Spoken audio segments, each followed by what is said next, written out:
The Atlanta FaZe would like to dedicate this event to Maurice Ferro Henriquez. Your impact among players, fans, and Call of Duty League will not be forgotten. The loss of such a bright light, whose dedication and passion for himself and those around him is something that many of us cherish. He will forever be missed, but never forgotten. Rest in peace, Ferro.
Ladies and gentlemen, happy Saturday. What is good? I'm your host, Chris Puckett, and this is the Atlanta FaZe Call of Duty Black Ops Cold War Clash. We are playing some of the newest COD action you are going to see on the planet with some of the biggest names on the planet, your favorites from all over the Warzone scene, the competitive league, and more. And of course, your favorite casters to bring you all of the games. Please welcome to the show. We got Maven and Merc with me to break everything down. And fellas, this is a $25,000 tournament, and we're just on day 3 of the game. Maven, I know you got 30 hours into the game minimum already. How has the game been treating you?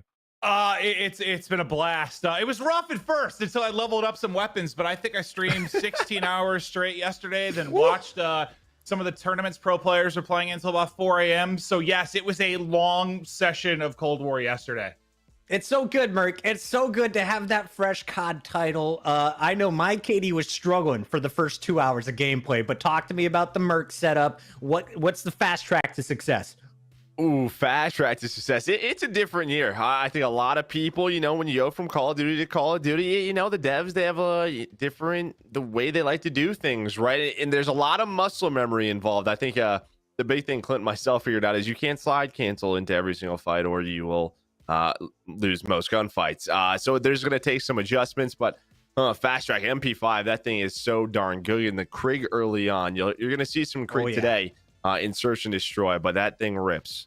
That's that third AR you're going to unlock, and you're going to like it. I guarantee it. All right, let's jump into the format for today's action because we've got 8 teams competing for the 25 grand, and they're playing in a 5v5. So we've got set teams of 4-man squads. They're going to be playing, though, a draft free-for-all to decide which fit is going to be joining their lineup, and they have some awesome players to choose from. Overall, though, it's pretty simple stuff. Free-for-all, we'll do our seeding, then we're going into a double elimination bracket. In your winners rounds, you're playing best of 3s. The losers, it's one short and sweet S&D. Your grand finals, though, it's going to be the best of 3. The draft portion, I love it. We're going to give our players an opportunity to choose one of the best from either the Atlanta FaZe squad or your new Chicago OpTic lineup. And it's going to be a high-pressure free-for-all that just a few of these players have any experience in the new game. So we get a chance to see it all for the first time. Let's talk about the rule set, though, because once we get into it, it's CDL rules. We're playing Hardpoint, Search and Destroy, and Control, everyone's 3 favorite game modes. And it's going to be pretty simple stuff. Maven, looking at this, though, $25,000. 8 teams are playing, but 20 grand of that is only going to our #1 spot. Yeah, it's money season, right? New title out. It feels like everyone's going to be running tournaments. We got a big one to kick things off. But yeah, 4,000 per player is it's amazing cash with the second day of the game. So people are going to be going hard, and this is going to be fun to watch because, I know it's Call of Duty, and there's a lot of play styles and strategies that kind of go year to year, but at the core of it, no one really knows how to play yet. So it's going to be fun to watch people figure it out and have some fun. We've got some huge names in this. Vikkstar, of course, will be joining us for today's competition. He is one of the mini captains. We have 8 of them. Here's a look at the rest. On Team 2, it's FaZe Pamaj, one of the new phases of 100 Thieves. That's going to be their Warzone player, Tommey, captain of Team 3. The beautiful Hitch will be captaining Team 4, featuring TeeP. We've got FaZe co-founder Temperrr there in the bottom left at captain number 5. Your captain 6, a Warzone legend and sniper that I've been watching for years, FaZe Bloo, as well as Rated and Jukeyz representing the UK scene. A lot of talent in this one, and those are just your captains. But before we get into the full lineup, we have to figure out who is going to have the top seeds. Now, Joe, the draft is pretty interesting here because we're going to be playing 2 different free-for-alls. One against all the captains are playing each other. Then the second draft is amongst all of the pros that could determine their future team seed. Those, of course, the members of FaZe and from OpTic. But walk me through this initial draft process. What are you looking to do here as a captain? Does it really matter, or are you just going for your favorite player? I think some teams are going to go for their friends, right? I imagine, Hitch and the boys are going to try to take someone from OpTic. But yeah, I don't really know if you can go wrong. Like, I think if there's 2 teams where you're like, you know what? If I have to take the 8th player out of those 2 teams, it's probably OpTic in Atlanta. So I think you'll be okay no matter what. The talent on both of those rosters is disgusting, but it's for bragging rights. Everybody wants to win a free-for-all, show what you got. And yeah, it's going to be fun to watch. Maven, have you been playing any tournaments? Have you been playing in GBs at all, or is it all pub stomping? We played some CMG tournaments yesterday. It was fun to just try and figure out timings. That's the hardest part in search at the beginning. Like, what spot can I get to before them? So there's just a lot of kind of head bashing into stuff. But yeah, just like no like actual tournaments. I watched a lot last night. I was watching. You saw like some of the Subliners guys were playing in tournaments, 100 Thieves. I was watching Clay a bit, Slasher. It was really fun to watch these guys kind of work through things and figure out different play styles and strategies. But mostly pubs. Yeah, mostly pubs. A lot of pub stomping. I love it. Merc, we're going into the free-for-all in the Halo scene. We used to always seed our teams based on free-for-all. I don't think we've done it in Call of Duty, at least in the MLG days. Do you have any free-for-all, I guess, experience here? Any suggestions for our captains who are coming in? I mean, we did some like all-star stuff. That was like one of the go-tos on like the all-star like events, was like a free-for-all. That's right.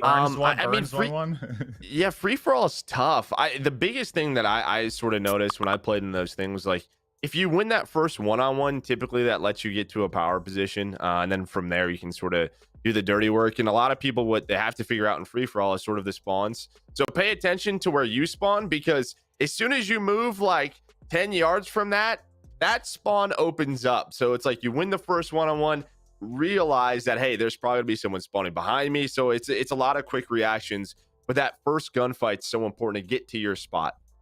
I love it. While we're waiting on our players to get into the draft lobby here for our captains as well as our pro players, let's go over a few of the other names that are on these squads. We're going to see Vikkstar playing with It's Bart, as well as Dave Patty and Proloot. Pamaj is playing with Impulse and Exodass. We got Tommey with Almonds, Noobs, and Karma. Is that Mr. Three Rings Karma? Is he playing with Tommey here today? Yeah. We got a stacked bracket. Hitch has got himself the whole summertime squad featuring TeeP as a bonus 4th. How deep do they go in this tournament? I feel like they should be really solid in search, because those guys have so many reps. Like, they've streamed so much search together. Respawn wise, I don't know. I don't really know what to expect. Like, that's where it's going to be tough for them. But search, I would think they should be very good. Like, it's very chemistry oriented, especially early in a title where you don't really know how to play. Like, it's a lot on comms, and I think those reps they've had together should excel. Love it.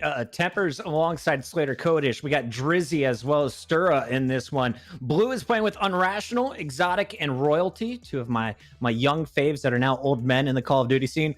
Rated is with Frozone, SuperEvan, and aHTracTXII. If this was a Warzone team, I would just give them first place right away. And Jukeyz is with the UK boys. We've got Jukeyz, Skrapz, Wuskins, and Deleo. Maven, you were going to counter my Warzone point. Who would be your favorite Warzone team out of these 8 squads? I think probably Tommy's team. I think Tommey, Almond, Noobs, and Karma would be mine. But okay, yeah, Jukeyz team too. Yeah, there's like 3 teams that if this is Warzone, they look godlike. Now for multiplayer, I'm not entirely sure, but that's the first thing I thought when I saw Tommy's team, because Tommey and Almond, they're probably, you could say, maybe like a top 3 or 4 duo in Warzone. They have played, so every time I go to bed at night, they're still up tweeting out like, who wants to play a $500 trial at 2 a.m.? I'm like, okay, guys, go Not after it. It's like high stakes at 2 a.m. with Tommey. Does not sound like a fair game. It's going to be a blast. I also just want to give a shout out to FaZe for putting all this together, for bringing in some of the biggest names from FaZe Clan as well as their pro team. OpTic, awesome to see all 4 of them showing up and competing today, as well as all of our other personalities. You can catch them all on their personal streams. We are also live not only here on twitch.tv/ATLFaZe, but as well as the YouTube Call of Duty stream, as well as the Twitch Call of Duty stream. So you can watch this action everywhere you go. For you guys, though, it's day 3 or 4 of Cold War. What are you most excited to see today from the different levels of our players? Weirdly, one thing I'm really excited to see is Control, because Control was really good. Like, we loved it in Black Ops 4. I missed it badly last year with the change to domination. I thought Control was just like a really good mix of like kind of hardpoint dom and search. It kind of takes like the best aspects of a lot of them, but I don't know how it's going to play on a lot of these maps. Like, I played it a little bit in pubs, but that's not really a good tell of how it'll go with like good players playing against each other. So yeah, weirdly, I think that's what I'm most excited to see, is how Control plays. What about you, Merc? I think it's going to be interesting because we're playing 5v5. And obviously we have that switch back to, 4v4 for the Call of Duty League. And I guess it's sort of like, hey, what this game could have looked like, especially on some of these smaller maps, like what it could have been. So that'll be very interesting. But yeah, sort of what Maven was talking about, just how these teams are playing Respawn, because it feels like, because the tournament scene is so popular early on in Search and Destroy, that is what teams focus on sort of the first week or so. They're trying to win as much money as possible. It just feels like that's the easiest one to pick up and go to. So for these guys to figure out these respawns, it's going to be a lot of fun. Of course, they're playing them in pubs and they're smart enough where they can figure out rotations and whatnot. But, to go up against some of these teams, it's going to be interesting to watch. I was watching clips on Twitter last night from Shotzzy just already breaking the maps. He's just doing jumps that the designers weren't expecting on day 2. So what will they show us today? What sniper is Pamaj running? That's the class I'm writing down right away.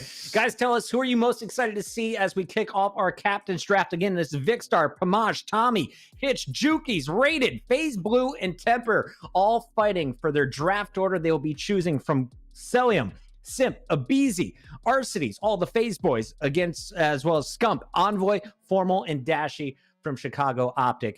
It's all going down, I'm told from our producer, in about 30 seconds. Do we have any early predictions, though? Merc, you were mentioning we might see the Krieg quite a bit. Any other weapons you're expecting to see here in free-for-all? The FAMAS, I believe it's the FFAR now in Cold War. Maybe a little MP5. I'm not sure the map they're playing on, but that'll probably play into it. But those are like the most popular 3 weapons that I've seen so far. But because it's day 2, I think every single day these players are going to be trying something new, or somebody is going to be figuring something out and trying out different things. So it is going to change. What you know today is probably going to be different tomorrow. What you know tomorrow is probably going to be different from a week from now. So that is the beauty of releases with Call of Duty. Every single day something changes.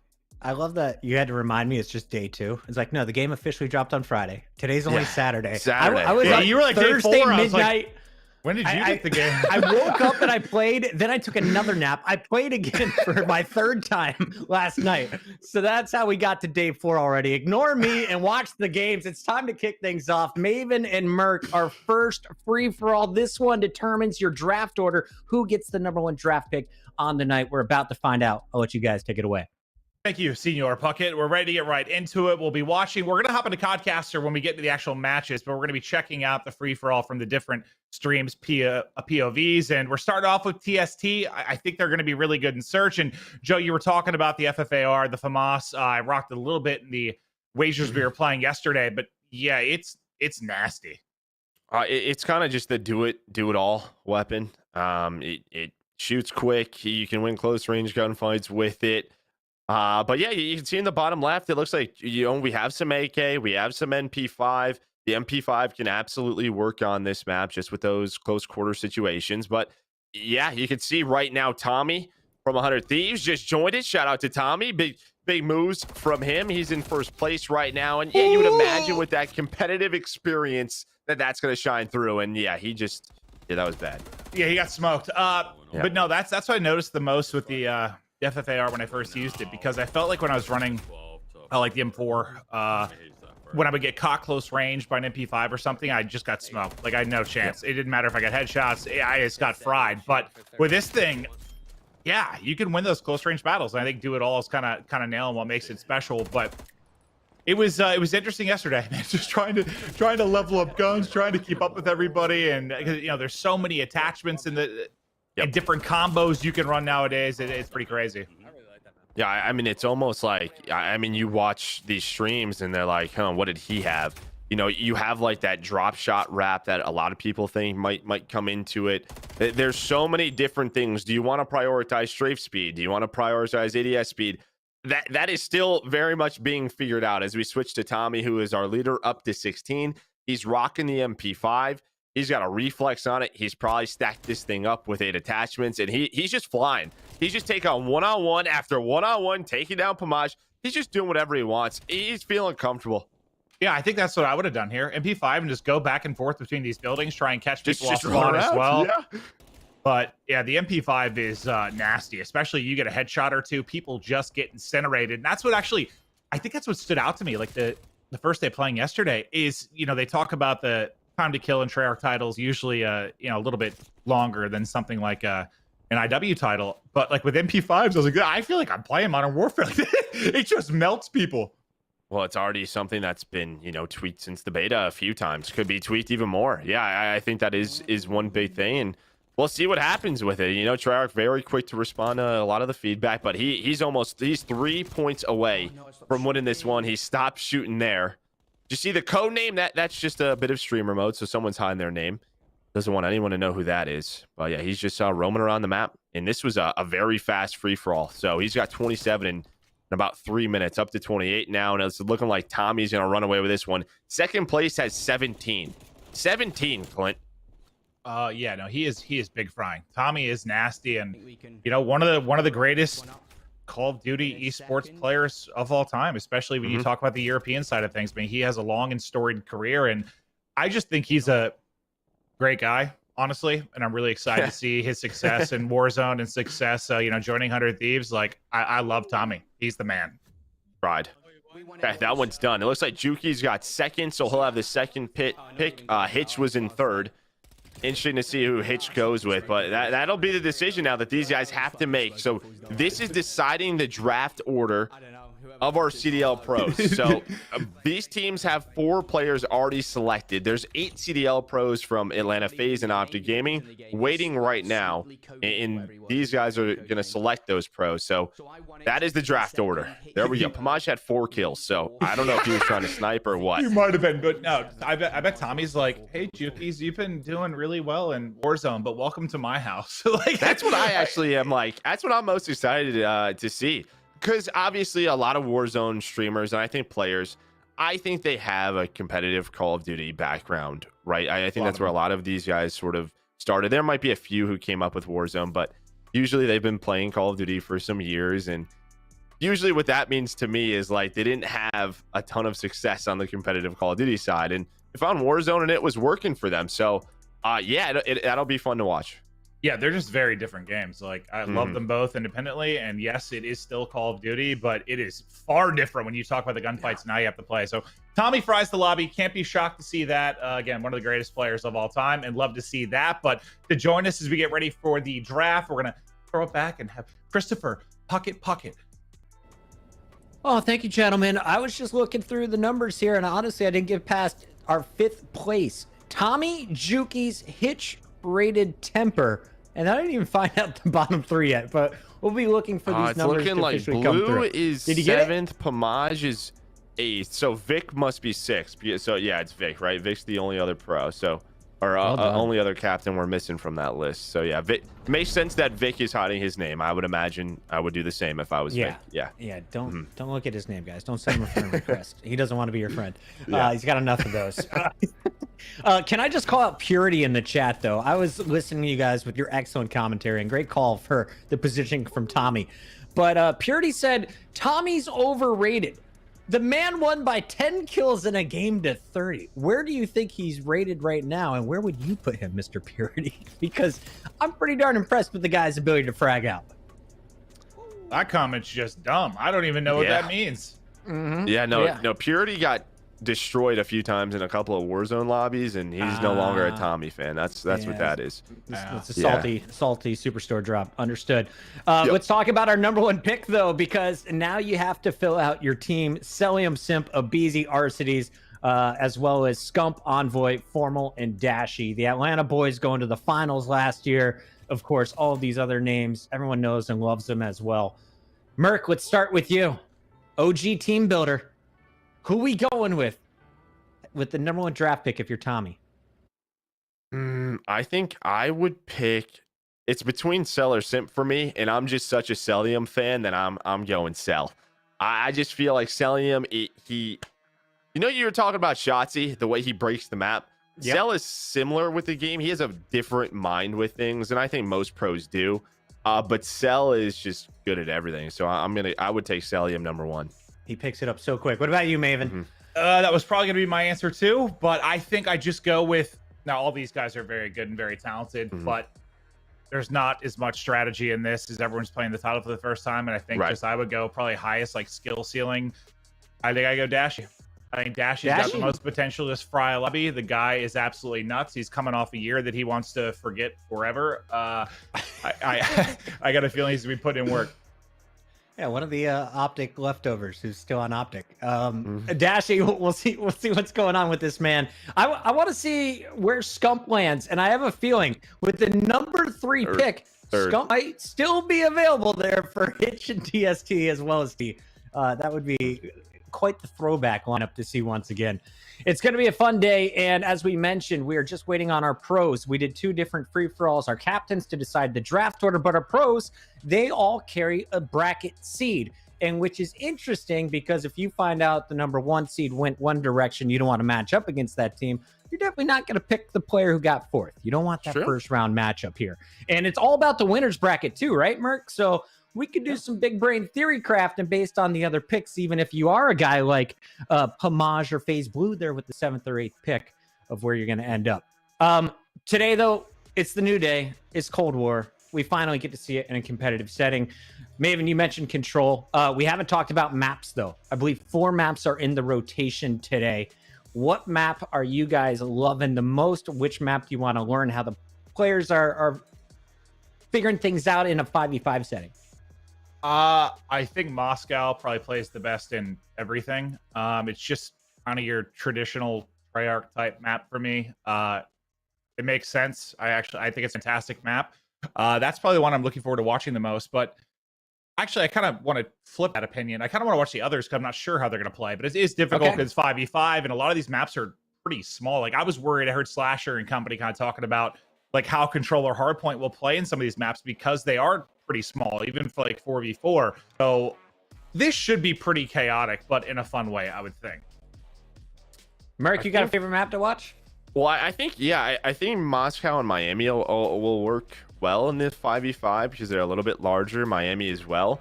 But I have a ton of fun with Garrison. I think Garrison is one of the new maps that just came out with the release. It's very fun. I've played some Search on it.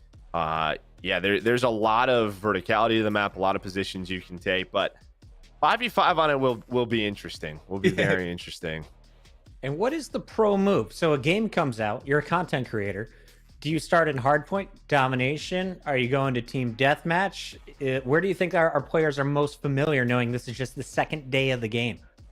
Well, from a content creator standpoint, I mean, you're basically playing in the Challengers division right now with SBMM, so it has been tough to drop bombs. That I'm sure of. But we played pretty much exclusively hardpoint just to learn rotations and you know get into some sweaty gameplay. But Whoa, it's hard out there. I was tired after yesterday. Like I was sweating and I just needed a nap. It's hard. That's why it's day 4, right, Puckett? Yeah. Yeah, day 4, man. Lots of naps. It's exhausting. Like my brain is fried, but I've been loving the game time we've been putting in. Producers, when you can, just update me on when we'll be ready for our next matchup as Maven and I continue to hang out with the chat. Chat, what do you guys think of the game so far? What have you been running? What is your Cold War class? As you are now midday on a Saturday over on the Pacific Coast, a late night if you're a UK gamer watching this stuff. If I can give one tip to anyone watching, you sort of need to forget the last like 3 to 4 years of Call of Duty in a way. Like you're going back. Like this is more traditional Call of Duty. If you are trying to fly around and sprint into everything, you're gonna get smoked. Like there needs to be some more ADSing. You need to think more about positioning, and it's great. But dude, I just know I was getting fried for a couple hours until I literally was like, I just need to stop moving sometimes. Which just between the advanced movement Call of Duties and last year, even though it wasn't advanced movement, it felt like it at times. Yeah, it's yeah, you kind of have to retrain your brain to like play Call of Duty like you used to. But just it's fun. I'm loving it, but dude, it's hard at first. Yo, do you have a preferred playstyle? Do you like fast and furious sliding and jump shots, or do you like going back to the OG status? I mean, from a competitive standpoint, I love the OG status. I think from a sort of content creation side of it, you want to be able to sort of move like a worm and go up and down and bunny hop and drop shot as much as you can without restriction. It's always fun to do because you can make people look silly in pubs, but from competitive, you absolutely want a little bit more tactical, play your power positions. It slows the game down a little bit, and I think that's a good thing. I've loved it. I like going back to the roots, but I do miss kind of those super speedy triple kills. We'll see if we get any big plays, though, today. If you position right, you can set yourself up for success. Our players are finishing their other drafts, so we're going to take a quick commercial break. When we come back, we hope to have the draft results for you, and we're going to be kicking off our 8-team double elimination bracket. Remember, it's best of 3s all through the winners bracket, best of 1 S&Ds only through the losers bracket. We'll be back with games after this. Top 3 wish list for Cold War. Honestly, I mean, the first one was to get domination. Oh, can I cuss? Yeah, to get out of here, bro. Like domination, it's not a fun game mode to watch. It's not a fun game mode to be in unless it's some sport. Like okay, like I have to compare it to like you ever watch a sport that you don't know what's going on and like it gets super intense in the last 30 seconds. You're like, damn, this is fun to watch. But the whole 9 minutes or the start of the game is just boring. That's what domination felt like. If it was a close game, you're like, okay, this 30 seconds is gonna be crazy. It gets super crazy and it just ends. You're like, wow, I guess it was worth it. It's like that's the way to compare to Dom. So like, obviously, I wanted Control or CTF back. Second was I don't care for slide canceling because my teammates now, but it's for me personally. I'd try to get sliding out, or like I didn't want sliding, but that's obviously gone. But and third is to have balanced guns. Like I want like MW was a game where anybody could shoot the gun straight, and it wasn't fun sometimes because like there was no skill gap. Like in BO4, like any other COD, there is recoil. In MW, I feel like there's no recoil on any gun, and it felt like I was getting gunned by someone's grandparents, and it sucked.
Welcome back, ladies and gentlemen. It's the Atlanta FaZe Call of Duty Black Ops Cold War Clash featuring the FaZe Clan. I'm Puckett, your host, and I've got the first giveaway of the day available right now.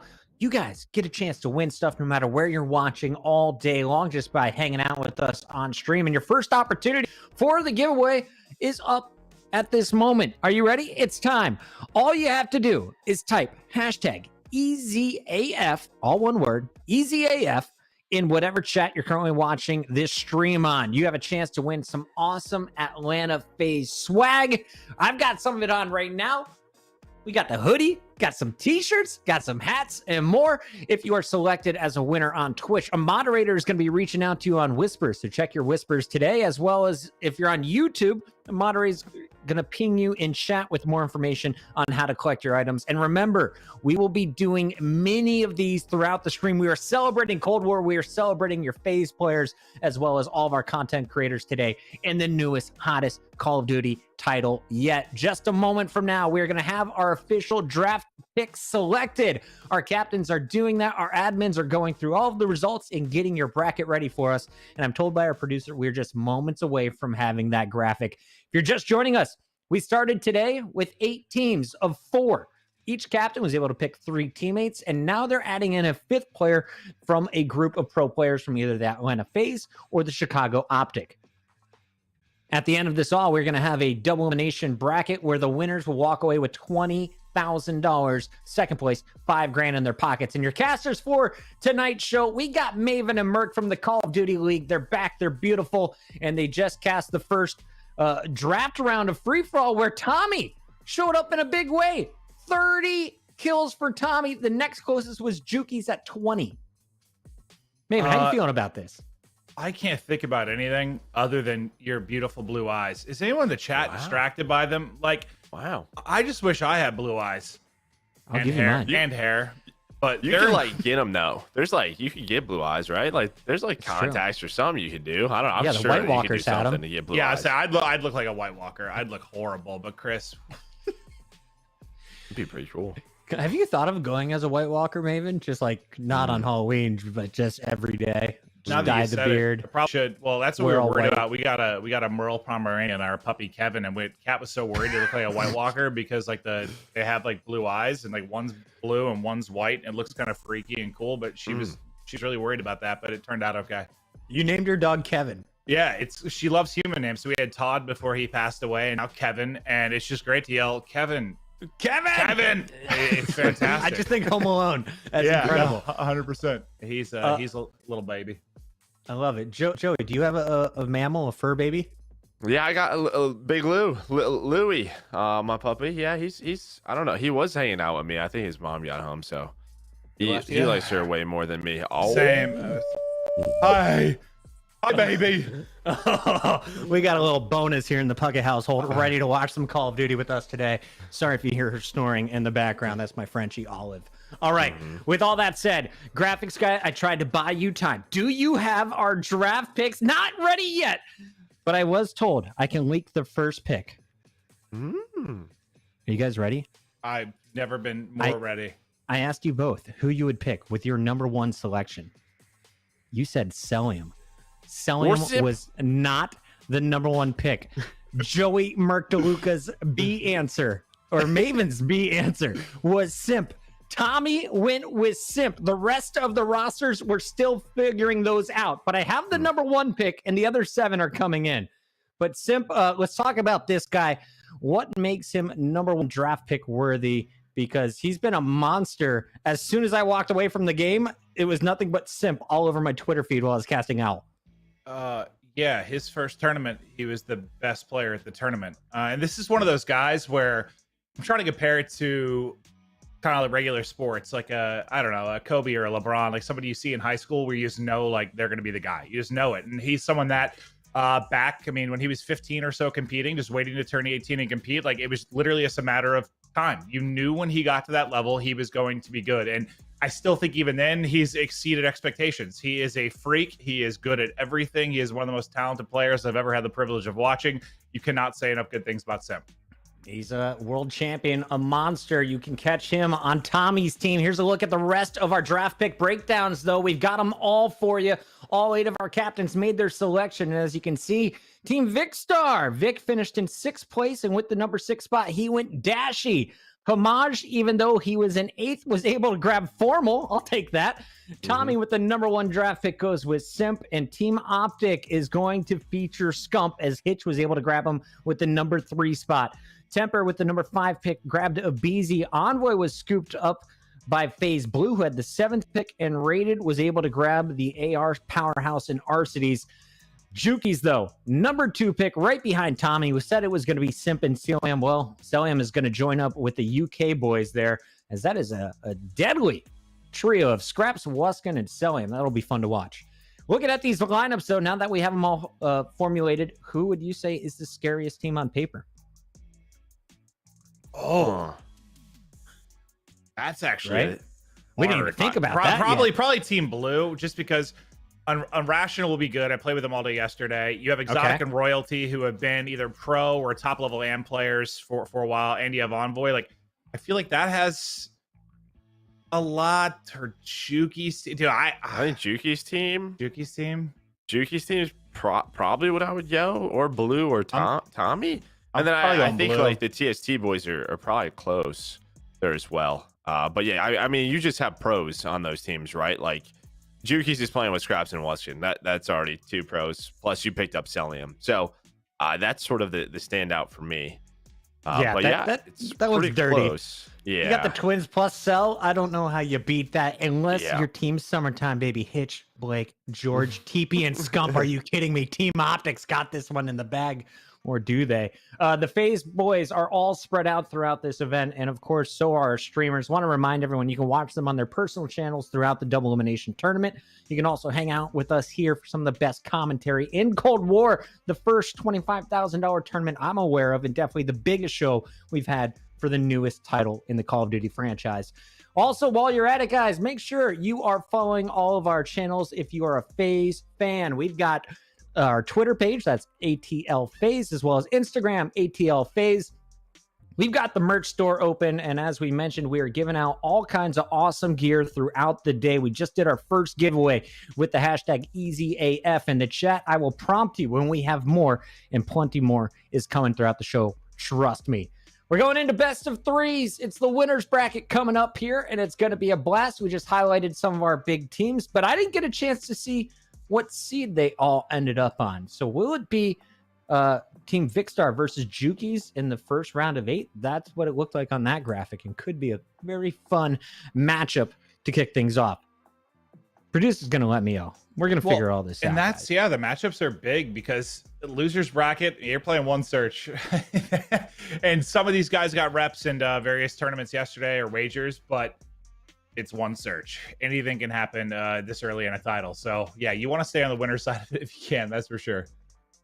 Hardpoint is going to be game number 1 all the time here, Merc. Any hardpoint tips, knowing that you're playing a 5v5 on maps that are played 6v6 or more in the competitive pubs right now? Well, I think just in general, compared to the past, like rotations are just really key. What do we mean by that is you want to sort of be at the next hill within 15 to 20 seconds left that when you're on the current hill. And the reason for that is because you want the closer spawns in the next hill.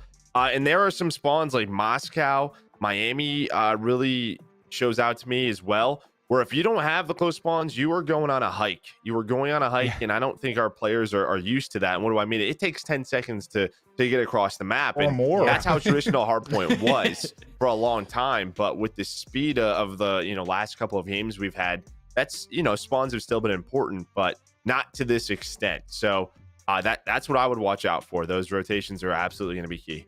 That was like the first thing that stood out to me yesterday. Like without the squad spawns from last year, like I would spawn out and be like, oh God, like I've got to run across the map. And then you get there, someone's on ahead of you, die. I get to run across the map again. Oh, okay. Well, now I have to rotate. Like, yeah, you can punish people far more than let's say like last year. Is it time for the return of the anchor, Merc? Is that a full-time role that you're going to try and build teams around? Well, yeah, I mean, so that started as sort of back when I played many years ago, that started as like someone's singular role. But I think people just figured out, like, you never know where someone's going to be. You can't, like, that can't just be someone's role. So it's much more of a team. You have to recognize it or call it out. Hey, 20 seconds left. Like when you spawn up, hit it, take the long route. Of course, there's always going to be players that have priority of it, but that role has sort of disappeared. It's much more of just like, you have to pay attention. And typically that does fall on 1 or 2 more objective style players, if we want to call them that, but everyone has to have the heads up. Yeah, and it was interesting too. I feel like, and that could have just been because of the title, but if you think back to, I don't know, Black Ops 2 or something, it was like always the AR, right? Last year, it was like the SMG players a lot of the time that were doing it. And one, maybe a little bit extra speed. You can beat people to spots, but then also if you have multiple people on rotation, maybe a little bit more of ability to finesse with the sub. But I feel like we saw that a lot more last year.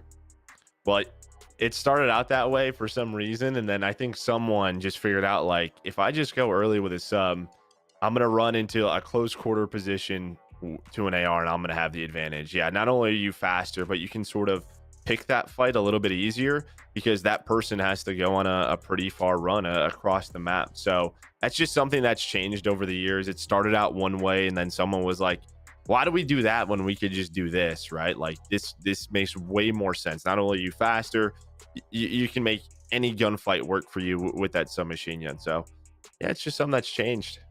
I love it. Chat, did anyone get the prize? Have we announced that yet? If not, we will be announcing that in a little bit. We have more giveaways to come, and I just got an update, guys. We have a bonus game. Before we can get to our bracket and our round of 8 in the winner's bracket, we are going to show you the Pro FFA. It's now going to be played on stream.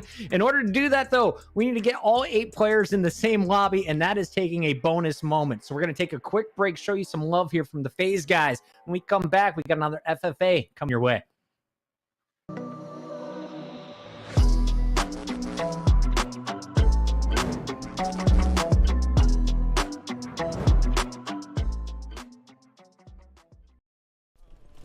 Never mind. I'm not gonna get disrespectful here. Yeah, we could And we were meant to be, you just hardly made it. Dude, look at this slide. Out of here, bro. Let the me.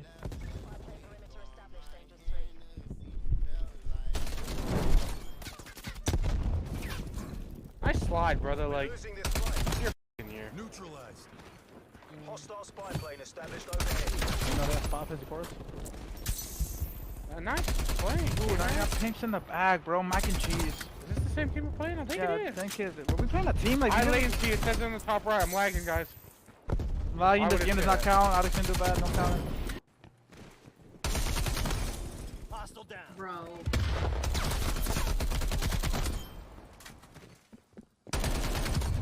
Target down. Oh, dude. Playing an army right now?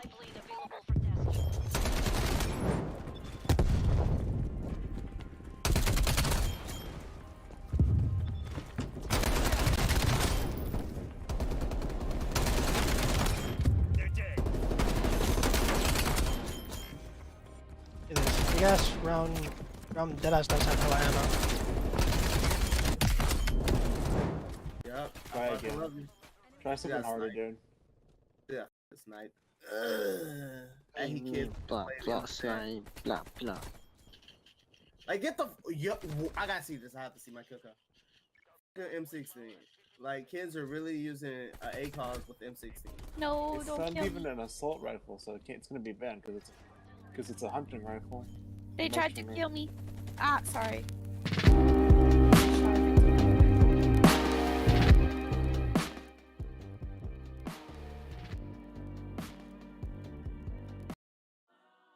Alrighty, hope you guys enjoyed that little clip. We had all of our friends Arcitys joining up with the FaZe Clan this year, Atlanta FaZe, and of course you're going to see more of Simp today. He was the #1 draft pick. He was scooped up instantly by Tommey. Jukeyz went with Cell at the #2 spot, and Merc, as we're getting ready for our first game here, you pointed it out. Out of our first 5 picks, 4 of those players were on the FaZe squad. I think it shows you people's expectations for this team. And obviously, Scump going #3 shouldn't surprise anyone, but like it's the question of does he go #3 if it's not Hitch? Is sort of the question.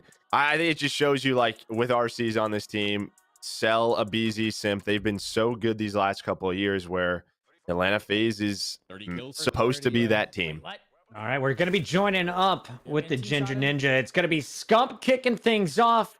This, of course, is going to be the first round winners bracket matchup. I'll let you casters take it away. So I just got. I mean, Just a Yeah, just a free for all, I guess. just a free for all. Okay, See so they how are we're- going to play it out.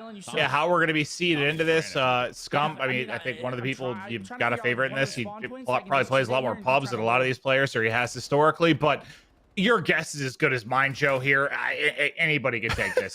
It's I mean, right. It's a free for all, right? Like I said, you're probably just gonna want to win your first gunfight, then try to get into a rhythm, just like Scump's doing right now. He finds one, and then can he find any spawners? Can he just find anyone with his back to him? An easy kill. As the game is pretty close right now. Simp's still loading. Okay, there we go. So there's Simp. He's rocking the Iron Sight FAMAS or FFAR, like we were talking about.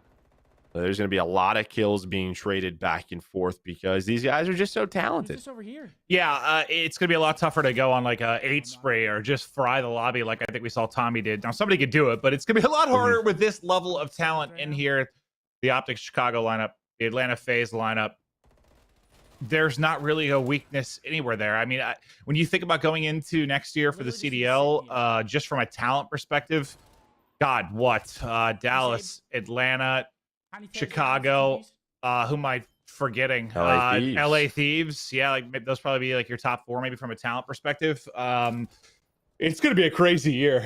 And I know talent's not everything, but it's a good starting point. Well, I think that's what last year you showed us for people who watched the Call of Duty League or didn't. What we had 6 different winners last year. There was a lot of mixed results, and I think that just shows you how this league is developing. Not everything is going to rely on talent. It's a lot of hard work. It's a lot of the prep and practice that these guys put in, and chemistry matters. It matters big time. Is see on the left side of your screen, it looks like who is that? Formal's in the lead right now. But I think he was tied with Arcitys. Scump's at 12. So we're going back and forth. We'll watch Formal's POV here for a bit. The guy might have been live for 30 hours. I don't really know with him. I think I was in his stream and uptime was 2 hours. Now, I don't know if that means you went to bed, but maybe not. You never know with Matt. Yeah, I wasn't sure. Well, I think it was Crim last night. I was watching like Slasher stream. They were talking about Crim had been live for like 28 hours. So there are some pros putting in massive hours with all of these tournaments going on. Dude, even with all the tournaments, like I think everyone's just accepted. Like everyone's going to play on everything and people are going to have to wait. Like I watched Clay's team like win one map. They were getting ready to go to map 2, but Clay had to play out a 2v2 map before he hopped into the next map. Like it was just chaos last night. There was so much going on. The Sharks, the tournament Sharks, yeah. You're in one tournament, and then everybody's you know, everybody's like flowing with it. And all right, you got this one, you got this one. Then you get someone who's like, all right, dude, like if you don't get in here, I'm getting a ref. So it's just yeah, you gotta jump ship sometimes. Well, hitting shots with the FFAR. He will get dropped. The bloodbath inside. It's going to be first to 30. Dashy leading the way now. Dashy got smoked by Scump a little bit earlier. You saw a little bit of trash talk coming in from Scump, but Dashy could be the one with the final laugh. He's able to close this out. And it's been awesome just to see, you know, you kind of saw the viewer number there for a second, but just the viewership across the board, like everybody is live, everybody is streaming, it's everybody's year, and people are just going hard on Cold War. No, dude, fuck, Alex. Yeah, everyone's streaming. Yeah, that is for sure. Yeah, including us. We've been putting the hours in, Clint. But yeah, Dashy right now, and this is what I mean, right? You can sort of see the position that he's found. I don't know who just ripped it. Oh, okay, well, that was his teammate, Informal. But you can get to that first kill, and you can see he continuously tries to go back to that position. And yeah, I mean, it's sort of just the flow of the map. As Formal has his number right now. I can't see who is it. Okay, so Arcitys has the lead now. He's up to 24. Yeah, it's got to be pretty tight. I mean, it's not like you saw Tommey with like a 3.0 KD. Everybody in here was like around a 1. Like it's going to be a bit more balanced, but some crisp shots there from Dashy to tie it up. Almost takes the lead there, but he was weak and couldn't quite finish off the gunfight. But yeah, you've got like everybody between 20 and 24, like in that realm. This should be going down to the wire. Ooh. Nice shot onto his teammate, a Scump, but Arcitys has found a flow. He's up to 28, 2 away now from putting this game away, giving his team the first seed. See if he can close it out, or is someone going to catch him up to 29, trying to find one more. He's just trying to find Arcitys in the bottom left, and there we go. It looks like he found the kill. So Arcitys is going to have first seed. Simp's team is going to have second. Dashy's with third, and then we'll get the rest of that list. I can only shit talk to like. Looks like you'll have Cellium and aBeZy 4-5, so they'll match up in round 1. You mentioned kind of the flow. Yeah, it felt like when we were watching, it's either like you get a kill and die, or you get into a rhythm and get 5, right? Like, yeah, it's so tough with it being this stack to find that flow, but RC is able to do it. He will take it. A little bit of trash talk to his teammates, maybe the other side of this with the FaZe and OpTic teams, but now the stage is set to get into our 8-team double elim tournament. Excited to see how this plays out. I know. Yeah, I am. I'm excited to see how it plays out. Again, it's gonna be a little bit different because it will be 5v5. We'll see these pros playing against pros, and that's what we want to watch. Yes. We just got a little sample of it. Pretty excited about this. So we know 4 versus 5, Joe, bracket wizard. We know 1 versus 8, 3 versus 6, 7 versus 2. It's all coming our way, and now our players have officially seeded their team. So that first graphic, although we had team 1 through 8 listed, guys, that's not their seed. Now they officially have a seed. Any surprise to see Arcitys come out on top with the number 1 spot? I don't think anything would have surprised me there. Unless somebody had like pulled a Pamaj and had 4 kills. That would have been about it. But if I had to guess, everyone would have been in like that 20 to 30 range. That's exactly what happened, and any of them could have taken it. Like they're all juggernauts in the Call of Duty world. I wonder if Pamaj is playing with the pre-built sniper that takes 2 shots. Sniping. I'm sure he was sniping. I'm sure it's like the 2 body shots unless you hit the heady every time. So annoying. Either way, fun stuff. We're getting our graphics in order. We're going to be setting the bracket, and looks like the pro players are now splitting up onto their teams. When we can, we'll take a look at how it all broke down, because our captains, they played a free-for-all. They were able to do their draft picking from FaZe players and OpTic players. We're playing with teams of 5, and it's going to be all best of 3s through the winners bracket, best of 1 S&Ds through the losers bracket, and we should have some good matchups here. You mentioned it's going to be aBeZy and Cellium matching up against each other. Where did aBeZy end up? I'm trying to remember, but I didn't write it down. Is he with Tommey? No. aBeZy was Temperrr. Simp. All right, aBeZy and Temperrr. I'm filling in my own roster sheets here, guys. I got it now. I got it. Oh, look at our graphics wizard. So swift. Team Vicstar was able to grab Dashy, who had the number 3 seed. And they will be playing against our number 6 seed, who was, sorry, that was Vicstar. He went Dashy, and then where was our number 3 at? All right, so okay, it looks like we have it. So team rated versus team blue. Team Jukeyz versus Team Temperrr. Team Tommey versus Team Hitch. That's probably going to be the one we probably want to watch. And then Team Vic versus Team Pamaj. So you're going to have the TST boys go up against Tommy's. Yeah, Scump versus Simp. That'll be a fun one. Scump versus Simp. Down for that battle. Old guard versus new guard. Epic battle. OpTic versus FaZe. Chicago versus Atlanta in that matchup.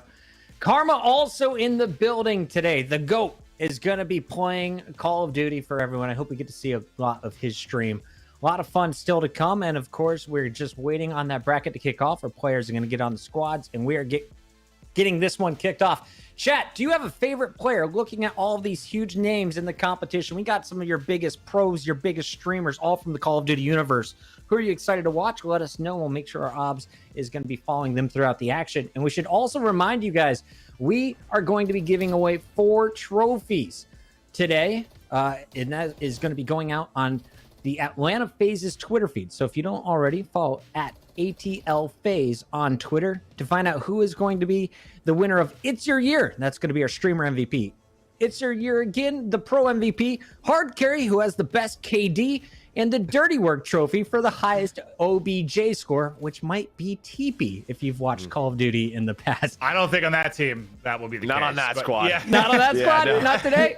Not that team. No, No, to be he's gonna honest, have to bragging be out. the MVP. Yeah. George, get in the hill. That's Teep's favorite thing about retiring, right? Like he's not just carrying bombs for aches. Like he just gets to fry now. I love that. I love that. Okay, we have the graphic ready, so let's bring it up. I'm ready to get this one going. Rated and Blue at the top versus Jukeyz and Temperrr will be the semi-final matchup there. And then Tommey, Hitch versus Vikkstar and Pamaj. We had to do some early predictions, guys. Just looking at the upper bracket alone. Who is in our upper bracket finals?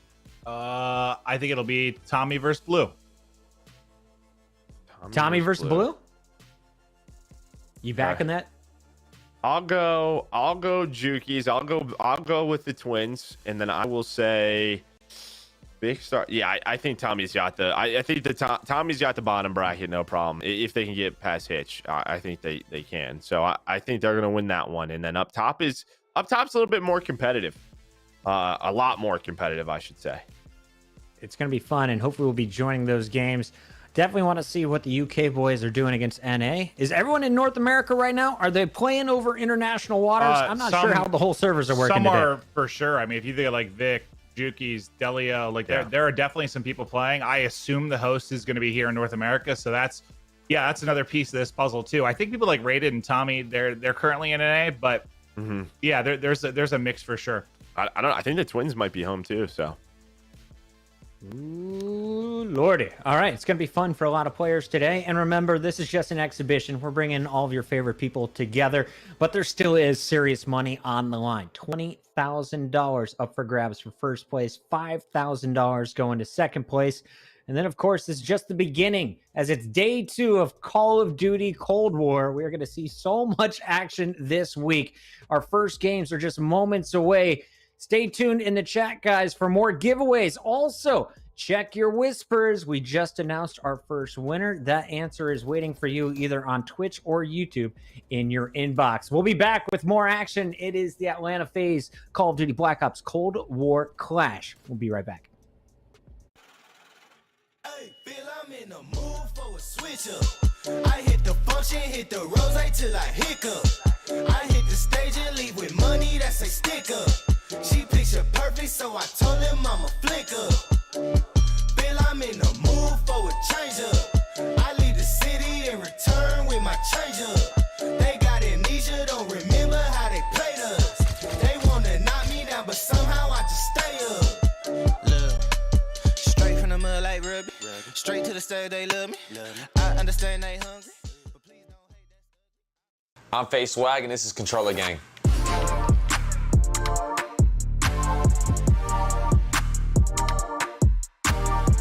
The story about getting my first scuff is that my ex-girlfriend had bought me my first ever scuff for my birthday, surprised me with an Envy scuff. This was back in like 2013, I believe. When I got my first Scuff, I was very excited, man. So I used to watch a lot of the pro players and like a lot of the good content creators back in the day, and I always wanted to know like what equipment they had. And so when I found out everyone used Scuffs, I was like, I gotta get one if I want to be like them. The way I have my Scuff controller set up is, so the paddles, I run 2 paddles at all times. And every Call of Duty where the slide is available, I have the right paddle as my slide button. The left paddle is where I usually jump, so like a combination. If I had to guess how many Scuffs I own, probably 20, I think. I think I have 20 probably just sitting around chilling. Shout out to Scuff. Whenever I see a limited edition one, I'd be like, hey, yo, I need that. Before I actually owned my first Scuff, I was using a default Xbox controller. The biggest difference from having a Scuff and a default controller, to me, is just the movement and the way you can do things all at once. So a lot of the times, it's very hard on a default controller to just jump and shoot at the same time. Scuff had that aspect to it. You could drop shot and shoot at the same time as well, a lot easier.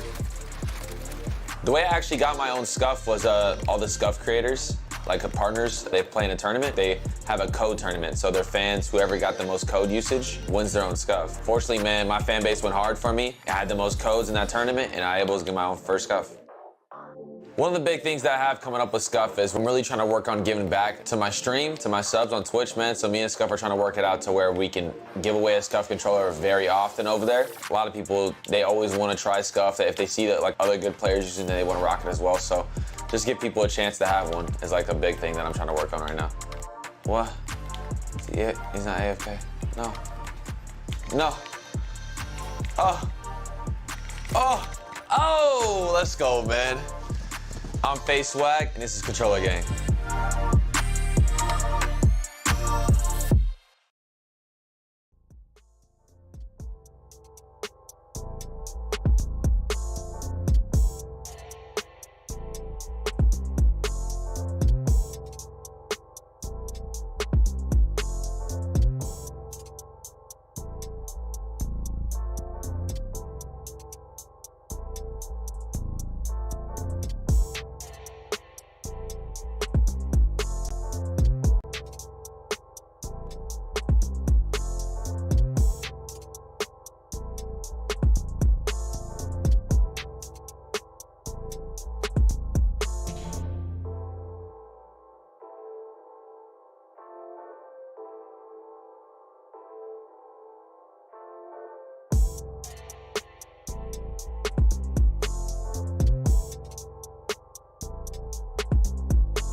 And we're back, baby. It's the Atlanta FaZe Cold War Clash. We're playing Black Ops, the newest one. It just dropped yesterday, and we're celebrating it today on Saturday with a $25,000 tournament.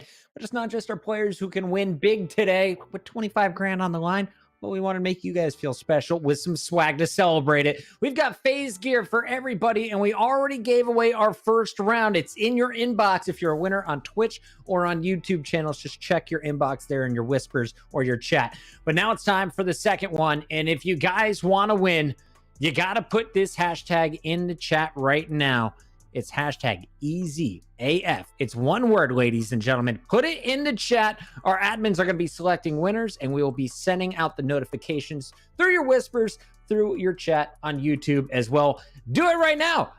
Easy AF. It's simple stuff. We will ping you. You will win something awesome like this FaZe hoodie, the t-shirt underneath it, hats, and more. They got it all. And of course, while you're hanging out and you're spamming hashtags, you might as well head over to social media. Follow ATL FaZe on both Instagram and Twitter. I'm your host, Puckett, and I've got two buddies with me today. We're just waiting for our first round of the double elimination bracket to kick off. We got Maven and Merc back together. Love to see it. New title, same old duo. And Merc, we were talking during the break. FaZe is such a dangerous squad. Second place last year in the Call of Duty League. Front runners, huge performance in front of their fans during their homestand event up until that finals time around. But let's talk about this squad as a whole. How do you feel about the FaZe squad, knowing that we're going from 5 players to 4 players here in 2021? Well, that was the big question, right? Sort of, you have to subtract a player. And I think last year, everyone knew that they were the most talented team. They had the most finals. The final is just where they just couldn't close out all the time. But for the most 95% of the year, they were the number one team throughout the year. So the discussion was, if you go down to 4, what happens with this team? Well, you probably cut Major Maniac because Priestahh can do all of these things. But it surprised people when Priestahh, when they brought in Arcitys for Priestahh, just because of how talented he is. But it also makes sense because Arcitys is so darn good. He won a world championship with aBeZy and Simp, and they wanted to recreate that. And there was something missing with that Atlanta FaZe team. A lot of people sort of think it's on communication and leadership. Guess who has that? Guess who brings that? It's Arcitys. There isn't a weakness coming into this year. Again, they are the favorite, no doubt in my mind. Maven, you agree with that? Yeah, I think the leadership thing is the biggest thing, because we saw last year they got by on raw talent alone. A lot of the time, they never really got that much better, like as far as just playing correctly, playing hardpoint the right way. And I think they almost need like a father figure in a way when aBeZy and the kids are acting up. And like, I guess I feel like Arcitys can be that. And like when someone needs to tell aBeZy to shut up and focus up, he can be that guy. So yeah, I think it makes a lot of sense, even if it surprised people. Their team looks absurd on paper, like absolutely absurd. I'm so excited. I just want to point. I think Crowder is sort of like that father figure, like focus up and focus on scrims. Game, though, you know, like in game, what I think they just needed was someone. They're so fast, and they just I think needed someone to just be like, hey guys, like let's take a deep breath. What are we doing here, right? Because there's other teams who are going to put them to the test all year long. We saw that last year, and they need someone just to like refocus them a little bit. And I think that's what Arcitys does. As we're celebrating FaZe today, we will remind you guys, 4 of the top 5 picks were all FaZe members coming out of our selection. You can pick from OpTic Gaming players or FaZe members. Outside of Hitch going with Scump, everyone snatched them up, with Simp being the first draft pick, Cellium went second, and now we had our pros play off in our free-for-all. You talked about Arcitys, how just darn good he is. He wins the pro FFA. He gets his team the #1 seed, and they're about to face off as Team Rated will be taking on FaZe Bloo on stream. I believe we're also going to be bouncing around. We've got players like Pamaj in here. We got Vicstar alongside Tommey. We got Karma in the mix. You're going to see all of Team Summertime. FaZe Temperrr, the co-founder, is going to be sniping, hopefully dropping more than 4 kills in hardpoint. And honestly, it's just going to be a lot of fun. 25 grand up for grabs, but this is an exhibition. It's the start of the season. Everyone's still figuring things out. Everyone's still running the best guns they have unlocked at the moment.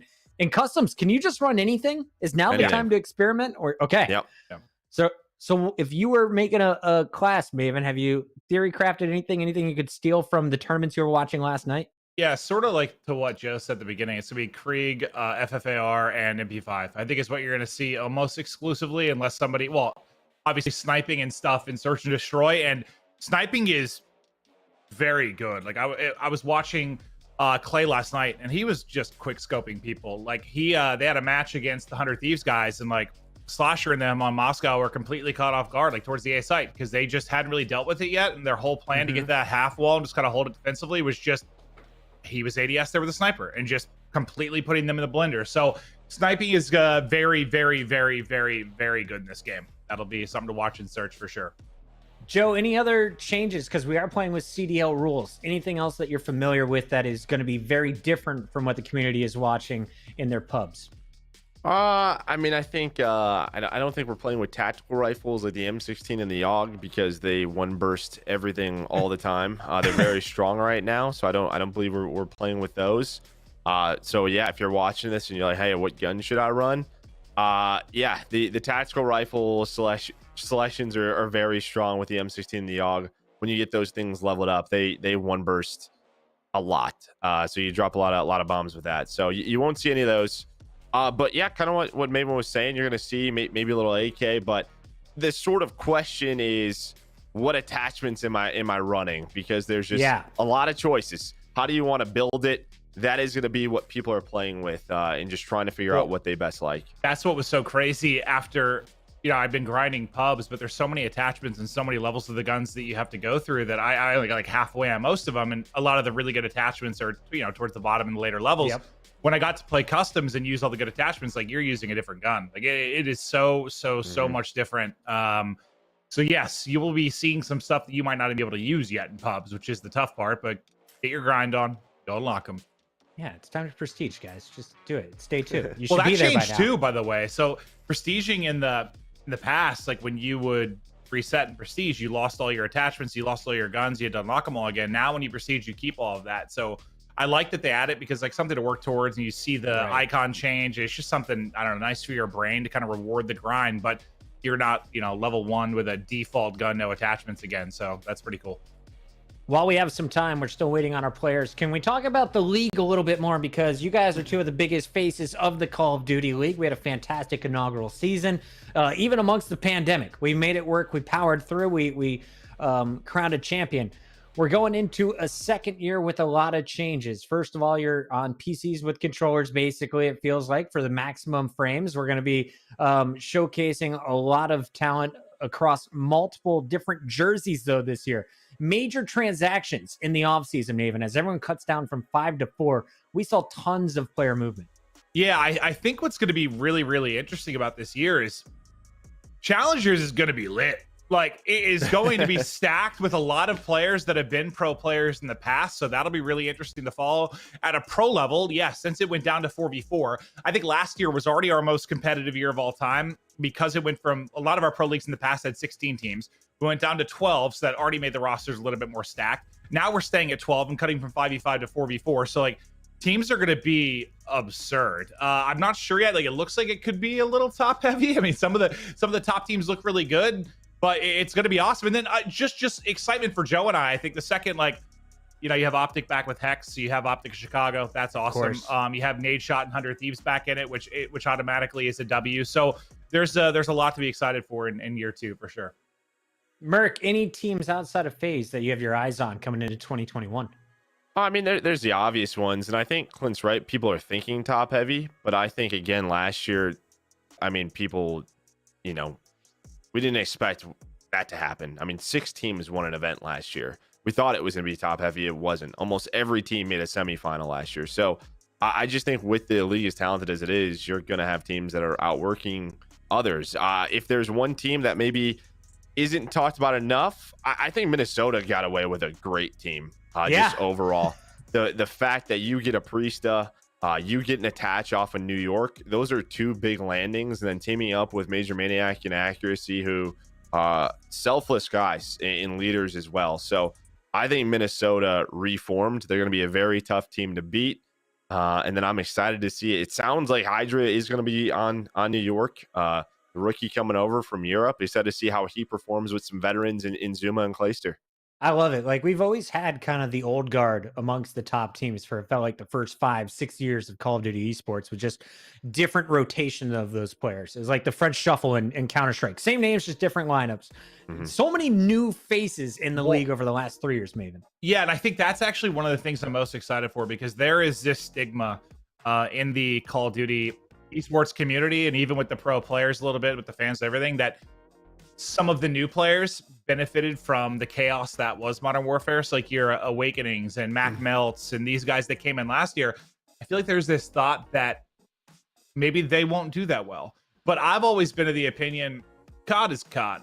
And if you can fry, you're going to fry, regardless of title. I know that's not always true, especially with the shift to like advanced movement. But that was a much bigger change than I think something like this. But that's what I've really got my eye on. Like, can those type of guys, those young players that have come in, this new wave, are they going to be really good? We'll see.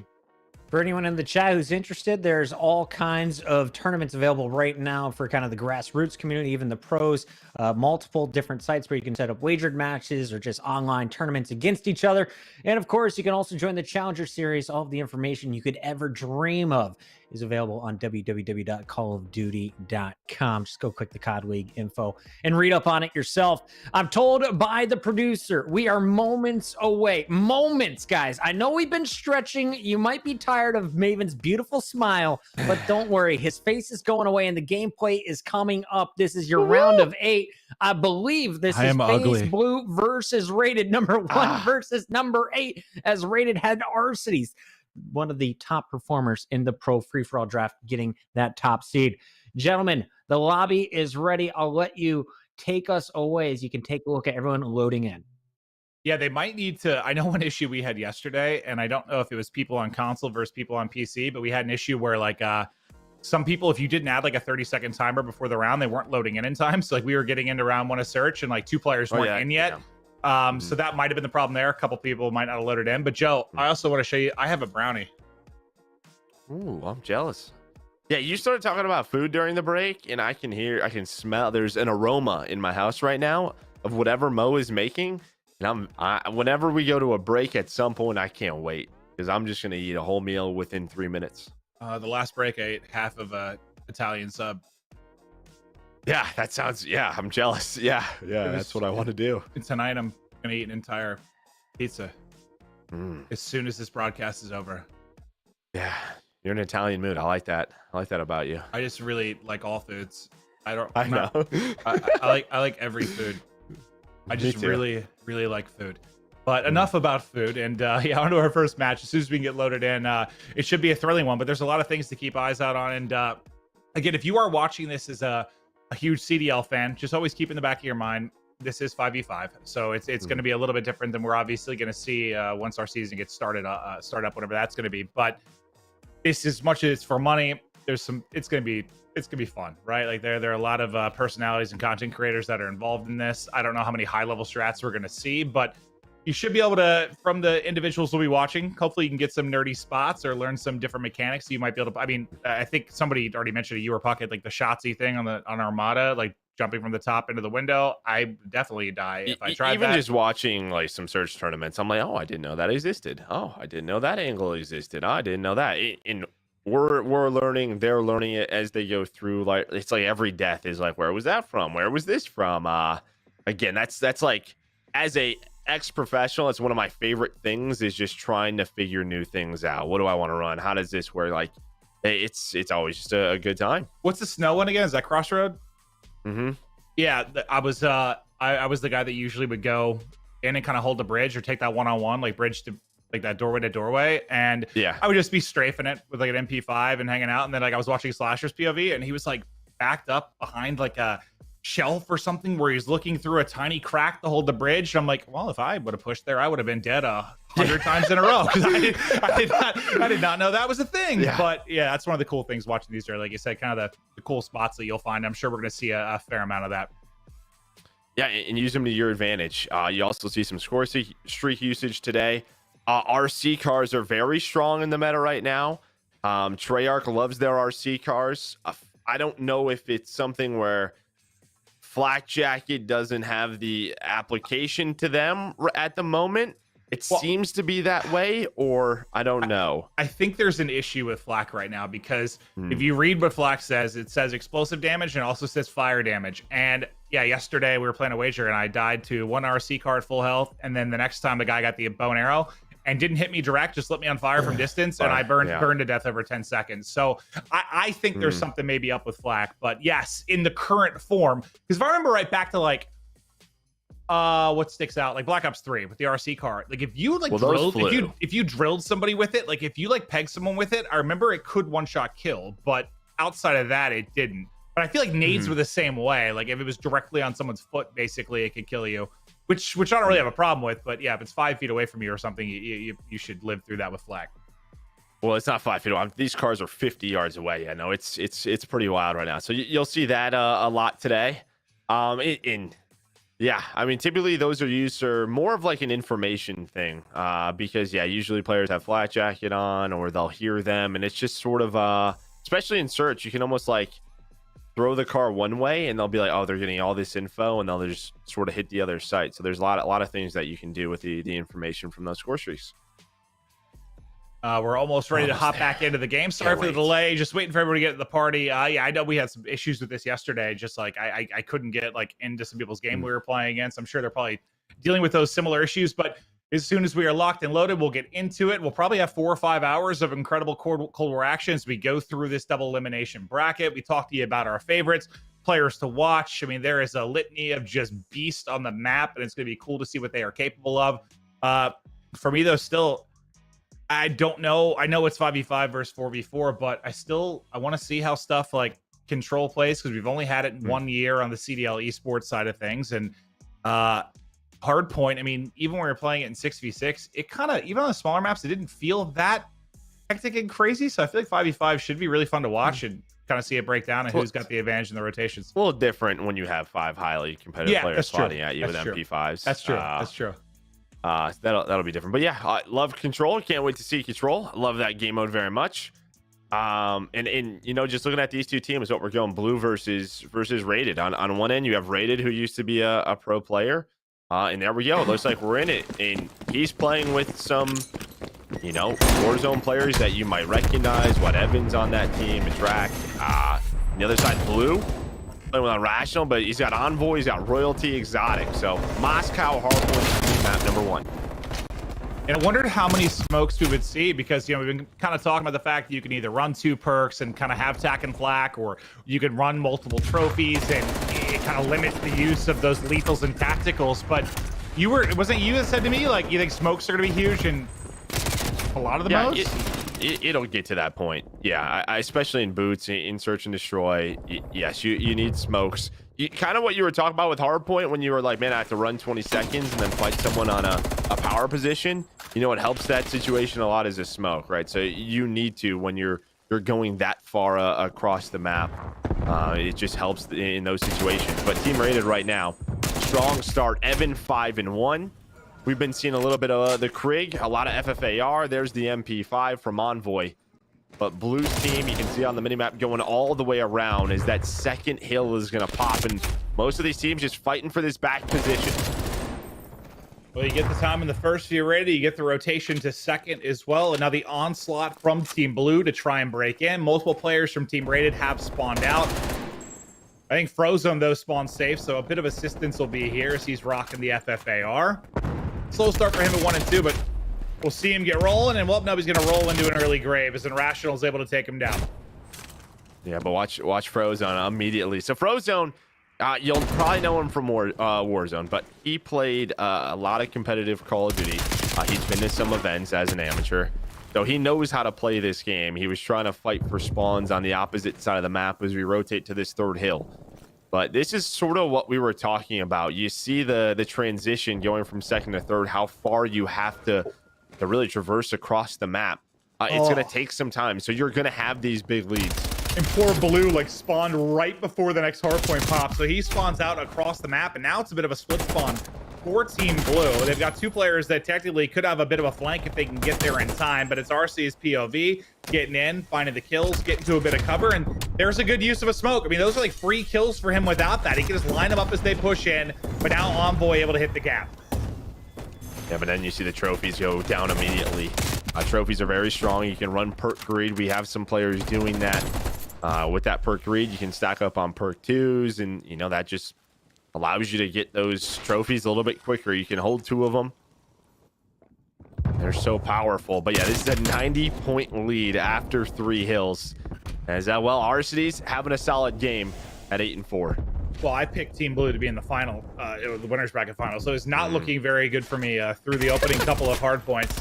Yeah, they're just getting smoked, but Envoy doing what he can to bring it back as he is even. MP5 in hand, just looking to hunt for more, and I think it's RC just holding close. He'll get the timing, he'll get the kill, and Blue just killed his teammate with a trophy, unfortunately. Well, what's already cracking me up, Clint, even in 5v5, one team's at 125 points, and the most kills we have is 12. Just to sort of talk about the difference in pace than previous years, how important your life is, how important those rotations are, especially on a map like Moscow.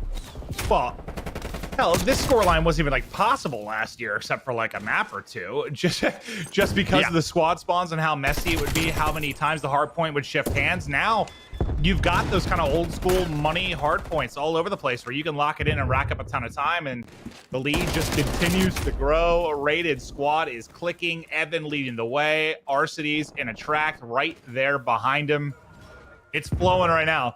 Blue's team a big hole to get out of. Yeah, what's going on? Royalty, Exotic, where are we at right now? Where are the pro players? Where's the impact? I need to see something. But kind of what we saw from Mated's team, they can do the same thing on this next rotation. They do have the side of the map that they want for second hill, so they get a good chunk of time here. They can win the rotation. But it looks like Rated team knows this. They're going to start to push that bus street, try to get all the way around, and you see where Arcitys spawns. That is a good thing, but he's going to have to play his life.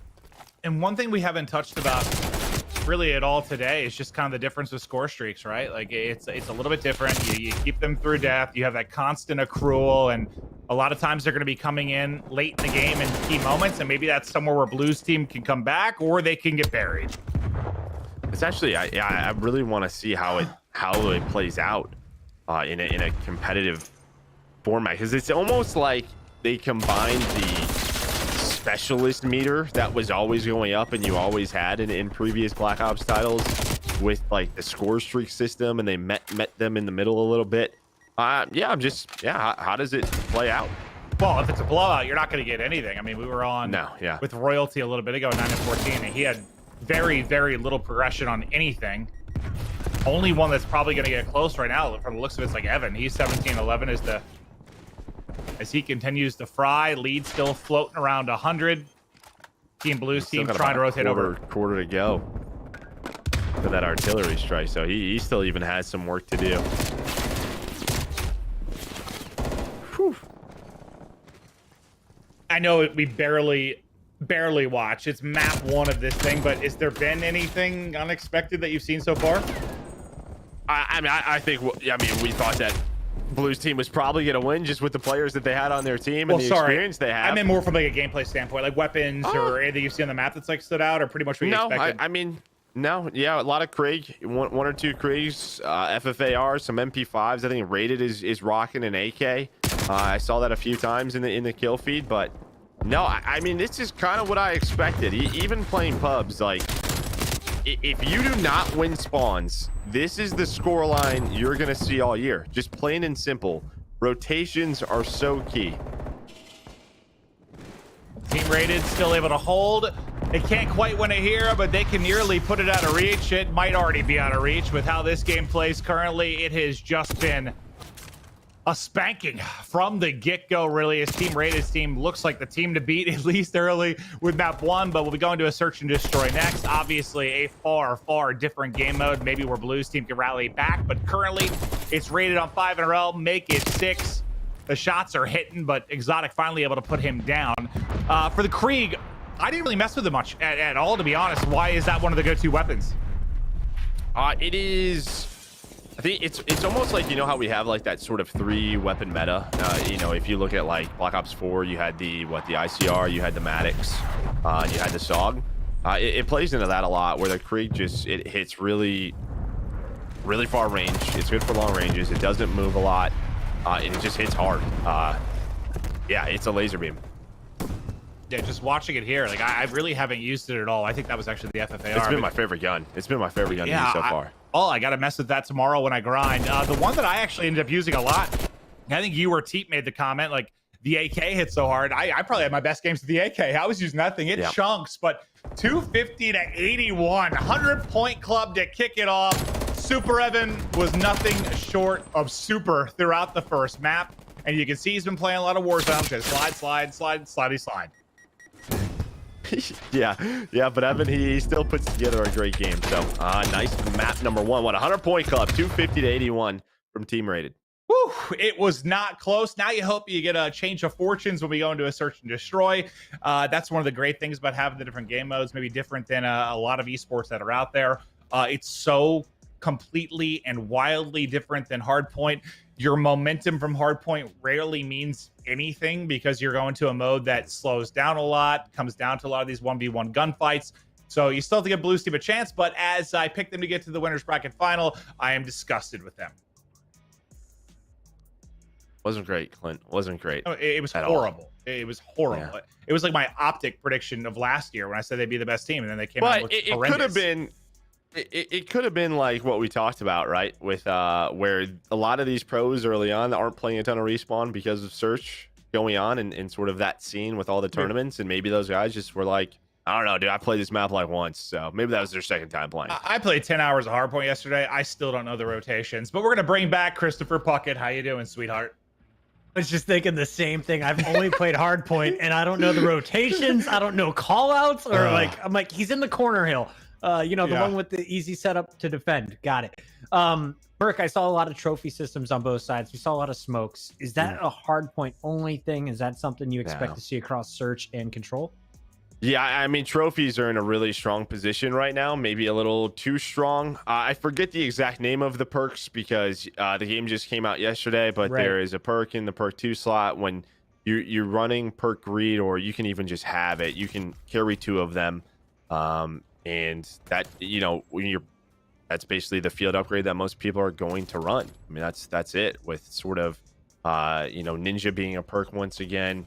There's going to be a lot of people with them. And if you have, basically 4 to 8 at any time, it's going to be tough for tacticals and nades to come through. So can you find those openings? That's the tough spot. Yeah, I think I was definitely use something that blows up grenades or anything projectile coming my way instead of the footstep amplifier or whatever it starts you out at. I believe well, I think trophy's the only thing they can actually use from a field order side of things. Like everything else is restricted, so it's trophies everywhere. And CDL's got it on lockdown. That's part of it too, is like there's not really like a secondary thing where maybe there's a bit of a decision that needs to be made, but I tend to agree with Joe. Like trophies are just a little too good right now, just based on how many you can have, how fast you load them up. Maybe if there was another decision in perk 2 slot, right? We talk a lot about like sort of balancing those perks because there isn't, you're running that second perk, which gives you 2 trophies. So you've already increased that amount, a good amount. So again, I know Treyarch's watching. I know they're listening. So we love you guys. We'll see what adjustments they make. Yeah, on this note, we freaking love the Treyarch devs. Thank you guys for all of the grind you have been doing. Shout out to everyone out in Irvine and working globally to get this done. Fantastic title. It's been a great first 24 hours for all of us yawning casters. We have been grinding, guys. Very little sleep and a whole lot of Call of Duty. I was blowing kisses to Treyarch, but I saw, I think it was Vaughn's tweet that sort of said like the fact that they came out with, when you think of anticipation and the biggest brand in the world from a gaming standpoint, it is Call of Duty, and the fact that they had to come out with this title, which was a year shorter dev cycle than they typically have, and the fact that it's during a global pandemic where a lot of their calls and decision making processes were done over Zoom and different things like that, when you really think about it, it's goddamn absurd. I don't know how they did it, but they did it. Zombies, multiplayer, dead ops, all the new content is crazy. I mean, I don't know. I have no idea how that process works. The game feels good. Every AR I pick up feels good enough. Like it's been a very fun first 48 hours. Let's talk a little bit about the gameplay that's coming up, because we just saw our first Hardpoint, but game 2 in every best of 3 throughout the upper bracket is going to be a search and destroy. So we've got our 4 maps in the current map pool that they'll be able to choose from. Merc, do you have a favorite S&D map that you hope to see coming up next? I really like the way Garrison plays a lot. I think Miami will work out well in search. Obviously, early on, when games first come out, there's always like this favored bomb site. Typically, it's the one that's closest to the offensive spawn because you're like, it's the easy one to do. And as those metas develop, you'll see some things sort of change. So, like, I know Moscow, I think it's the A bomb site, which is like around the top escalators. Like, everybody's just sort of fighting over that, but you'll see teams start to throw some fakes in. But I think my favorite so far is probably Garrison, but I don't know how it'll play with 5v5. It could be a little crazy. Okay. Maven, do you have a map that you hope we go to here for game 2? As long as it's not the one with the bushes. Cartel. I don't mess with Cartel. There are too many bushes. I can't see anything. There's little snakes in there, slippery snakes. I do not like it. Get rid of the bushes. Map's incredible. Delete them, burn them, use a Molotov. I don't care. Get the bushes out of there. Would it be awesome if like your bow and arrow actually deleted bushes? I would like, run you unlock Molotovs if I it could just burn to get them rid of the all. map. I do not promote the burning of plants, but in this particular situation, my God, dude, every time I go top middle, I'm just shot from someone I don't see. But map that I would like to see. I did have a lot of fun with Garrison. It's just, I feel like there's not one I'm really looking forward to. I think it's just going to be obvious who's played in some tournaments or wagers because, I mean, what is S&D? It's really timing based, especially for not just aggressive sub players, really for anyone. It's so timing based. Like, what point can you get to and catch the other team? And if you haven't played it all, you can really be punished and smoked. Because it's not just in a hard point or something where you need to learn power positions, and it can be tough to see people on cover. You have to figure out where to look and where your eyes are ready for when you're around a corner. This is literally just like, where can I get, like, what spot can I get to before they do? And some people are going to know it, some people aren't. So that'll be interesting. We love you too, chat, by the way. There's a lot of Maven and Merc love in the chat right now, as well as for myself. We love you guys. Thank you all for tuning in. Is it the bald idiots? Are there some bald idiots in there? That's what I call that's what I call my subs, because I'm not creative. Like, I call myself this, so I'm just going to nickname my subs also bald idiots. Yes. One of us. If I have a son, bald idiot. That is his name. Bald idiot Evans. Bald idiota. All right, let's go into our second game when we can here. Production's getting it loaded up for us. All of our players are going to be jumping into the same lobby and going again. It's best of threes all the way through the winner's bracket. If you lose here, you stay alive. There is a loser's bracket, but we hope you're good at search because it's one and done S&Ds only through the lower bracket. 25K on the line with 20,000 of that going to our first place team at the end of tonight's competition. And it's been a good one so far. We're going into our first search. I can't wait to see how the pros are playing it, what the strat is, because it's got to be way different than my score-based matchmaking in my current pubs. Maven, if you...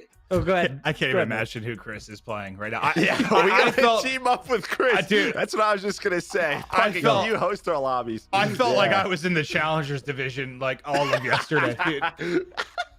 Like, my kids don't have headsets. There's benefits to playing with like pros like I do, but also it's so hard. But okay, here we go, hopping right into it. A couple already dead into the round one, rated with a 4v3 advantage. Well, as fast as I say that, Arcitys lines up 2 and suddenly an irrational in an unrealistic position trying to clutch up in a 1v4.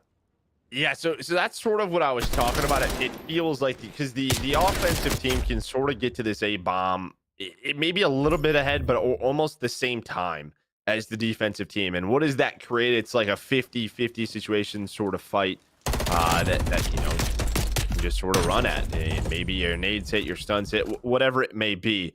But Arcee's in that strong position. There's this outer staircase, which you may not even know exists. I had to figure out as well. I thought it was out of bounds. And then I went over there. I was like, oh. Yeah, there's like some little nooks and crannies that you're like, oh, I didn't even know this part of the map was there. It is there. It's all the way at the top of the mini map is what I am talking about. But here you can sort of see the overhead. I love this because we could talk about those timings, which are so important. And yes, a lot of the presence going to be over here towards this A site. It looks like Frozone has a sniper as well. Maybe trying to open things up. And this is where I was watching Clay really do work with that snipe, but Frozone's going to get caught. Bodies all over the place. Is a track with the 2-piece before he falls. Raiden now trying to hold him, but there's a little stairwell or steps you were talking about. Able to take one down. RC's now in a 1 versus 3. 50 seconds remaining on the clock. We'll see if you can make the play. Yeah, these couple of rounds, well, especially that one, sort of reminded me of a 5v5 Call of Duty that we know in the past. Is Arcitys trying to do what he can. He's able to take down one, but can't get away with the slide. They all play together, all three of them as a unit, and he can't get away with his life. I mean, that's why you want to group up in those positions, right? Like, don't give one-on-ones. Because even though you had all three there, it still got a little bit scary. Nice shots out of Royalty there. Top escalators. But yeah, that A bomb site can be very important. And then as soon as it feels like one team is winning that battle continuously, you'll see maybe some B hits. Wait, Arcitys is on 6 already through 2 rounds. That's a pretty good stat. Yeah, I think he had 4 in round number 1. They've got one guy in rated that's kind of working mid on the offensive side of things.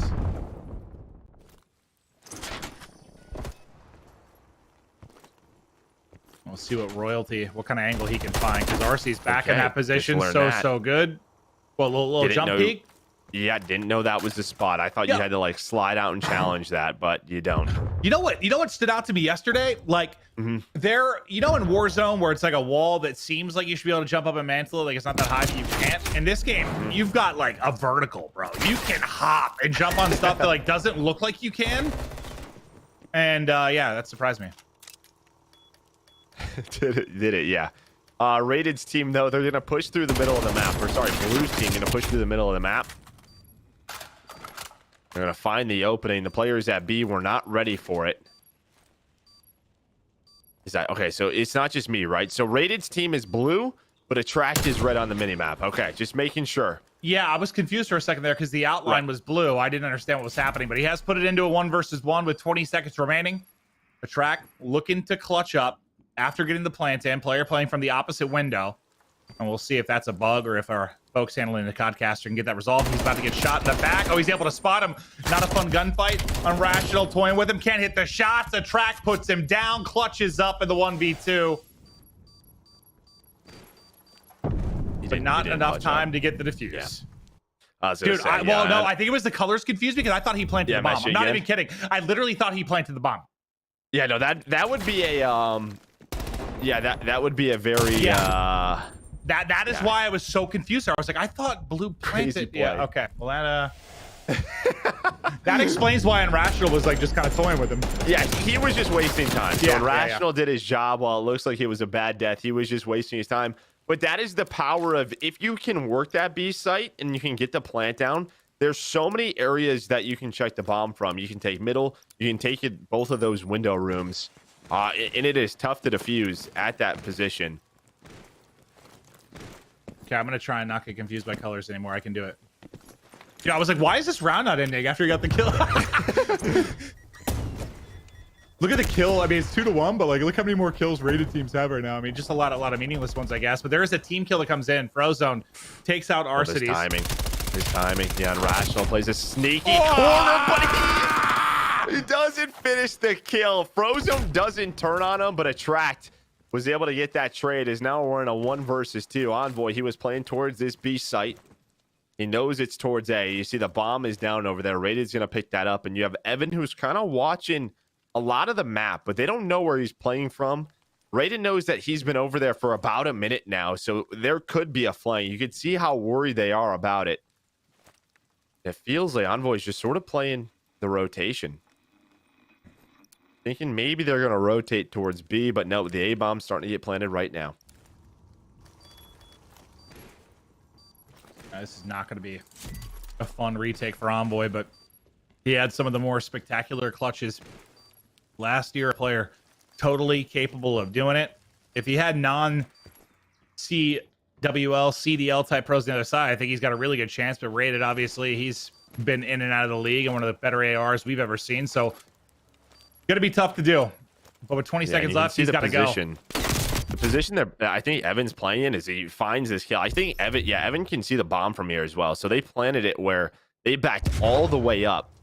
And Evan can see this bomb planted. We're not going to see the final kill. You're going to see the best play. It was Rated. on the attack with this AK. We saw him using the AK all day so far. He's going to find 2 kills here, opens that up. That put him and Evan in that 1 versus 2. Yeah, I've been happy for Rated too, man. Like, obviously ran into unfortunate circumstances to start last year with the CDL team. He ends up off the roster, but he's been crushing it in Warzone, man. He has been crushing it. He's good. Smart. He's just smart. He's smart, right? Like, he's an intelligent player. And I think that really just carries him forward. Of course, obviously, he's a very good Call of Duty player. And doesn't miss a I think lot. you're right, though. I think you're right. Royalty to get tucked into a corner here. He's got a lot of opposition on the other side. There's somebody working the flank pretty fast. I think that is going to be SuperEvan, who's trying to work on the backside of it. He's able to take a one-on-one. That's going to split the defense now, as they're going to have to pick a side and push out. And that's exactly, or the offense, that's exactly what they're going to have to do. But now in a 2 versus 4, Team Blue's team will try to figure out how they want to play this. But Evan makes the play, gets one on the flank, gets the other 2 as they push out. And Evan, he was brilliant in the map 1, huge here in this round as well. Yeah, Evan with his FFAR. We're going to see a lot of it today. Nice awareness, nice jump shot there. Finishes that one off. Takes down Unrational, who was watching the flank. But so far for Blue, 0-5 from him. But we'll see if he can pick it up. Yeah, he's probably still recovering from losing to us at a bunch of Warzone tournaments. He won a few, though. He's won a few. We haven't. That's a good point, Joe. Mm-hmm. But yeah, you'll notice there too, like him reacting to it. Like, yes, Ninja is really quiet, and I think if you're playing like respawns and pubs, like you can get away with just kind of sprinting around. But when the gameplay slows down, there's not as much chaos and gunfire. You can still hear people rather clearly, unless they're like ADSing around. So you can make reads and make plays around the footsteps. Here's Envoy with a big flank right now. That's going to be a freebie. Royalty's going to get another one. Unrational again playing this little sneaky corner on this ledge. aHTracTXII going to fly on through, but that is quickly traded. We are in a 1 versus 3 for Evan. Well, Evan just had 3 big kills in the last round. Can he pull off a wondrous clutch? I heard that. That probably doesn't help them. Yeah, it definitely doesn't help. Well, what I think it was Karma or somebody said one of our chats yesterday that when you're using Ninja 2, like you shouldn't really slide much because the slide makes a lot of noise. Well, yeah, that's always been the thing, right? With sort of dead silence. It varies from title to title or Ninja, whatever you choose to call it.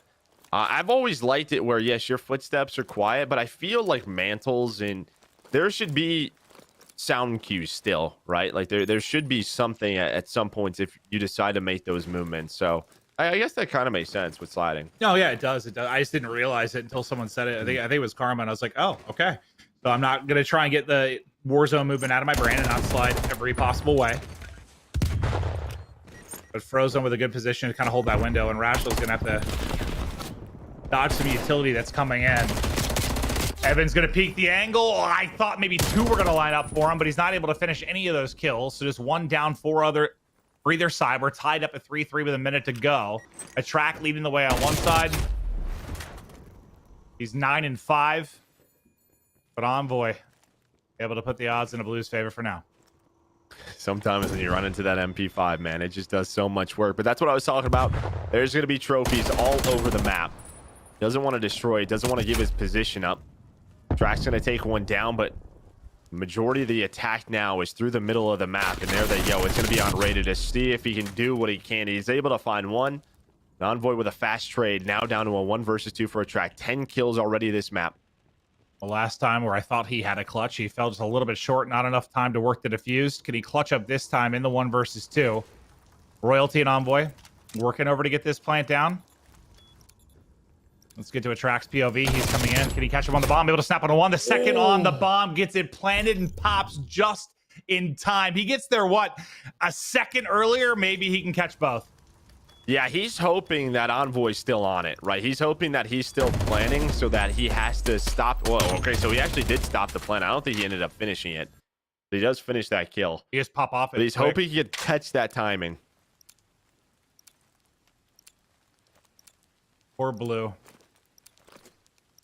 Ready for his own set of films. Well, you know what? Blue is the one player I think in this lobby that has the least amount of competitive Call of Duty experience. So he's up against some giants. I mean, I have no idea. I'm not really sure if he has played much or not, but he's ready to get to map 3 if they can win this and forget about this search and destroy. He's still looking for that first kill. Envoy, though, gonna get caught with a stun out mid. I think Evan was maybe about to peek him, but he's gonna get caught as he tries to hit that edge. So he'll get first blooded. This Team Blue spot in a good position early in the round. Yeah, and you saw a lot of that chaos early on was towards the A site, but as things slows down, a lot of people fighting for mid-map control. aHTracTXII able to win a big one-on-one over towards the B. That might open things up. And with Royalty taking out Rated, where do they want to attack? It looks like Arcitys is actually just going to go towards the A site. Him and aHTracTXII are both going to win one-on-one, so the number advantage is gone for Team Blue. Now they'll have to try and pull off the 2 versus 3. There's Blue's first and second kills in the round. Nice shots right there. Picked a good time to go big into a 2v2. I think he's aware both are there now. Both are going to drop. The snipe is going to hit. Blue's team, after getting just dismantled map 1, now 1 round away from tying this up at 1-1. And this is a heads-up play from Blue as well. Obviously, nice shots. But then he plays his life. He waits for Royalty. They play the 2v2 correctly. He knows they have to get the bomb down. And makes a big play in a huge round. The track needs some help. He's 13-7. Arcitys has 9. That's help. Okay. All right. You're right. You're right. The 13 just really stood out for me. He's been primed. See if Blue can close it out here. The Exotics POV got some help from Royalty inside the bus. And this is, dude, it's so hard to pick somebody out of this bus. I tried a couple times yesterday. I just couldn't rip somebody out of that thing. I didn't even know you could go in it. I'll be honest. Yeah, no, I had no idea. I didn't either until someone beat me from it. I was like, oh, sick. And then I respawned. I'm like, all right, I'm smoking this guy. Didn't go well. Respawn again. I'm like, all right, this is the time. Didn't go well. I died like 4 times in a row trying to kill a guy out of it. I'm very stubborn, Joe. Yeah, you're the perfect Call of Duty player. Like, just keep running at the same person, the same power position. That's See me, if anything Joe. changes. Yeah, that's me. Yep. And that's when you typically are yelling about a gun, right? Like, this gun. Yep. Yeah. No, there's a lot of rage inside of this. It's not your fault that you keep challenging the same person in a power position over and over again. Chad, I know a lot of you are the same boat. 100% they are, yes. But now, Exotic trying to clutch up, makes it a 1v1. Him versus Rated, so little time to work with now. He's got bomb to plant. Gonna wait a second, see if Rated comes. He could hurt himself. Oh, no. Oh, I think this is going to work out for Rated. Yeah, if he commits to that plant right away, the bomb is down, but he doesn't. That gives Rated time to rotate. That's an easy 1v1. Well, so Exotic's just thinking the rotation's already coming in. Yeah, exactly. It's easy for us to like look at it that way when we can kind of see everybody on X-ray, but in his head, he's thinking maybe the insta-chow's going to be coming in. It's just sort of one of those kind of 50-50 moments. You guessed wrong. 50-50, yep. But it keeps Team Rated alive in it as Rated goes big in the 1 versus 1. Only his 4th kill in this map. But, I mean, historically Rated, I mean, you think about the like Call of Duty World War II, he has been one of the better search and destroy players in the game.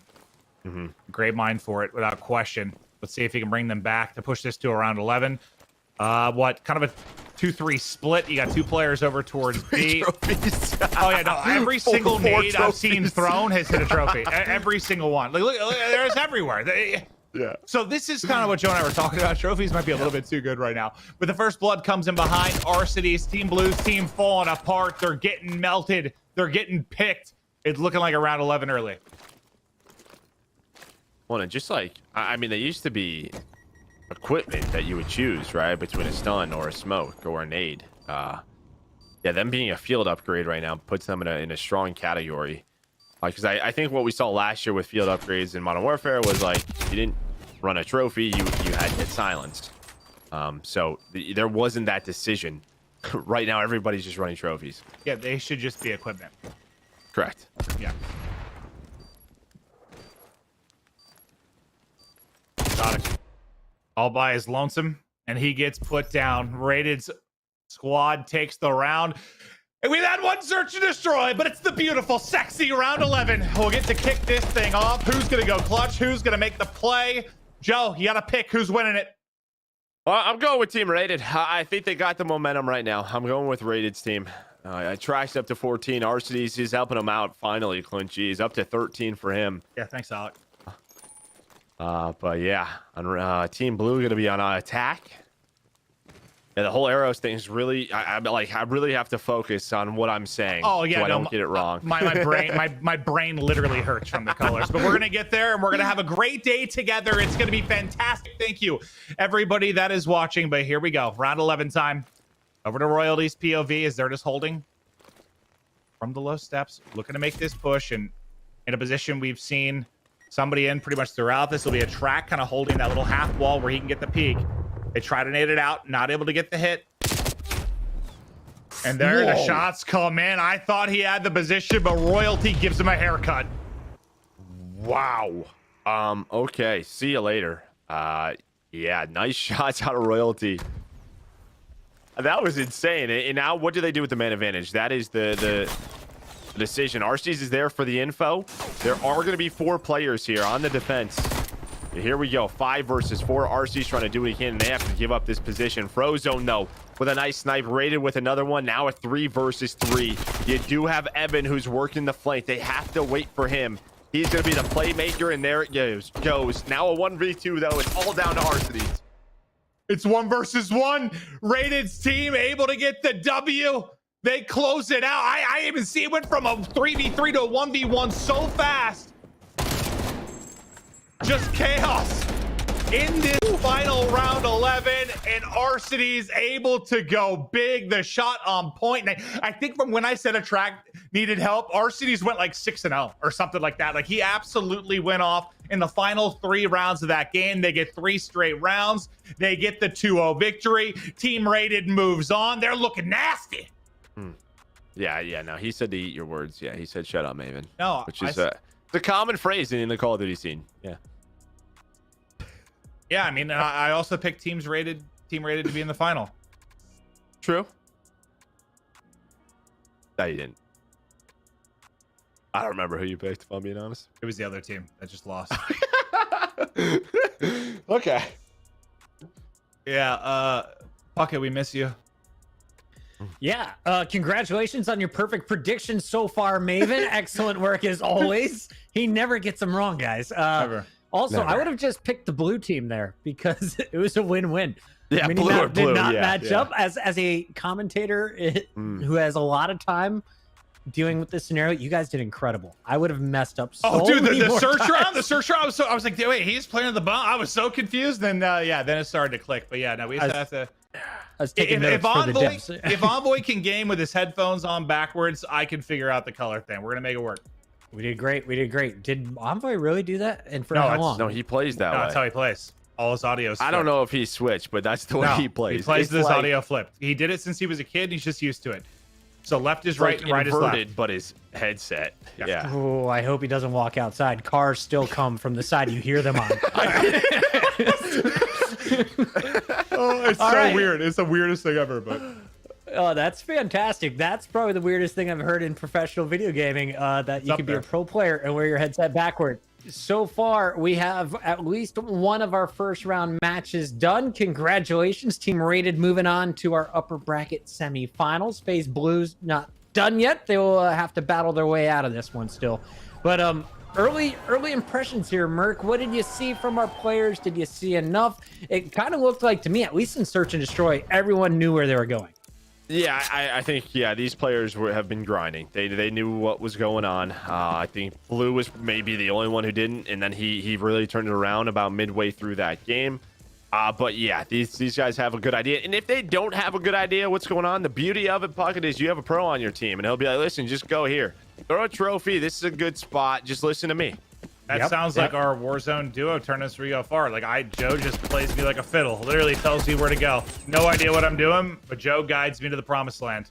And you make the plays, Maven, every time, just like your predictions, always on point. Merc agrees. Look at that face. I'm told we're going to a quick commercial break. When we come back, though, we've got another matchup coming your way. I'm not quite sure if we're going to jump into another round of 8, as some of our games are going to round 3, or if we'll be jumping right in with the semifinals. But either way, you're in for a treat. Don't go anywhere. This is the Atlanta FaZe Cold War Clash, and we got plenty more games to come.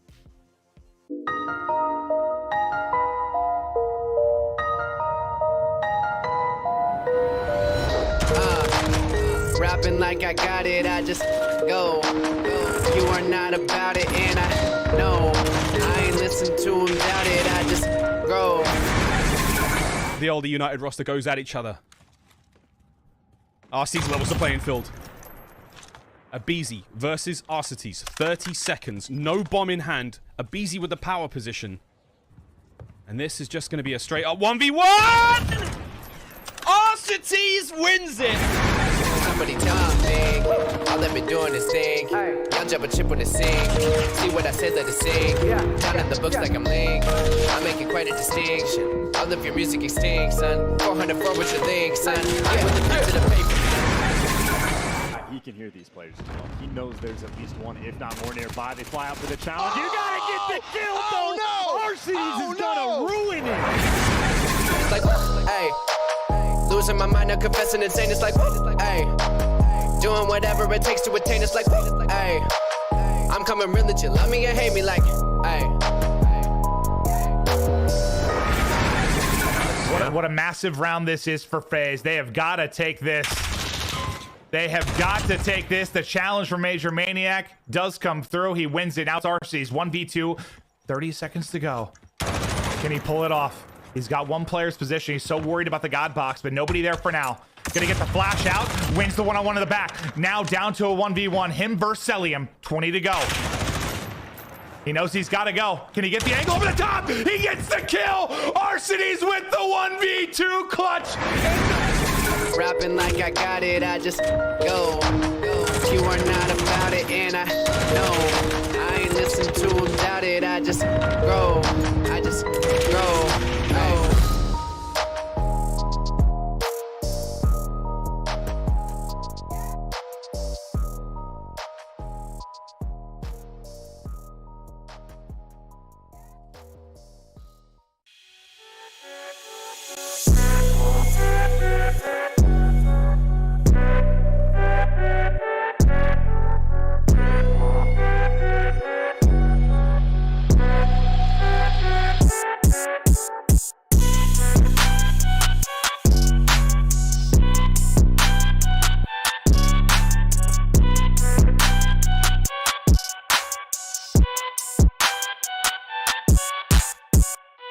What's going on, guys? FaZe Blaze here, and this is Controller Gang. Let me show you guys my scuff setup.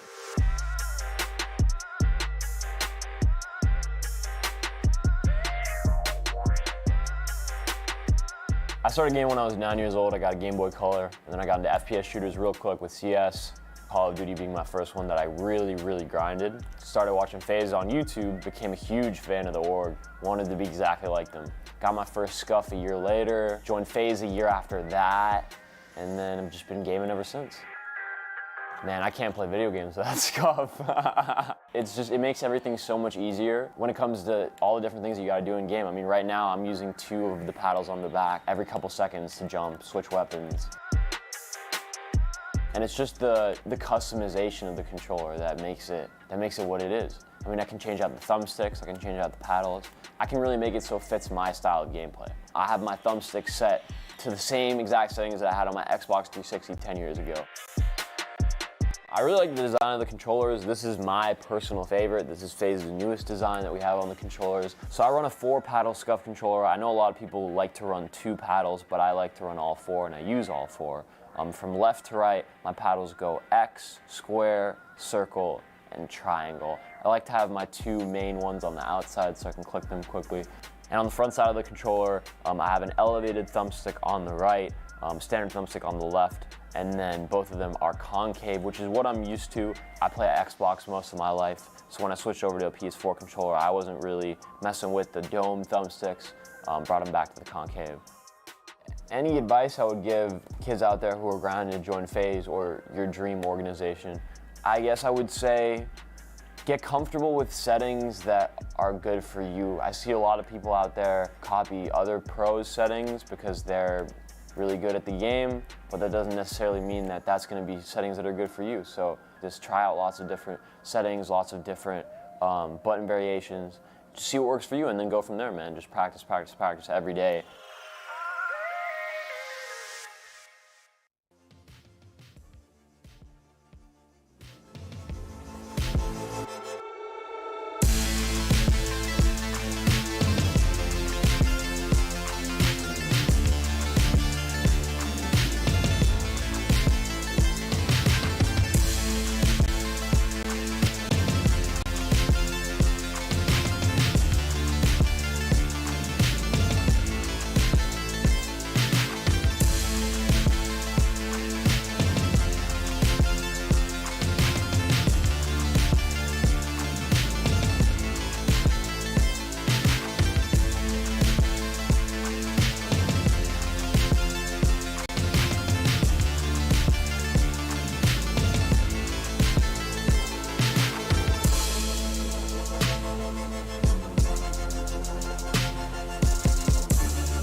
What's up, everybody, and welcome back. We're live right now on twitch.tv/ATLFaze, as well as Call of Duty, and on youtube.com/Call of Duty. And we're here to party tonight. We're celebrating Cold War with a $25,000 exhibition. It's the Atlanta FaZe Call of Duty Black Ops Cold War Clash, featuring your favorite pros and streamers. So far, we've showed you one round of action. We're going to show you a lot more. But before that, I need to give you some free stuff.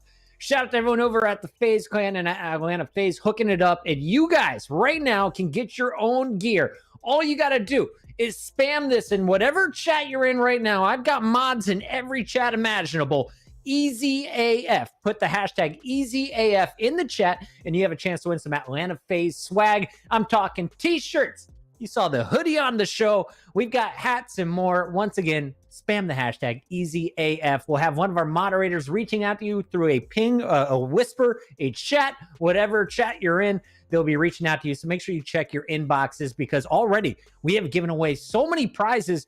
And I was just told by our mods, we have 4 people with unclaimed prizes. If you don't claim it, I'm giving it to someone else. So check your inbox right now as we get back to the games. I'm Puckett, but I'm not alone today. Please welcome back to the show. We got Maven and Merc. And Merc, we just saw the first round. Team rated looking pretty clean. Are they the new favorites in the top half of the bracket? Ooh, oh, the top half. I think so. Well, they're going up against Team Jukeyz, who has the twins. I don't know. I don't know if they're the favorites. That'll be a really good match. But yeah, that'll be a fun one. Jukeyz team did go to a map 3. Our Rated's team 1-2-0. So maybe, just maybe. It could be. It could be. We saw our first round of 11. We've only played one S&D.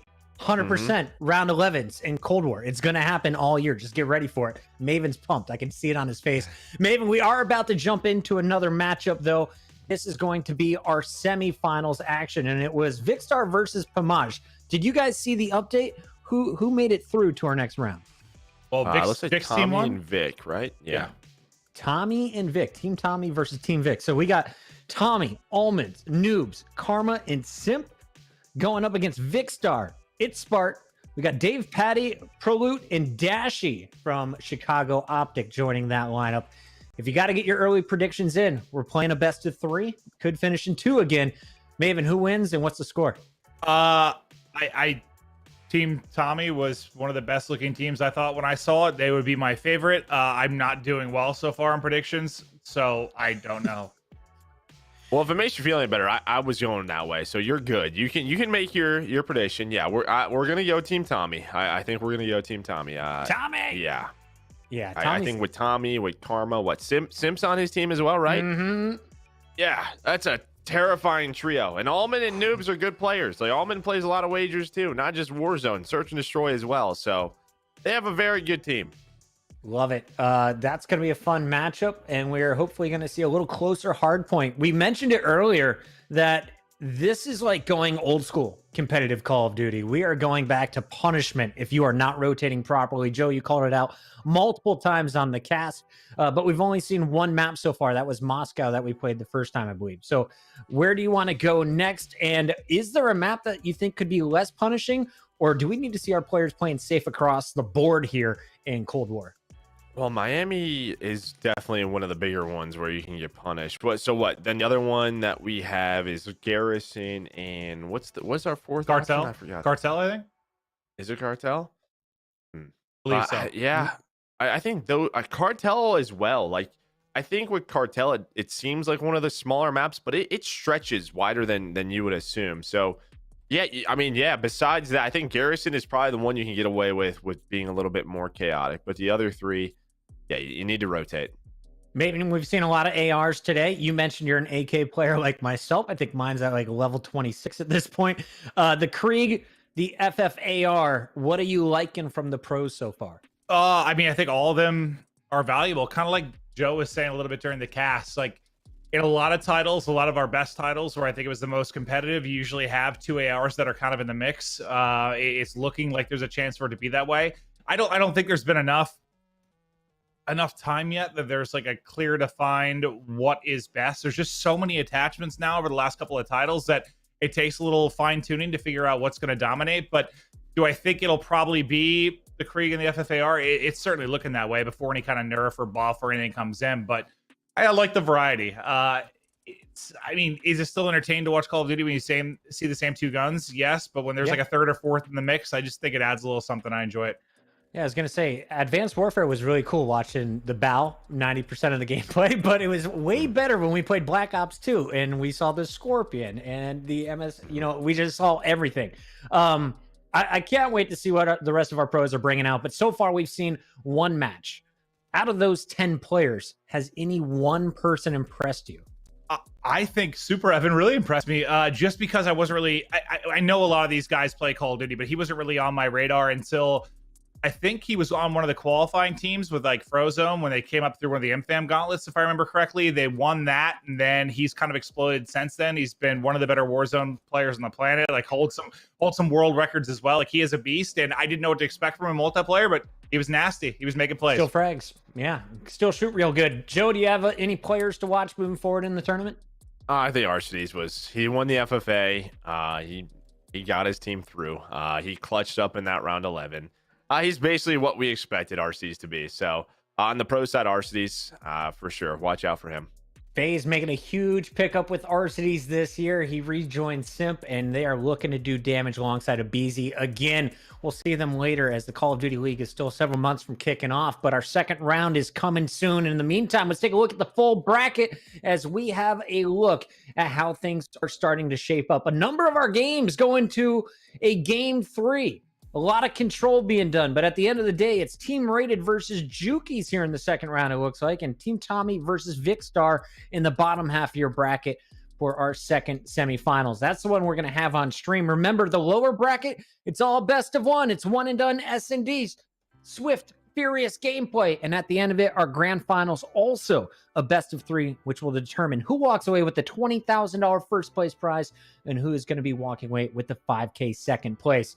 Everyone's a winner, though, today. It is the second day of Cold War, and we're about to jump into the action. If you're looking at Team Vikkstar, the one player they picked up out of the draft was Dashy, and this is a guy who had all the hype on the planet coming into 2020.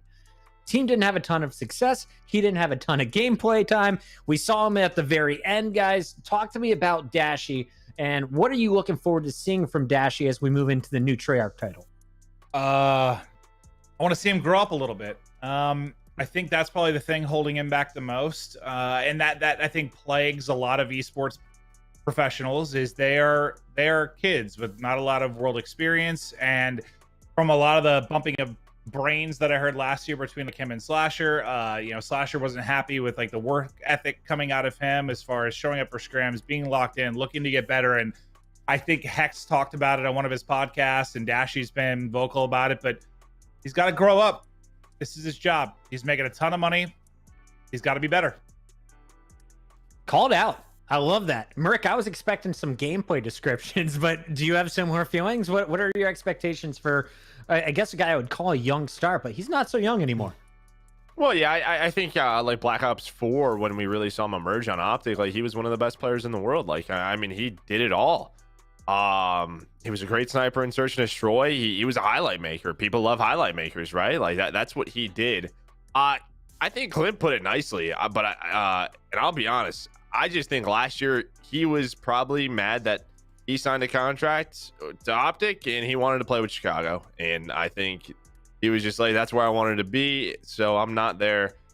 Adios. I'm really not putting that much effort into here, and I think people took note of that, but he's good enough where they're going to take more chances on him. And yeah, this needs to be a great year for him. It's a terrible example for children, but if you're really good at something, you can get away with being a child and end up where you wanted to be. Yeah.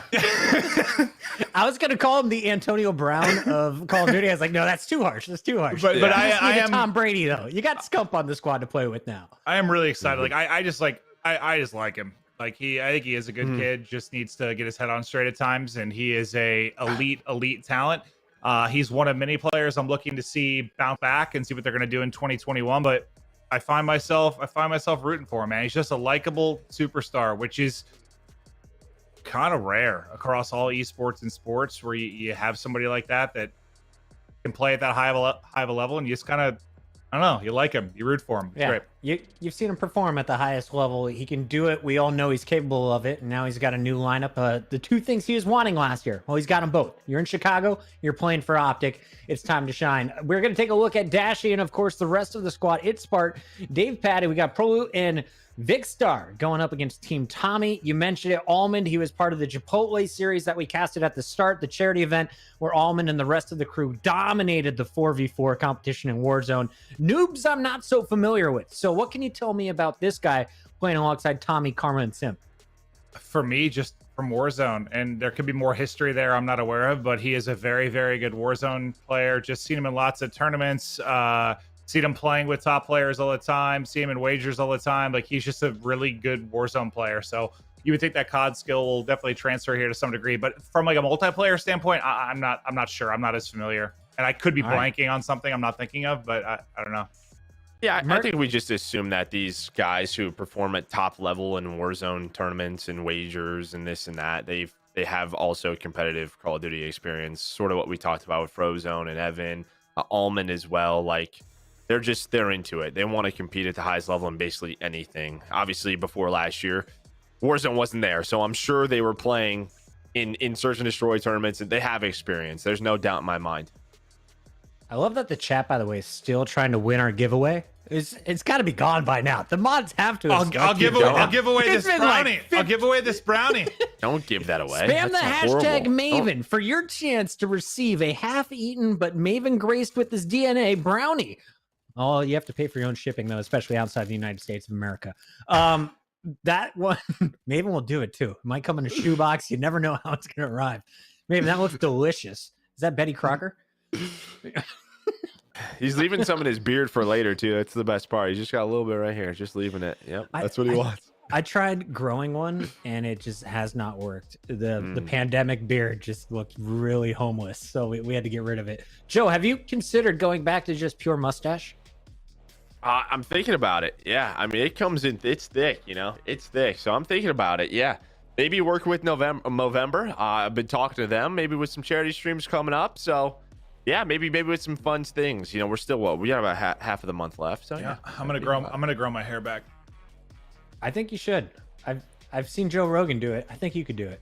It's possible. Anything's possible these days. Yeah. We just got the map, so I'm hoping that means this match is almost ready, guys. Don't worry. We want to get to the games as bad as you do. Doing? It's day 2. It's custom lobbies. You're playing with players from North America and Europe. I'm sure there's some kind of tech issue that is holding us up, but the maps will be Moscow for Hardpoint. When we go to Search and Destroy, we're going to Garrison. If we go to map 3, you guessed it, for another respawn, it'll be Control on Moscow. Everyone loves Moscow. Is Moscow the best map in the game right now? Because it's my personal favorite for pubs. It's gonna be similar to, I don't know, Call of Duty World War II, where you saw docks like several times in lots of series, or I don't know, Black Ops 4 be like a fringe. Like, it's gonna be that one kind of go-to map, I think, for a lot of teams. Yeah, I think we're gonna see it a ton this year. It's a safe map right now. Again, I think it's 5v5, so I think these players know that, like, if I'm one of the better teams, I'm like, I want to avoid that chaos. Let's play like some structured Call of Duty. I think for like the league and 4v4, those things will open up. You're probably right in which it'll start that way, but you're gonna have to make those adjustments because teams are gonna be better at that map than you. So that's where the fun begins. Garrison, I'm excited for Search and Destroy, because I saw a lot of different angles being used by Slash last night when I was watching him playing some tournaments. So I can't wait to see what people do. Is Slasher an innovator? Is he like that cerebral guy who's finding stuff first? I don't know if it, like, I don't want to say yes or no, but I think it's one of, like, we just know he plays at such a high level every single year. Like, you just count on him to be good at the game. Yeah, he is a very cerebral player. I think if there was an IQ check, he is probably one of the smartest players in the league without question. But he's not like a Shotzzy. He's not like a Shotzzy who's just finding these crazy spots and movement things. Like, they're just wired differently. It's like, I don't know. Some people just approach a new Call of Duty a different way. I think for Slasher, he's trying to break it down from a strategy standpoint, positioning, whereas Shotzi's trying to break the game. It's just different. I think Slasher is one of the guys who, okay, this is how these people are playing this map. I kind of like this, but I also have ways to make it better.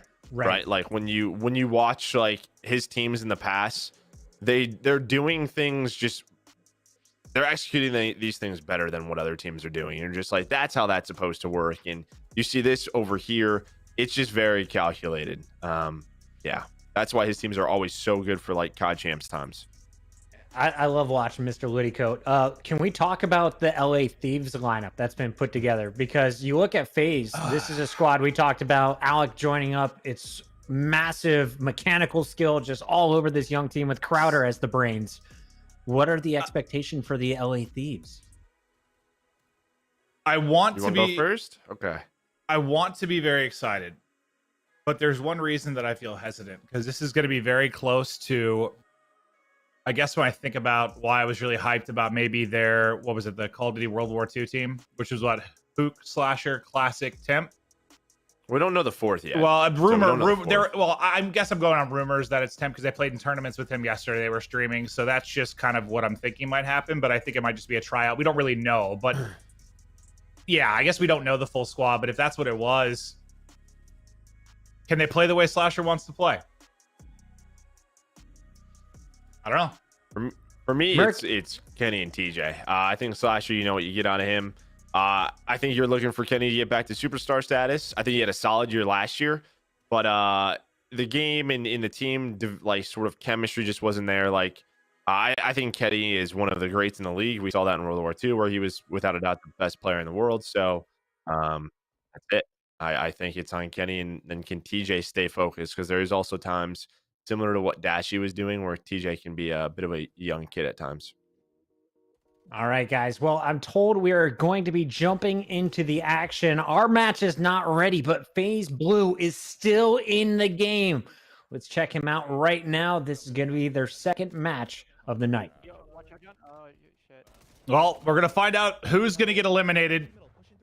We're spectating Royalty now. 2 versus 4. Everybody comes swarming again. Quickly cut down to a 1 versus 1. And it looks like that's going to get him to 2-2. Is there anyone really popping off right now? It looks like Exotic on one side. aBeZy was having a solid game on the other. Yeah. So this is Team Blue versus Team Temperrr. So Temperrr's team, which I'm not too familiar with besides Temperrr and aBeZy. So we'll see how they're playing out, but okay, we're into our game, Clint. We're here. This is our match. This is the one we were watching. A surprise! That's the 3 semifinal here in the winner's side of things. Vic versus Tommey. And we watched, a blowout Moscow hardpoint the first time through. Hopefully a bit more competitive here. And Bob leaves Swagger. That is Karma. That is Karma. I have no idea why that's his name. I'm not exactly sure why. I had him added on my friends list on Activision. That was him. So yeah, so everybody at home knows, that's Karma. He just changed it one day. I was like, who is on my list? I don't remember adding this person at all. Yeah, who is this? Who is this person? Karma is interesting, man. I love him, but he is interesting. Different breed, right? Yeah. Yeah, one day I texted him, he didn't respond for like 5 days. 5 days later, responded and said, "Sorry, I didn't know where my phone was." What? What do you mean you didn't know where your phone was? Like, you just for five days didn't care your phone was on? Like, yeah, a little different, a little different, but Team Tommey stacked from top to bottom with players that we are familiar with. But on the other side, Big Star, who is just an absolute beast in Warzone tournaments, got himself Smart, Prelude, Dashy, Dave, and did I already say Prelude? I already did. And Smart, yeah. I would imagine that's Smart from Gorillas last year that we saw. Yeah. Briefly. Yeah. Okay. Well, back over to Karma. Well, Vic caught with his pants down as he was ADSing and holding a lane. Noob's going off as well.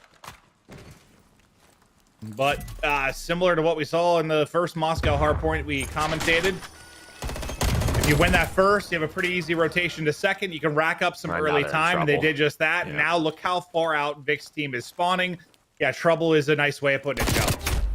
Yeah, and Karma played this so patiently back there. He just played his life. His team pushed through the front. You see they're on a 13 streak as a squad. Big Star seems to have to go all the way through Bus Street, but guess what? Karma is ready for it. He's on a 4 spree. You have Simp on a 6 spree. This could be another blowout. This is what I was saying. A lot of teams are picking this because if you are the better team, you're going to win these rotations more often, the key gunfights, and this is what it's going to turn into. Yeah, I'm curious to watch the spawns a little bit. Like, when we have 5 players that more or less know what they're doing versus, because like the spawns felt a little bit weird in Hardpoint when we were playing, but it was 6v6 and you've got we had randoms our team there's running around. It's gonna be interesting to kind of watch the mini map, see how it kind of plays out, that little song and dance that goes back and forth on the map. Yeah, I mean, I've watched a few times. There's been some split spawns, but like usually it's because someone's where they shouldn't be or where their position is. So far it's made sense to me. Is Big Star's team finally starting to make some progress here on the bus? But Simp with 2 more kills. We were playing Cartel, and like they just kept split spawning, and like the spawns made 0 sense to me, and I was raging. And then I realized they had an AFK, They had AFK just on the other side of the map. I'm like, oh, so this is why the spawns are all over the place. Gotcha. Smart is 0-10, Clint. I mean, that's a solid start. That's a solid Simp start. is just can we just watch Simp for a bit? He's 18-6. Just every time we watch him, he's on a spree. Yeah, he is lighting it up without question. Simp, a beast on the map, and you saw, well, why I spoke so highly of him when Chris asked me what makes him special. He is an unreal and generational talent. And while he's putting in work right now, maybe not against competition he's going to face in CDL, but he's making this look like a pub stomp. Yeah, see, better players than what we're playing against. That's all you really need to know. These are still solid players. Yep. Nice little spot right here on top of that planter. Plays his life. And he's so good with his movement, his ability to stay alive. On another 4 spree like I was talking about, up to 22-6. His team recognizes right away that we probably flipped his spawns, and they did. They're racking up this time, almost up to 200 points. Do we have a mercy roll? Oh my goodness. That was Simp again. We just saw from the receiving end. Unfortunately, Prolute is going to get smoked. And as much as he's frying kind of karma right there with him, he's a 16-4 quadruple positive. That dynamic duo on this team, slicing and dicing. It is 210 to 34. My God. And, well, he just called a cruise missile in. It looks like he has a war machine, or he's about to get it. He's on that 7 spree, and now every kill he gets is just going to rack up the score. Make it 8. They're 35 seconds away from winning map number 1. There's 16 trophies down. You better hope the opposing team has a trophy. They don't. Vikkstar, he's going to eat a grenade. Trying to stay alive on a 10 spree, 11 spree. One more shot, make it 12. 30-6, Simp the Phenom. What a clinic he is putting on now. The war machine makes them pay. Vikkstar squad blown to bits. And this is one of the bigger blowouts you are ever going to see in Hardpoint. Get me out of here. Get me to map 2. Now they're dying to each other. Get you out of here. What do you think the other team is thinking? They're thinking get me out of here too. Holy smokes, Simp. A notch above the rest. And Oh my goodness. That's the best play. Whoa! Okay, then. Oh, I do not want to ever play against him. Ever. Like when you think about coming out of retirement and you see that, like it immediately puts you back into retirement, Joe. Yeah, of course. Yeah. No, I get it. I know you have to do you probably win like a wager and you're like, oh man, like I could get back on the sticks, like put me on a team, like it's my time. And then you watch Simp, you're like,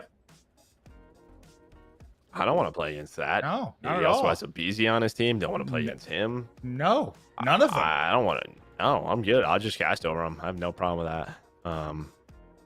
Not an issue. You look at some of the other teams. You think I want to play against Shotzzy? No, I don't. So I'm just going to keep carrying you, just hanging out. I want to play against Puckets. You could, and you would win. It would be great. I would be so down for that. Guys, Almond 8-7, Tommey 5-9, Simp the #1 draft pick thanks to Tommey winning the free for all. 30-6 close things out on a 12 streak. I feel like 3 of the teammates could have just put their controller down middle of that game, and Simp would have still won it. How do you stop this monster? Your team Vikkstar, you've got your friends, you've brought in your buddies, you've been playing Warzone a lot. Now you're going up against one of the greatest in the Call of Duty League.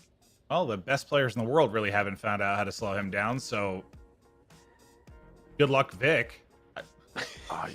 Yeah. Oh, yeah. I don't know. I don't really think there's a way based on what we've watched. It's like there's enough trophies to stop any tactical you try and throw at him. There's no way you're going to lock onto him faster than he's locking onto you. Ridiculous stuff there. Simp is going to put Team Tommey on his back, at least for the first hard point. Can we talk, though, about score streaks? Because I saw that question a lot in chat. what score streaks are allowed, what score streaks should we expect, will there be score streaks this year? Has there been an official ruling on any of this yet? Well, we have CDL rules in the game, so at least like a V1 is out right now. There could be some changes and updates to it, but for the most part, we've seen the RC car, combat bow, what's the, oh god, I even know the names. There's like the artillery, and then what's the airstrike thing called again? Cruise missiles. So those would be the main three. You'll see a little combat bow as well, just in some search because it's easier to acquire, and I don't know, it's a risk to use it. Like maybe if you're in a clutch situation and you have a submachine gun and you have to like challenge some ARs, you might try to pull it out and get a pick.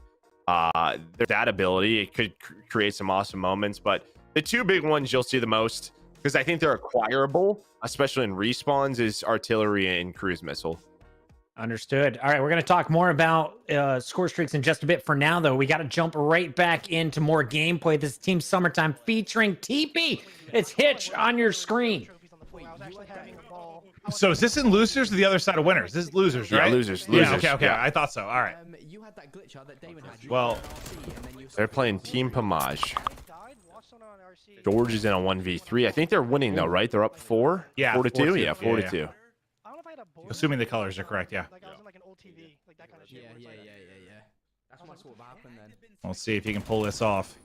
Nice shots. Nice chow. Impulse is going to drop. Yeah, bomb. He can make this happen. 1 versus 4. Like I said, the TST boys have played a ton Get out, of search. George. Get out. Oh, he got out. Possible. Wait, he saw the sniper. Okay. Moving on point. Wait. Shot almost there. The chow comes in, though. He will fall. Nearly pulls off the 1v4, but can't get it done. I think Formal is still alive as well. It's like the one player you probably don't want to be alive is Formal. So the pro player on the other team.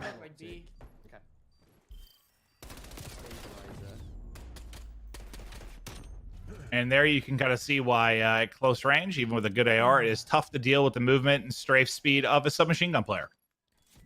I had a couple, man. Yeah. Like, I don't remember it happening. Like, it hasn't happened much in Warzone or last year in multiplayer, but, like, I had, maybe it's just the attachments. A couple times I got put on skates, man. Like, I literally, like, was in a strafe battle and just whiffed all my shots. Like, you can really hit movement on people.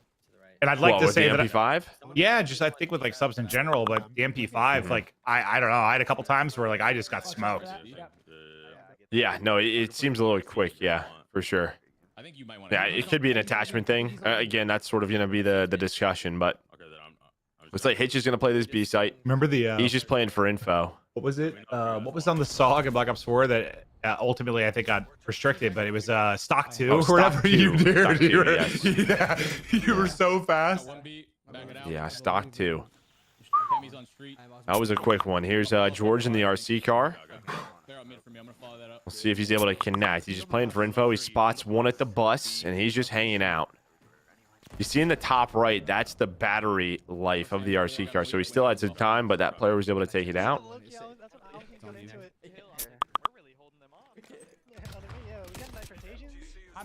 Oh, Blake tried to get the stun in, but he gets taken down. Almost outplays him with the pistol.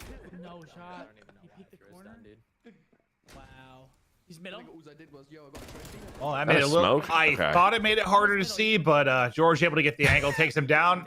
Now TeeP looking over him with the FFARs. They try to push up the outer lane. Now it's all going to be on TeeP in a 1 versus 3. He's trying to play for the bomb. Yeah, he knows he has to play the bomb. If he can stop the plant, it's over. So the plant's going to go through.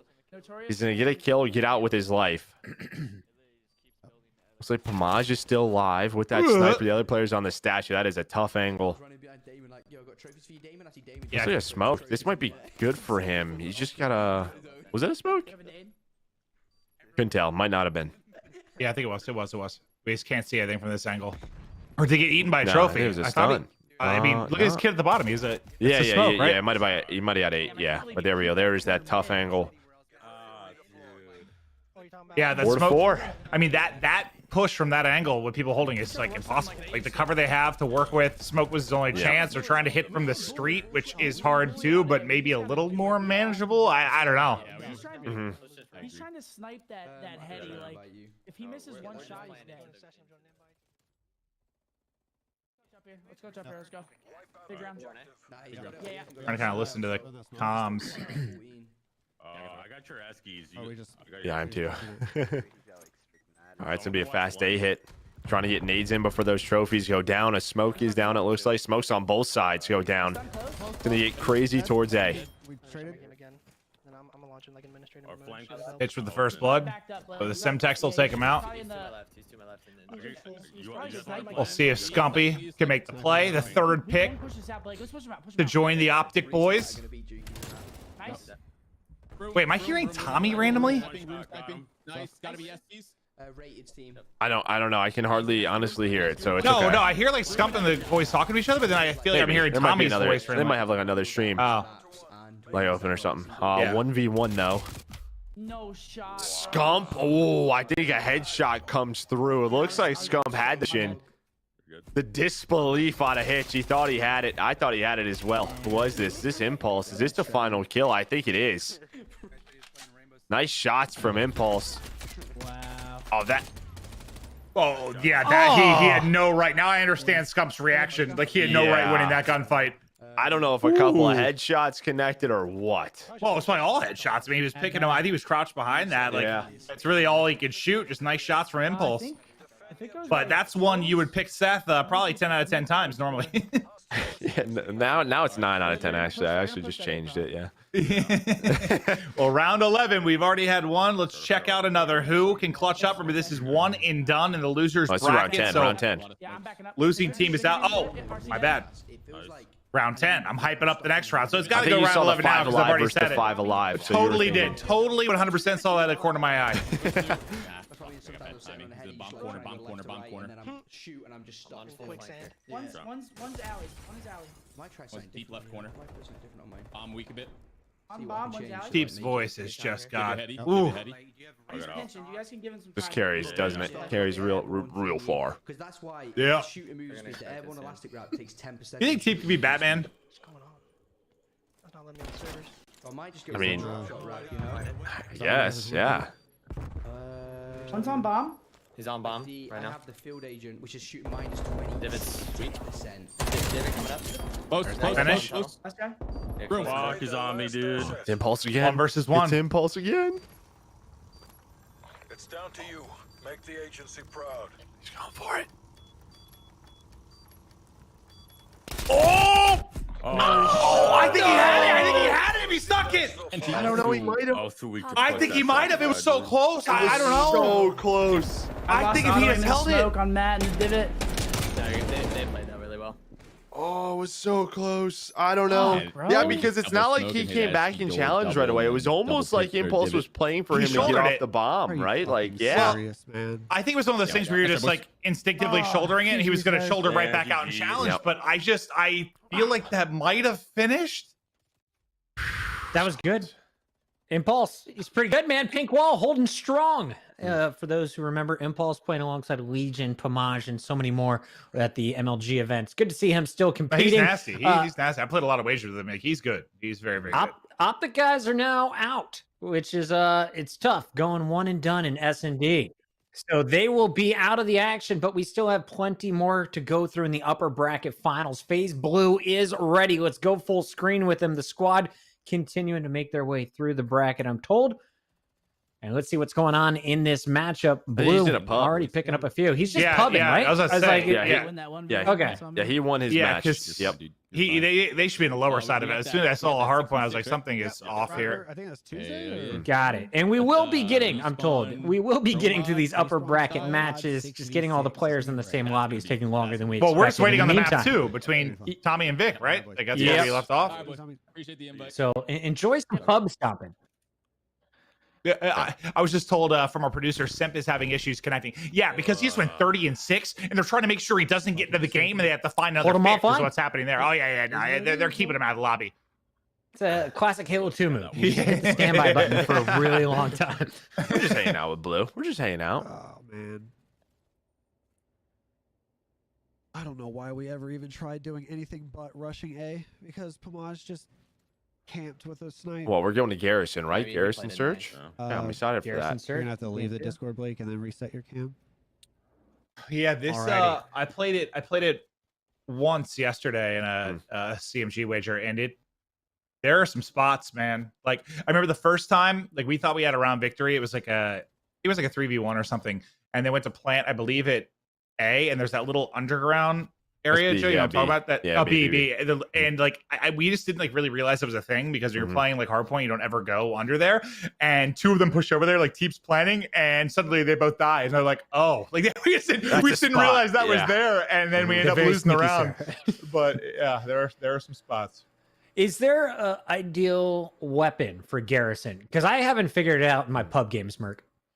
Well, that's a different story. Yeah, it's a different story. I think like a lot of the ARs are really solid because there's a lot of places that you can mantle up on, but it's so close quarters, the MP5 for sure. But it looks like we're gonna check out map number 2 between Team Rated and Team Jukeyz. Do we happen to know what happened in map number 1? We'll try and figure that out. I'll track that down for you. Yeah, we'll figure that out. But this is a quick round through the middle of the map as Evan with some nice shots, and Jukeyz can't believe it.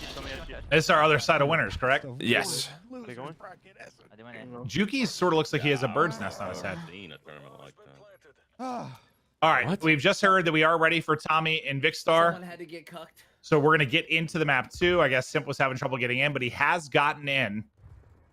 Tommy's team taking it in as convincing a fashion as you can. Simp will be the first to drop. You think that's a heat check right there? I think that's a heat check. Right? Just flying out on the bridge. Yeah, that's like I'm just gonna run at them. Yeah, let me see if I can just get in their heads a little bit. As Vikkstar's team gonna take a very quick. That was an offensive round as well. I would say this map a little bit more favorable for the defense with all the positions that you can kind of see, right? Like where Damon's at, where Noobs is at, but they just go and now win that very fast round. Yeah, I mean, I feel like that's the case every year. Well, especially early in the year, but I feel like for the most part, Search, like in the history of the CDL, there's like maybe one map that's like offensive favored. Like everything else, like favorite goes a little bit towards the defense. Oh, I thought he had the kill, but he backs down just enough that Karma can't finish it. And he is taking damage from all over. No trophy available yet. And this is one of those angles, so you can jump on that tank, and you see where Damon is. It really is a fight for this bridge, because if you have bridge control, you can sort of look down to all these different angles on both sides. Dashy is, yeah, he's back. Almost. I think he would have hit that one of Black Ops 4. I'm just being honest. It was close. It was close. But yeah, now he can get a bit snappy with it. Hits one nice flick. But as you can see just on the X-ray there, there was a full militia he still had to deal with. 4 players were remaining on the other side of it. But so far, each team able to handle things on offense. Yeah, there's a lot of these positions. There's a lot of things that you can mantle in the middle of the map that you just wouldn't think about that really open up angles for you, whether it's on the tanks or the barrels or the boxes. So this is one of the maps where you can get very creative. I just run up the middle and go in that underground thing over and over again and hope that I have a one-on-one. What are the dumbest things I've ever heard? I'm not a very smart player. I try to catch him off guard by doing it over and over again. Right. Because it's like rock, paper, scissors. Like eventually he's not going to throw a rock. No, I'm going to throw a rock every single time. That's what I was talking about. You can see offensive team trying to work this A tower. And it's great when you get in this position, but it obviously doesn't give you access to the A side. It really just gives you position over their B defense. You still have to worry about this door. Simp gets caught, but it's a nice nade. He blew up the trophy right before. Now we're in a 1 versus 2. It's Vikkstar's squad fighting on back. It's all down to Almond. Info on 1, quality beams, able to win that, put it to a 1 versus 1. First Prelude with just under 30 seconds to go. Prelude does have bomb in hand. It looks like he's going to wrap this out towards A. Almond might be there to greet him. And I don't know if he heard him. I think he heard him. I don't think he did. Yeah, I think Almond did. Oh, the bomb. Didn't finish it. Didn't out, back down. He gets down behind the site. He runs out of ammo, can't get out. And that right there is one of the problems with the FFAR, because you only have, what is it, 24 in the clip, unless you add a magazine?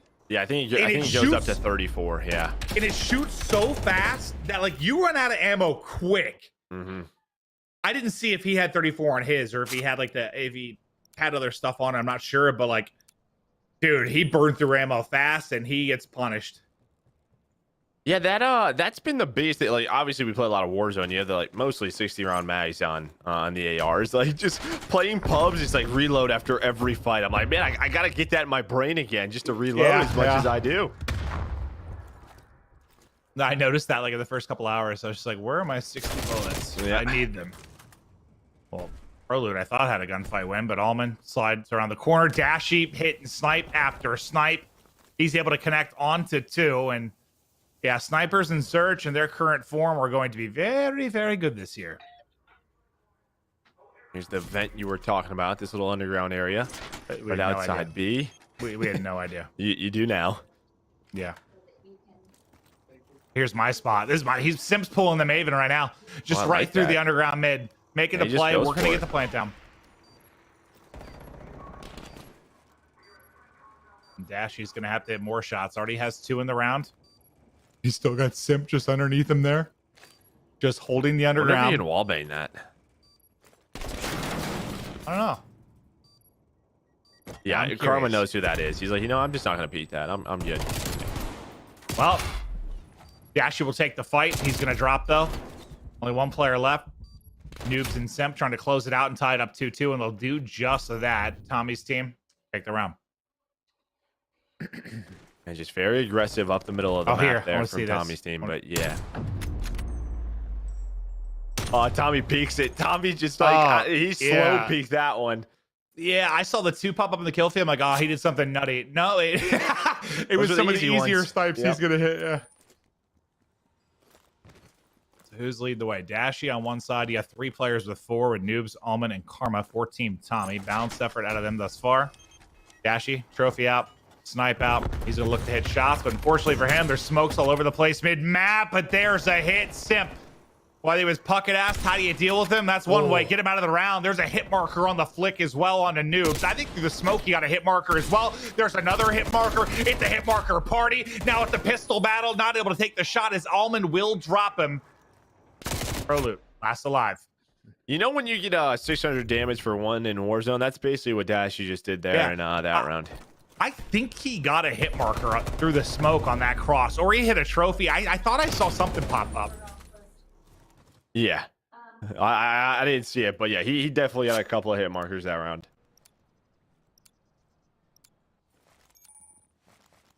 Frustrating one for Dashy. You feel lucky to survive if you're a couple members of Team Tommey. But now they pulled off back-to-back rounds, and they'll take an advantage here in the game 2. Reminder, they won game 1 by 712 points, so they're in a position to move on in this winner's bracket if they can close it out here.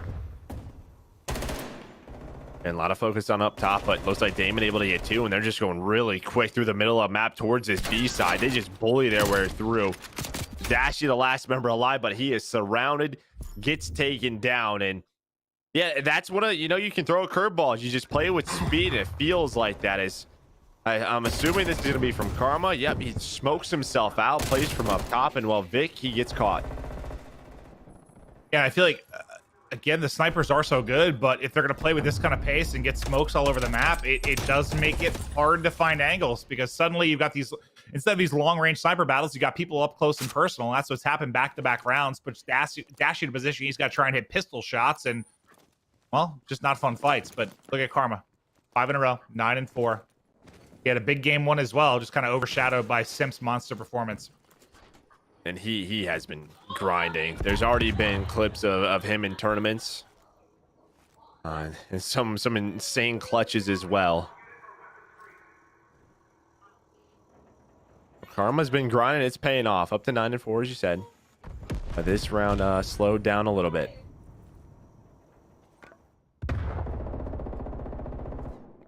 Sneaky, sneaky. He's got info on 2, I believe. I just don't know if he's been spotted, but not going to matter because Almond, he's cutting him down. He takes out 2 before he drops. Noob's trying to back out, but can't quite do it. Through the smoke comes Proloot, and suddenly that advantage you had disappears for a second, but in the trade, you regain it. Proloot 1v2 against shots. Karma and Simp. What a clutch this would be. You're playing against one of the greatest of all time, and maybe one that might be on that list when his career is said and done. Proloot now down to a 1v1. Yeah, and I thought Damon was going to make the play as he hit that vent, and Proloot wasn't expecting it. He's still in this area as well. Bloo just gonna make his way all the way through A. And just sort of watch this cross. There's the one-on-one, and Karma catches the timing. Just crouching on up, making sure no footsteps are heard and the beams are on point, but Prolute almost got it done. Back-to-back kills there. He gets a third onto Simp. Just can't quite close out the 1v1, and that's a tough round because now you're in a big hole in this game too, and at risk of being knocked out. Or sorry, knocked to the lower side. Yeah, down to the lower bracket for Team Vikkstar, but Team Tommey, they're looking good. Almond's putting up 9. You have Karma on 10, and don't worry, you can still have Simp for the respawns. I did say I thought Tommey looked like the best team when I first saw the list, so I'm not an idiot yet. My first prediction sort of was wrong, but I feel very good about Team Tommey. You psyched yourself out, yeah.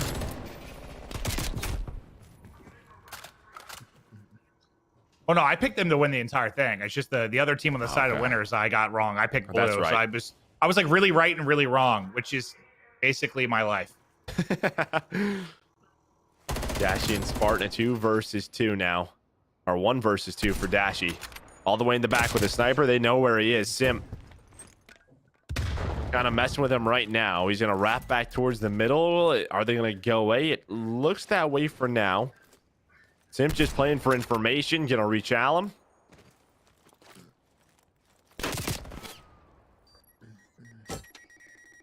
Don't peek that. Nice nade, though. Get some damage in. A little bit of information. Now the plant will go down. Can Dashy pull off the improbable? He's going to have to hit some shot spots. One out back. Another hit marker. Tries to reach out with a pistol, but then Simp comes in from the flank. What feels like the 10th hit marker of the game for Dashy, but with that hit marker, they will get knocked to the loser side of it. Team Tommey. They win map 1, 250 to 30. They win map 2, 6 to 2. They are cruising through winners. It looks like Rated also won 2 on the other side. So Tommey and Rated, they just can't get away from each other right now. So they're going to face each other in our winners final. Team Jukeyz is going to take on Team Pamaj. And then what? Team Vik's going to take on Team Blue. So our bracket is developing, Clint. Yeah, Rated and Tommey have been fun to watch in Warzone. I know when we found our matchup we had in the most recent Huskers tournament, when you and I saw we were playing Tommey and Rated first, I was like, that is probably the matchup I would want least. Like, they're very good. They're very smart. They don't die much. They did what? They fell short in the final. They ended up losing that to Evan and Biffle, but still, they've had great chemistry, great teamwork, and now they're going to be matching up against each other. Yeah, it should be a fun one. Who's on Rated's team again? I keep forgetting. I got you. Frozone, Evan, aHTracTXII. Yeah, so he's got his super team with Arcitys on it. We saw them earlier today. So you're gonna have Arcitys versus Simp, the teammates going up against each other. Wait, am I seeing something? Are there 2 Rateds? I see Rated on Team Pamaj too. That just threw me off so much for a second there. But yeah, it's like, yeah, you have some COD pros. This is like the Warzone matchup. You could do Tommey, Almond, Noobs, Rated, Frozone, Evan. I mean, you're probably talking, that's 6 of the top, I don't know, 10 to 15 Warzone players in the world, maybe. Like, there's a lot of talent. Alrighty, guys, I am back. You're stuck with me, and I'll be stuck with you. I want to be stuck on you. You ever see that Stuck With You movie or whatever, where the 2 people are connected? Like, I would do that if I go. I love my wife, but I haven't given in to watching her shows yet. Yeah, that's like month 32 of quarantine. That'll come up soon. We're watching Dawson's Creek currently. Let's talk a little bit. I just thrown a 90s sitcom out. I can't think of anything else. Taking a look at the matchup we have in our upper bracket finals, it's the number 1 seed versus number 2 seed. That was Arcitys and Simp in the number 1 and 2 spot. So no surprise to see him matching up here. Simp put on his show in the hard point, but honestly, I feel like Search and Destroy would have been different if those hit markers were actually kills with the sniper rifle. Joe, as a competitor, should a sniper be a 1-shot body shot kill or only headshot for the kill? Well, it's usually like chest. It's usually chest up. Yeah, sorry. Let's just go. But upper torso. Yeah, I would say so. It's tough when Dash is shooting as fast as he is. It's really hard to tell where those land. I have no idea. But yeah, it feels like a couple of those could have connected, and that would have changed things. Absolutely, probably 2 of those rounds would have gone a different way.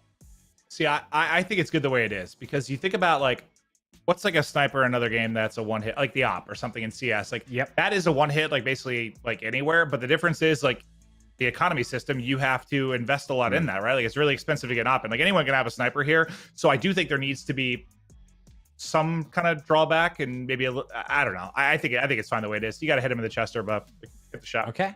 All right. Yeah, I agree. We'll see. I felt like some of those, especially that last one on Noobs, that looked clean to me. I was like, give him the kill. He deserves that for that. It was hard to tell though. Like you said, like it's so fast. It's so man. quick. Like, yep.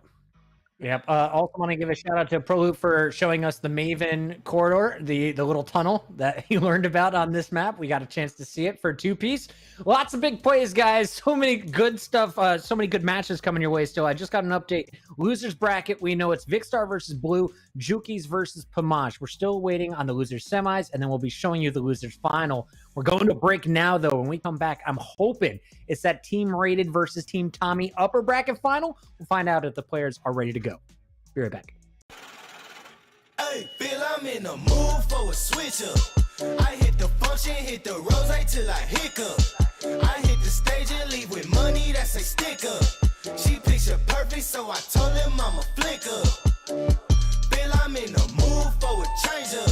I leave the city and return with my change up. They got amnesia, don't remember how they played us. They wanna knock me down, but somehow I just stay up.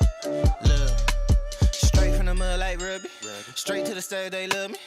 I understand they hungry. But please don't hate that. Yeah. What?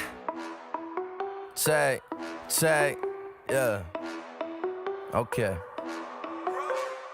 Everyone claiming they different, but then when I listen, I realize that something is missing. They never be in the kitchen, they watching the chef and cooking a microwave dishes. If you still sleeping on me in 2018, then you probably sleep with the fishes. If you don't know what I mean, not with the team, you probably do all this thing dissing. I be in the field when it's go time. Me, I run the ball in the goal line. I'm a young star with an old mind. I'm a diamond in the coal mine. Had the dope line since 09. Independent, never had a cosign. Now I need the belt like Orion. Working late nights like O'Brien. Oh, we show out when it's showtime. Lately I'm feeling myself. Feel like I really broke out of my shell. Seem like a milli would easily sell. Trying to flex, but you looking so frail. Making me laugh like Keenan to Kill. Me, I deliver, you see in the mail. Got all the bars and don't need no bail. Nope. Yeah, now I think they getting nervous. I'm just fulfilling my purpose. If I got it, then I earn it. People smile on the surface. Deep down, hate lurking. When they listen to my verses. When I'm ducking all the curses. Yup. If you don't like me, that's fine. If you don't like me, that's fine. Okay. I just want to end 2 lines. I ain't trying to waste no time. If you don't like me, that's fine. If you don't like me, that's fine. I just want to end 2 lines. I ain't trying to waste no time. If you don't like me, that's fine. If you don't like me, that's fine. I just want dollar signs. I just want dollar signs. Yeah. You don't like, that's fine. I don't like, that's fine. Hey, I don't want to waste no time. I just got to take what's mine. What's going on, guys? My name is FaZe Nikon, and this is Controller Gang. So I've been a part of FaZe for about 5 years now. I actually didn't join as a YouTuber, gamer, or anything like that. I joined as a graphic designer, but I was always into playing video games. I was playing MW2 a lot, all on Xbox and PS4.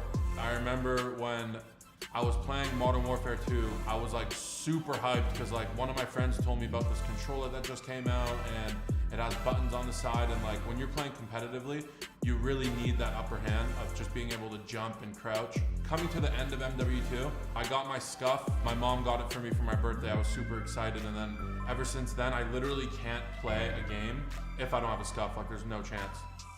So for me, the problem is I have massive hands. It's tough playing on like a PS4 controller and just like my fingers kind of just hit the middle when I'm on the analog sticks.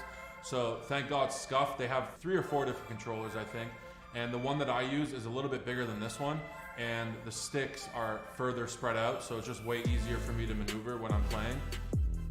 And also the paddles on the back are a game changer. Just being able to jump and drop shot and just like slide in this game, like it's super important. So there's just more mobility, being able to jump and not having to move your finger back down and being able to slide and stuff. You can play way smoother and way more aggressive.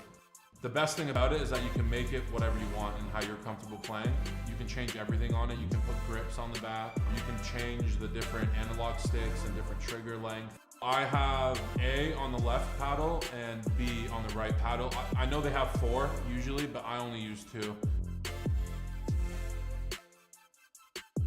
I never like to tell people a way that you have to join FaZe because again, like there really isn't. Whatever catches the eye, and if you guys are working hard enough, then who knows what will happen. Like there wasn't ever an answer. There wasn't ever an answer for when FaZe first started, and it's just like if you're different and we think that you can bring something to the table or we find something unique in you, then there's no reason why it wouldn't work out, you know? So you just gotta keep grinding, you gotta put in the work, and maybe one day it'll happen. All right, guys, so this has been FaZe Nikon, and thank you so much for watching Controller Gang.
And welcome back, ladies and gentlemen. This is the ATL FaZe Cold War Clash. We've got your favorite pros, your favorite streamers all together to play Call of Duty Cold War. Just 2 days into the game's lifespan, already we've seen some incredible highlights, a lot of tight matches, some round 11 search and destroys, as well as a 30 bomb from Simp as he went on a 12 kill spree with the War Machine. Now we get a chance to see Simp back in action as we go into our upper bracket finals. It'll be Team Tommey. That's going to be Simp squad going up against Arcitys and the squad here for Team Rated. So it's going to be a good showdown. This is the upper bracket finals. You win this, you're guaranteed a top 2 position, which means $5,000 is going into your bank accounts.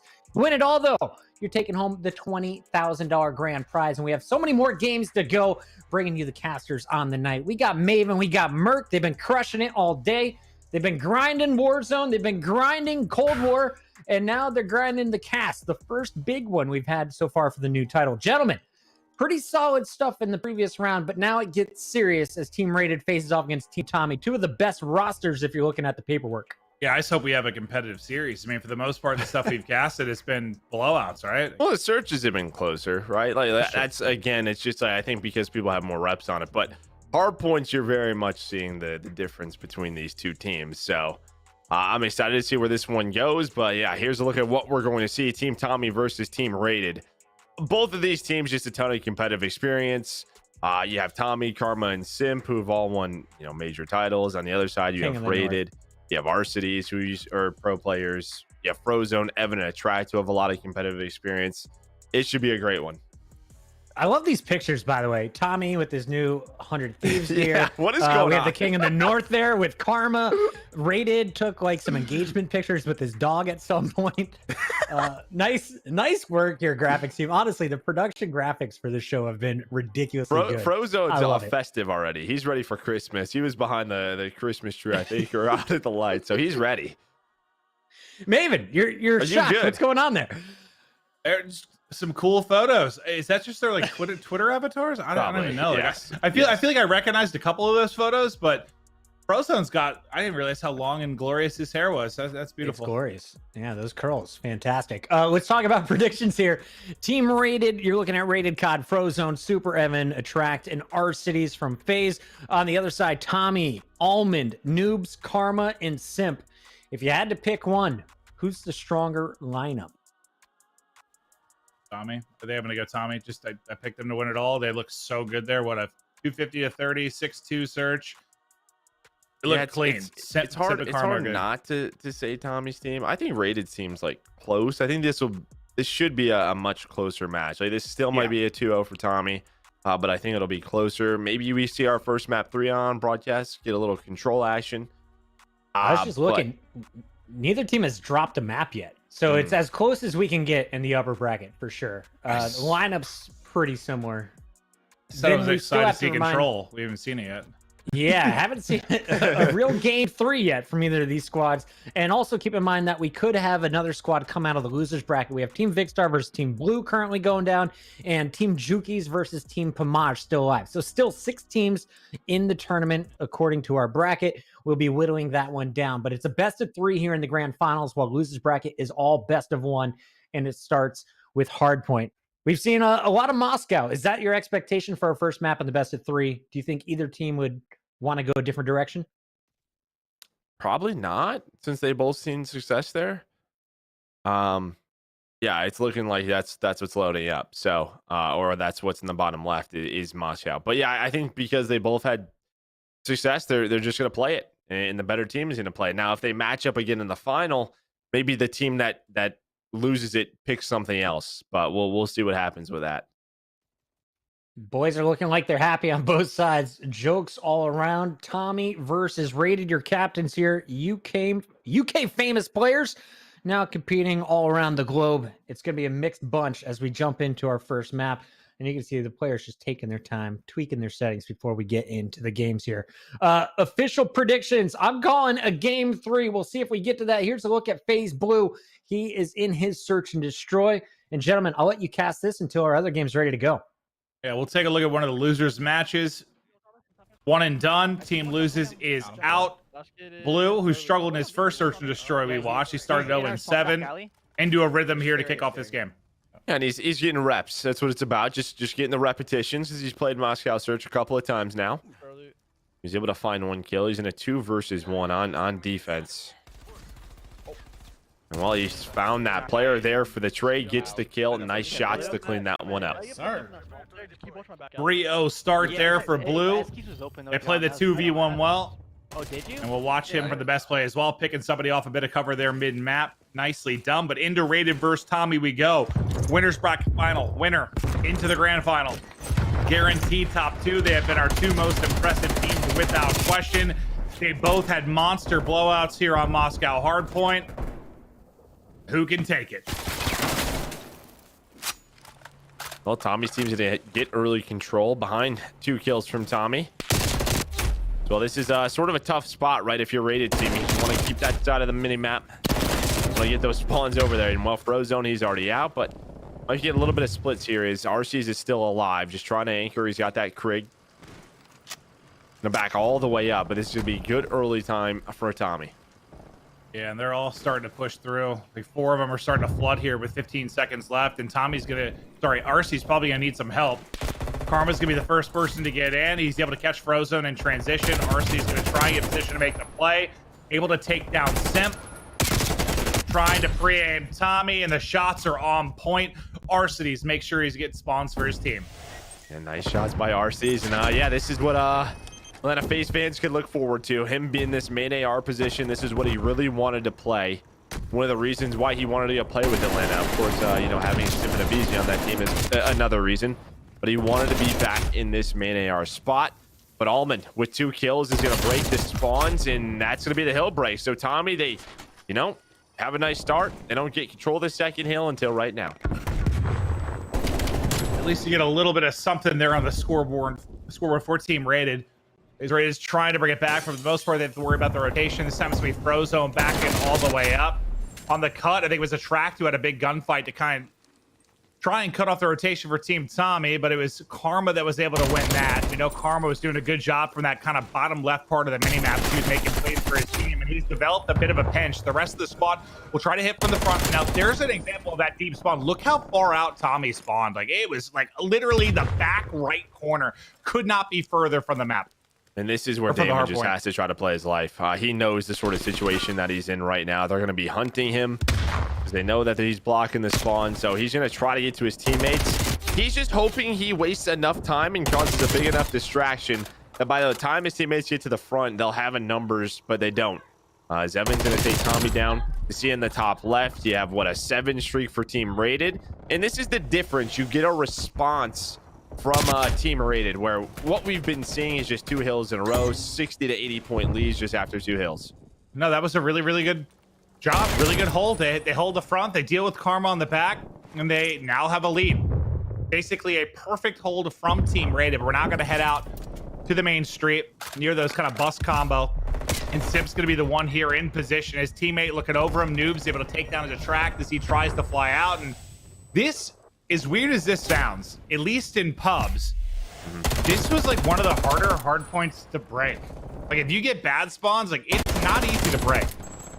Well, you know, we've had a lot of these hills in Call of Duty, and what the goal should be if you want to control it is to get both sides of the street, right? Because what happens when you have both sides, you're going to spawn near the top side of the minimap, which is really the furthest position. But yeah, you're going to have basically one team spawning on the right side and one team spawning on the left side.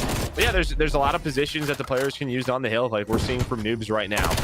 If Tommy's team can get pushed up, it's not really going to matter now with 20 seconds left, but they can spawn team rated pretty far away. Yeah, I just feel like it doesn't look like it should be any kind of money hole, or like it shouldn't be that easy to lock down, but I don't know. I've found it in my personal experience so hard to get a break here, but final couple of seconds, we'll go over to team rated. Another lead change goes through as Team Tommey able to get back in front. You've got Karma and Almond leading the way with 10 apiece. Now to mid-map we go.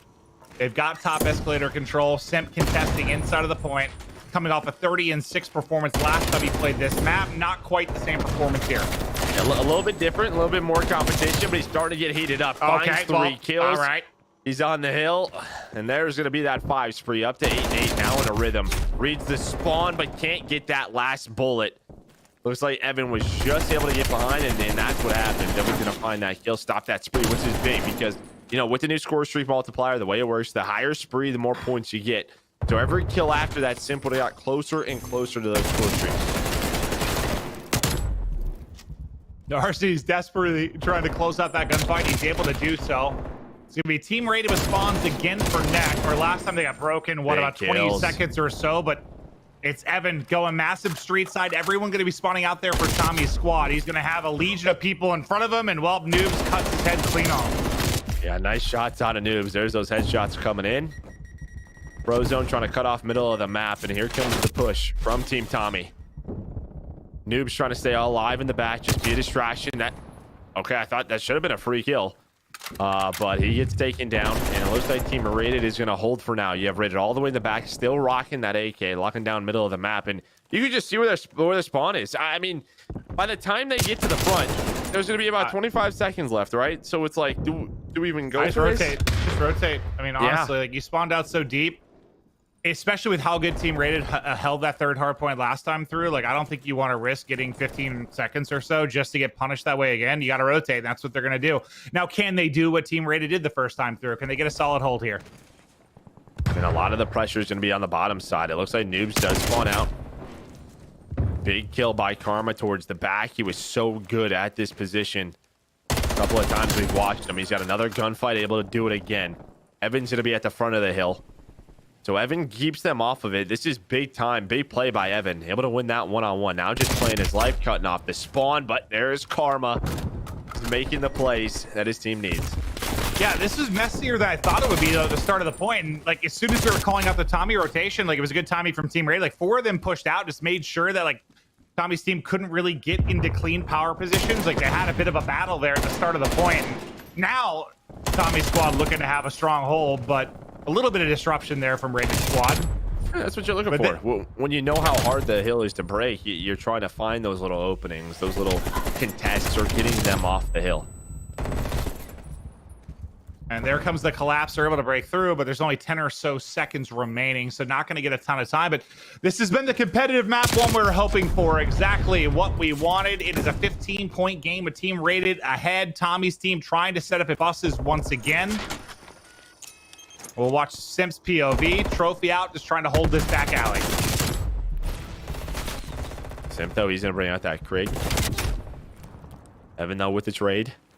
Tommy's team with early time. Rated trying to go for the pinch. Is what you still have Evan and Arcitys on the opposite side of the map. And if Arcitys can time this correctly, this could be a big play. There's one more player, though.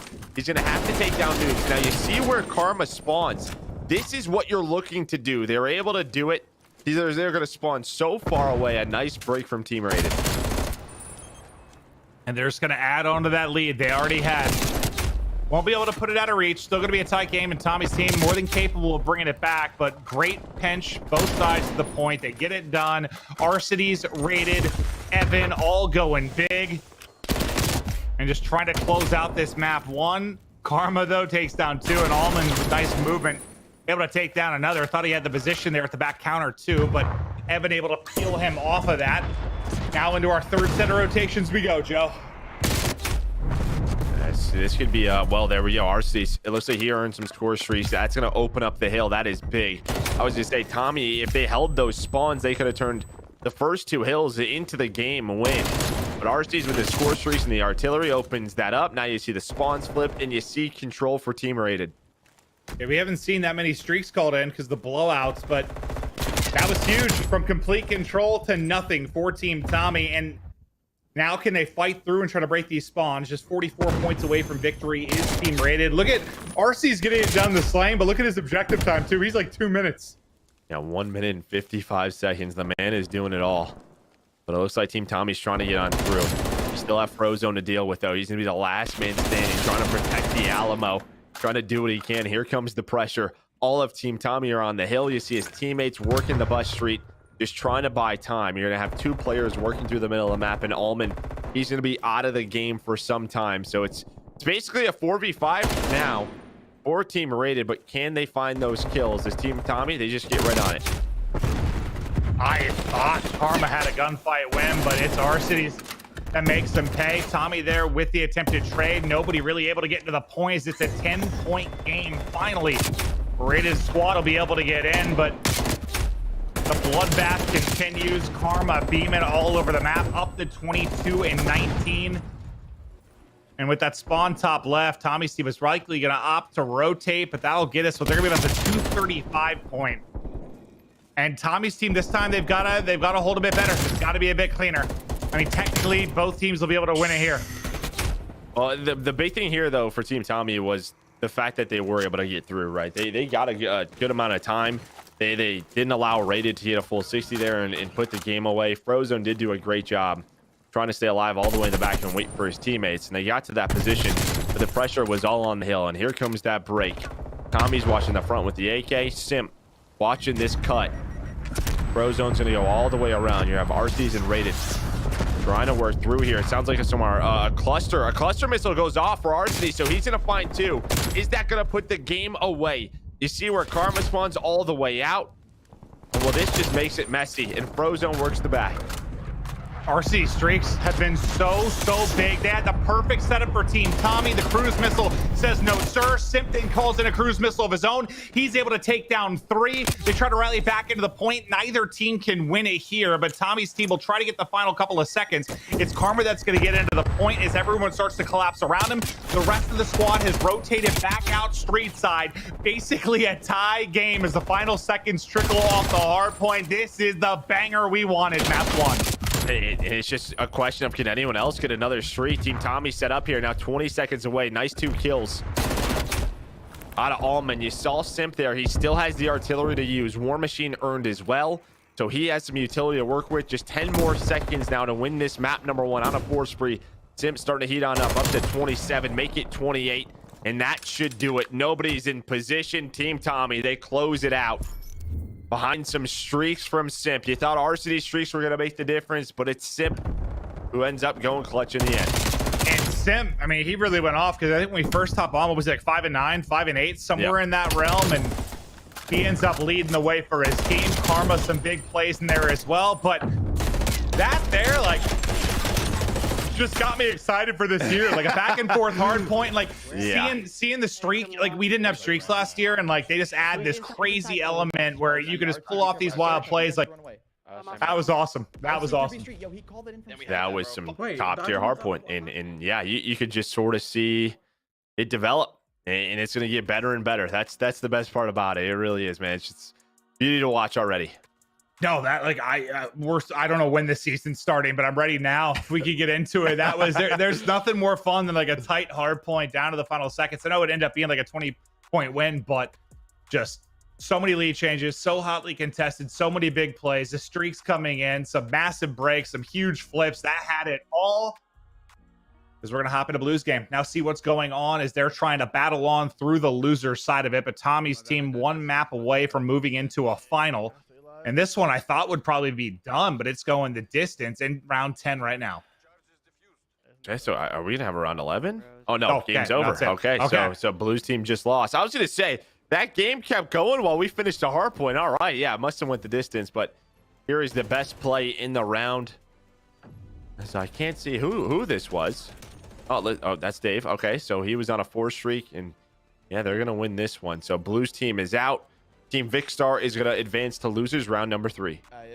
We'll keep on moving for the tournament. Teams getting knocked out left and right. We don't have that many squads left remaining. Who's going to take that first place prize of $20,000? $4 grand per player. Tons of cash on the line. And we hope for those of you that have been watching, you've been enjoying it. Sorry, I know we had some delays. There was some trouble getting people into parties. I know we had some blowouts that might not have been the most entertaining thing, but now it's starting to ramp up. That was one hell of a map 1, and we're going to welcome back in Christopher Puckett.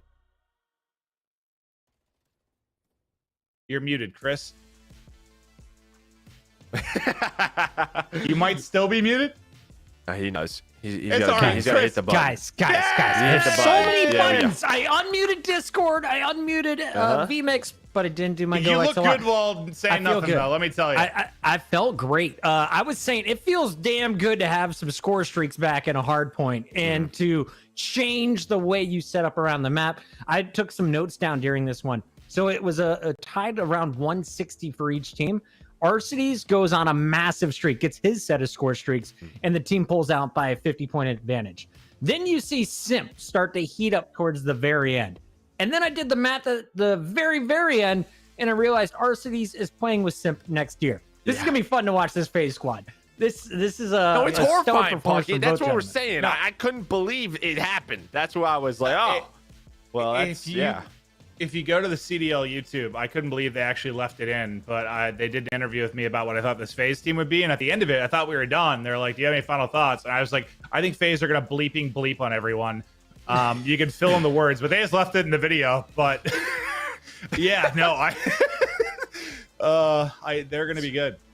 Yeah, you got to be happy if you're a FaZe fan tonight. Also, you're going to be happy if you win one of these giveaways. Producer, can I do another one right now? I'm going to plug it just in case you're ready. But I know we have so much swag that the whole planet should be attempting to get it. Doesn't matter if you're watching on Twitch or if you're on YouTube or what channel you're on. We got mods everywhere, and everyone watching is eligible to win some sick swag from ATL FaZe. If you guys want to win it, just spam the hashtag EasyAF. It's all one word. Put it in the chat, guys. We have been awarding winners all show long, and we're continuing to do it right now. If you win, we'll have one of our moderators reach out to you in a whisper or a chat message on YouTube. So look in your inbox to see if you won. But speaking of winning, we've got one team away from locking up a spot in the grand finals. This one could go the distance, though, to a control map 3. How you guys feeling about Search and Destroy coming up? Just want more of that. That's yeah, really just it. more hardpoint. No, just like more of that gameplay. Like, that was just like, obviously, you know, we had some blowouts and some cool plays here and there, but just sort of two solid teams going at it. It's just been, yeah, kind of what Maven was saying. It's just like, that was just a preview for what's to come this year, and that was already a ton of fun. Yeah, it reminded me of I mean, you think back to like Call of Duty World War II, which is probably the closest from maybe like a map and gameplay standpoint, and that had so many insane hardpoint. I think I cast like 3 250 249s that year. Like I had a tie I casted. Like it was nuts. Like hardpoint can be absolutely crazy at a high level, and now I'm looking forward to it. That map reminded me of Standoff, and I'm all about it. All right, keep it coming here. Give me those Black Ops 2 vibes, Vaughn. I'm here for it all year long. Cold War has just come out, and we are coming out with 4 trophies for our players at the end of today's competition. We want to know in the chat, guys, who do you think deserves to be our streamer MVP? That trophy is going to be called the It's Your Year. It's Your Year, again, is our pro MVP, so we're looking for a favorite pro from the list. And then we're also going to be giving away trophies for Hard Carry, who is the best KD of the tournament, and Dirty Works, who is the highest OBJ score of the event so far. I feel like Arcitys, after all that hill time, needs to be in the running for that OBJ trophy. We'll see if he gets it at the end. For now, though, I'm told Merc and Maven, you guys can jump in. This is our other losers bracket matchup. Jukeyz and crew are trying to fight for their lives to stay in this tournament, going up against, I believe, either Pamaj or already they're up against Team Vicstar. Yeah, this one's at the very beginning of it. Looks like we're just into the second round. Watching Wuskin, a prolific sniper. And he just got tagged up, nearly dropped. He's in a 1v5 though, and the swarm comes forward. Yeah, so this is their best of 1 versus Team Pamaj. So winner will take on Vicstar squad. And I think a few things I saw right there. What you saw the sniper, but I think it was Cellium, and this is something that's becoming very common in the 24 hours that the game has been out. Is thermal smokes. The thermal has like an instant ADS time. I don't think it's working as intended, but it is a very quick ADS time, and it's very good, and people are just throwing smokes down at their feet and looking through it. Yeah, I didn't see the match, but I was in Slasher's stream last night. He was talking about like how they beat one of the teams. Like, yeah, I just thermal smoked them, and I was like, oh, I haven't even tried the thermal scope, but It's very strong. Apparently it's good. My God, It is very strong. There's the smokes that are going down. It's just chaos. Jukey's gonna get taken down. 3 versus 4. Or Jukey's squad, and here is Skrapz. Still unsure about what Skrapz, if he's gonna be in the league or not, but here's that scope I was talking about. Yeah, it's really quick. Yeah, Cellium, that's the guy I would expect to do. That's why I love Cellium, because he would just tell you, you can do it too, phase up. I do love him. He's so good. He's so good. And there's the pistol on point. Now 1 versus 1. Cellium. Trying to make the play. Takes a little damage, just looking for the chow. Gets him down to 1 hit. Around and around we go. Nope. John, that almost looked exact. That was like 7-5 on the dot. I don't know. That was like 7-5 on the dot.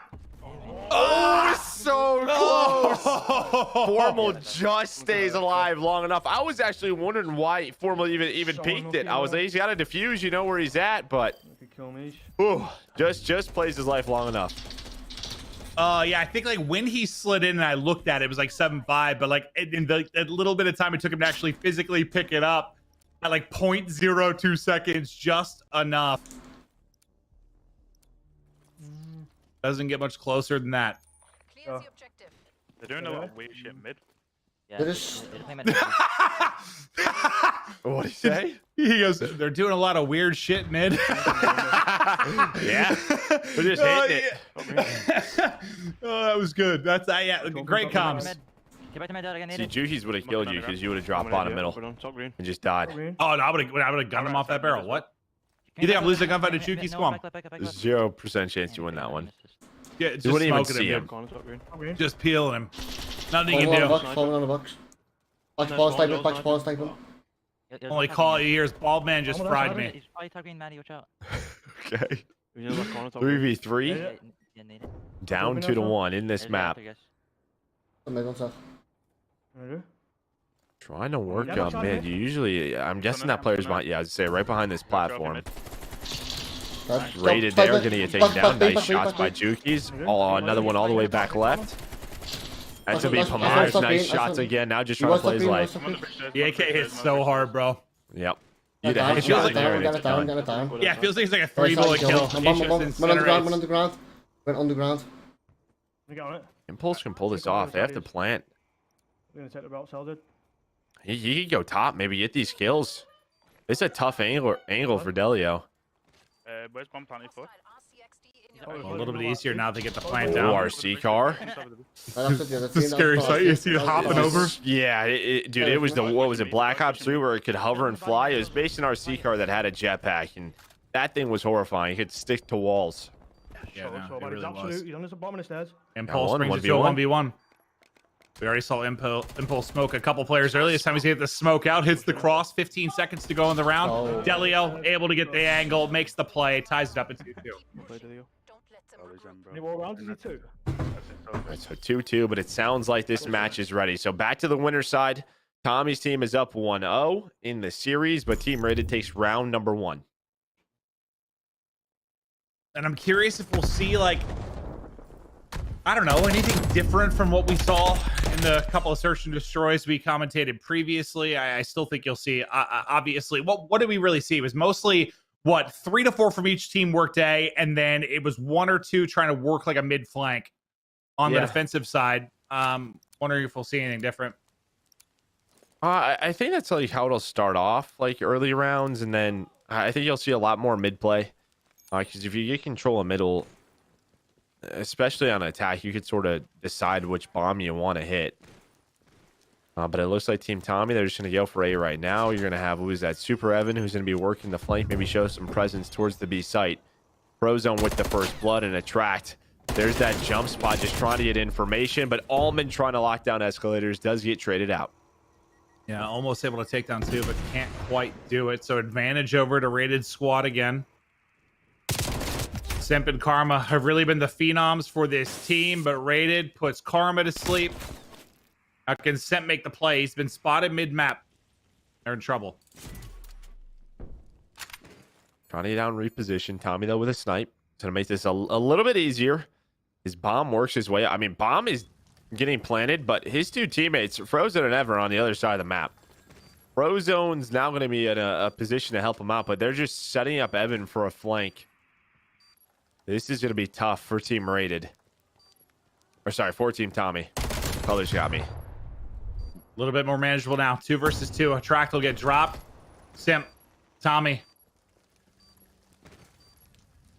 Looking to clutch this up in a 2 versus 2. Just 20 seconds to go. Tommey can't get away. It's all going to be on to Simp. 1 versus 2. There comes the first kill. Down to a 1 versus 1. Simp versus Evan. Time dwindling. Has to try and make the play. Not able to do it. Caught on the cross. 2-0 to Rated. Well, he just thinks that Evan's running away. He doesn't expect this. Like, Evan just gets to the bomb. So Evan flanks finally. It takes a long time. But he's thinking that Evan's gone. And Evan's not. He's just chilling right here. Like, Simp is like, all right, I got to go chase him and find him really quick. And Evan's like, nah, I just was making sure you didn't defuse it. Yeah, you're right. It's like the last place you'd expect him to be with that time on the clock, right? On the bomb. Get me to a control. We're getting closer. Not our first map 3, but our first map 3 we really had on broadcast if we can get there, but Not quite there yet. Offense over to Team Tommey now. Is Karma starting to move forward. Trying to get up. There we go. Third time's the charm, and Tommy's looking over with that sniper. Might have an angle on Frozone. Frozone back-to-back first bloods with that sniper. Yeah, just almost caught him multiple times. Now Karma, he's going to have some company. Arcitys does take down his teammate, but a fast trade's going to force this into a 3 versus 3. And you see the attacking team that had mid control, that's going to be Simp, so they can rotate this bomb out if they want to. On Frozone to try to even this up, just misses the snap. Yeah, he needed to hit that, put it into a 2 versus 2, but just barely misses.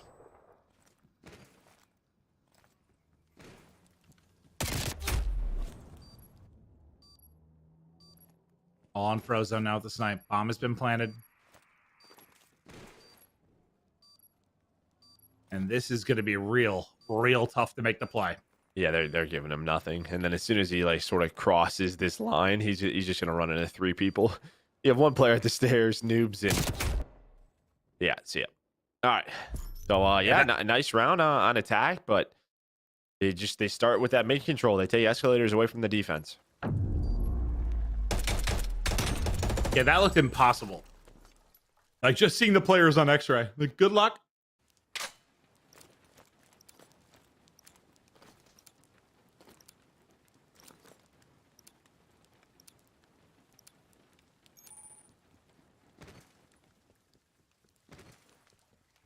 I just want to see like something crazy. I don't even know what. Like something like maybe like the B site. Yeah, the B site. Yeah. You might see it here. It looks like a bit of a slower round from offense. And this is a stack on defense. Look at this. This is just a 5 stack. What you have Almond who's just watching middle, but all 5 players are here. The only player that's over by A is the bomb carry though. So like aHTracTXII has to be careful here, but Raided's gonna find that first play. Oh, they're gonna get pushed out mid, and I should call for the wrap. Yeah, Evan gets the kill. And they'll work to wrap out. Almond and Noobs knocked out of the round. Massive 5v3. Simp, all you gotta do is Simp-like things if they're gonna get back into it, but Karma answers the call first. 1 step closer to bringing it back. Bro can't hit the shot. So I thought Simp was able to get across, but RC is able to pick him off. He was already weak from the Frozone snipe. Now on Karma, 1 versus 4. This would be for the ace. He got the first kill. There's the second. I'm getting player. Yeah, can he hit this player middle? Well, now there's 2 middle. Oh, I thought he was going to catch Arcitys, but Arcitys, he doesn't miss. Takes him down. So now 2 round advantage into round number 5.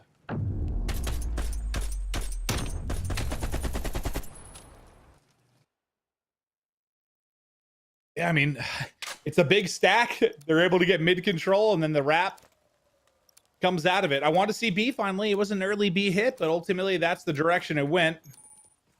Nothing really standing out too much on the scoreboard. Like everyone would see like 1 and 4 kills. Nothing too crazy to write home about, but it is a 2-round advantage for Raided. Simp, we haven't seen him with the snipe out yet. Wants to pull it out this time. Might have a chance onto Evan. It's a hit marker. You don't think that looked good? That looked good to me. Yeah, shot him in the waist, I guess. I don't know. I don't know. Looked good. And maybe Evan's a little taller than the others, but Raided, he has the whole team to deal with. He's able to find another first blood on a 3 spree. He's gonna back on up, and now guess what? aHTracTXII is here in that side staircase. Simp somehow able to get out and somehow able to find 2 kills. I swear they were all around him. Okay, finally.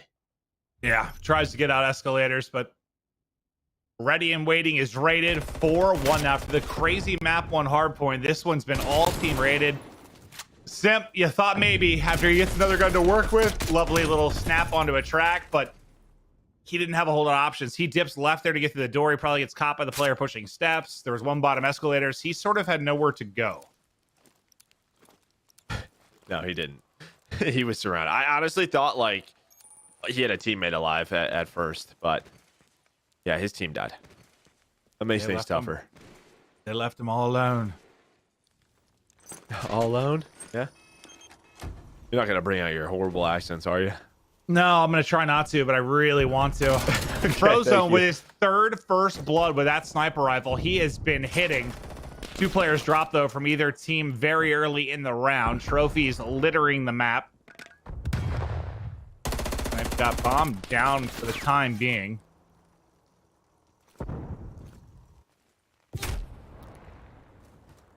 Simp, though, answers the call, hits a snipe, puts him into a 3 versus 2, and this is a huge round to get back into it, bring it to 2-4. They go down 5-1.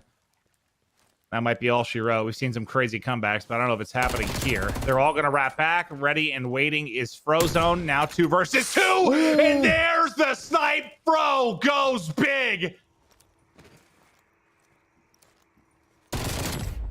Nice snipe, but can they finish the round? Noobs in a 1 versus 1. And Frozone get the kill. He cannot. What a play out of Frozone, but it is topped by Noobs, who wins the round. It's gotta be so tough. You make such a sick play if you're Frozone, but on the other end of it, it's Noobs clutching up. He was so weak. He was 2 bullet. Unfortunately, Frozone hits 1 Noobs with the big play, and that keeps Team Tommey alive after I thought it was done after that Frozone snipe. I did too. Yeah, I thought that was it, but they don't time it at the right time. They don't go together. They both get caught, basically. I mean, Noobs is just sort of preeminent, right? They get caught sprinting, wins the round. Is that one that shifts the momentum? Simp looking to hit a shot down this street. Evan was all the way pushed up to the opposite bus for a moment. Don't think he got a line of sight, though. Frozone's been a first blood machine. Already 3 to his name. But Evan going to pick off Simp. He's able to win that battle at the outer street that we saw just for a moment. Noobs, though, continues. What? That's 4 in a row for him. Going to make this a 4 versus 4. They still have Evan. Evan's really just been working the flanks on both sides of the map. But Almond got into a really good position towards the middle. I mean, the attack is very spread. You have a lot of information. Can Almond get the trade? He will. Now, how do you react off of this? This honestly feels like this could come down to Evan, the plays he makes. Able to find 1, gets ready for the second, and Evan, he pounces up to 9-2.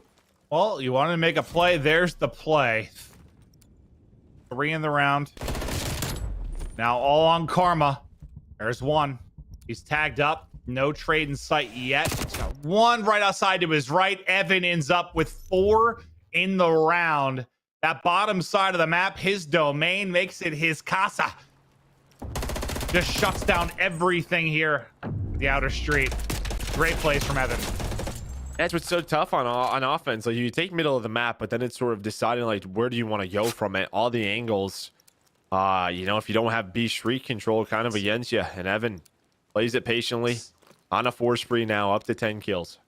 It's weird because we were talking, we were playing like wagers yesterday that like on a lot of the maps, like mid map is so crucial. Like here, I sort of don't feel that way because every push sucks. Like every way you try to go, if you're trying to go top escalators, the heady there's insane. If you're trying to push out here, you saw what it looks like from the street. I don't know. I just feel like I think mid map day is probably a good spot. I think you can sort of make that work. I guess what middle of map opens is just different options, but yeah. At the end of the day, you have to execute. Yeah, you have to execute on the site. Right, because mid map doesn't necessarily guarantee you 1 bomb. But I think for defense, the way we'll probably see it played, if you want my honest opinion, in 4v4, is maybe you have a guy B, but I would see probably 2 towards A and 2 mid map because you can legitimately see the B bomb from middle. Yeah, that's true. Frozone hits another shot, and it's all on Noobs. Already with a 1v2 clutch. Now 1 versus 4. Not going to happen. Rated will take it, and that'll get us to a map 3. Riveting and incredible map 1. Really dominated search and destroy for the most part by Rated. Frozone snipe was hitting. Evan was making big plays. They're able to get it done, and we'll see control. Yeah, I'm excited to see the 3rd game mode. We've been looking forward to it. Obviously, again, it's going to be a little bit different than what we'll see later on in the year with it being 5 versus 5, but we missed it last year. We missed it a lot. There was something missing. One of those things was control. I'll tell you what, control, like I love it as a mode. I love to commentate it. It is really hard to play in pubs with randoms because of how They the throw lives lives work. away. Oh my Yes. god, man! Yeah, like they I just had a throw guy. lives away. I Yeah. was like 6-1 or something, and I'm like, why are we down 10 lives? Oh, 2 of my teammates are 1 and 8. I'm like, what are you? Where are you? What are you going? What are you doing? Probably their first time playing it, so they probably weren't exactly sure. Yeah. They need to get their gameplay under control. Chris, please. Fucking come back. please help me. No, I just want to sit there and let that marinate for a little bit. Okay. We need to get it under control. I like that a lot. Guys, we're going to a game 3. It's what we wanted. We're going to see it. It's happening. It's the upper bracket finals. Also, if we can get an update on what's going down with Jukeyz, it looks like Team Jukeyz was able to defeat Team Pamaj. So that means our losers bracket semifinal is ready. That's Vikkstar versus Jukeyz. We'll play the loser of this match to stay alive in the tournament.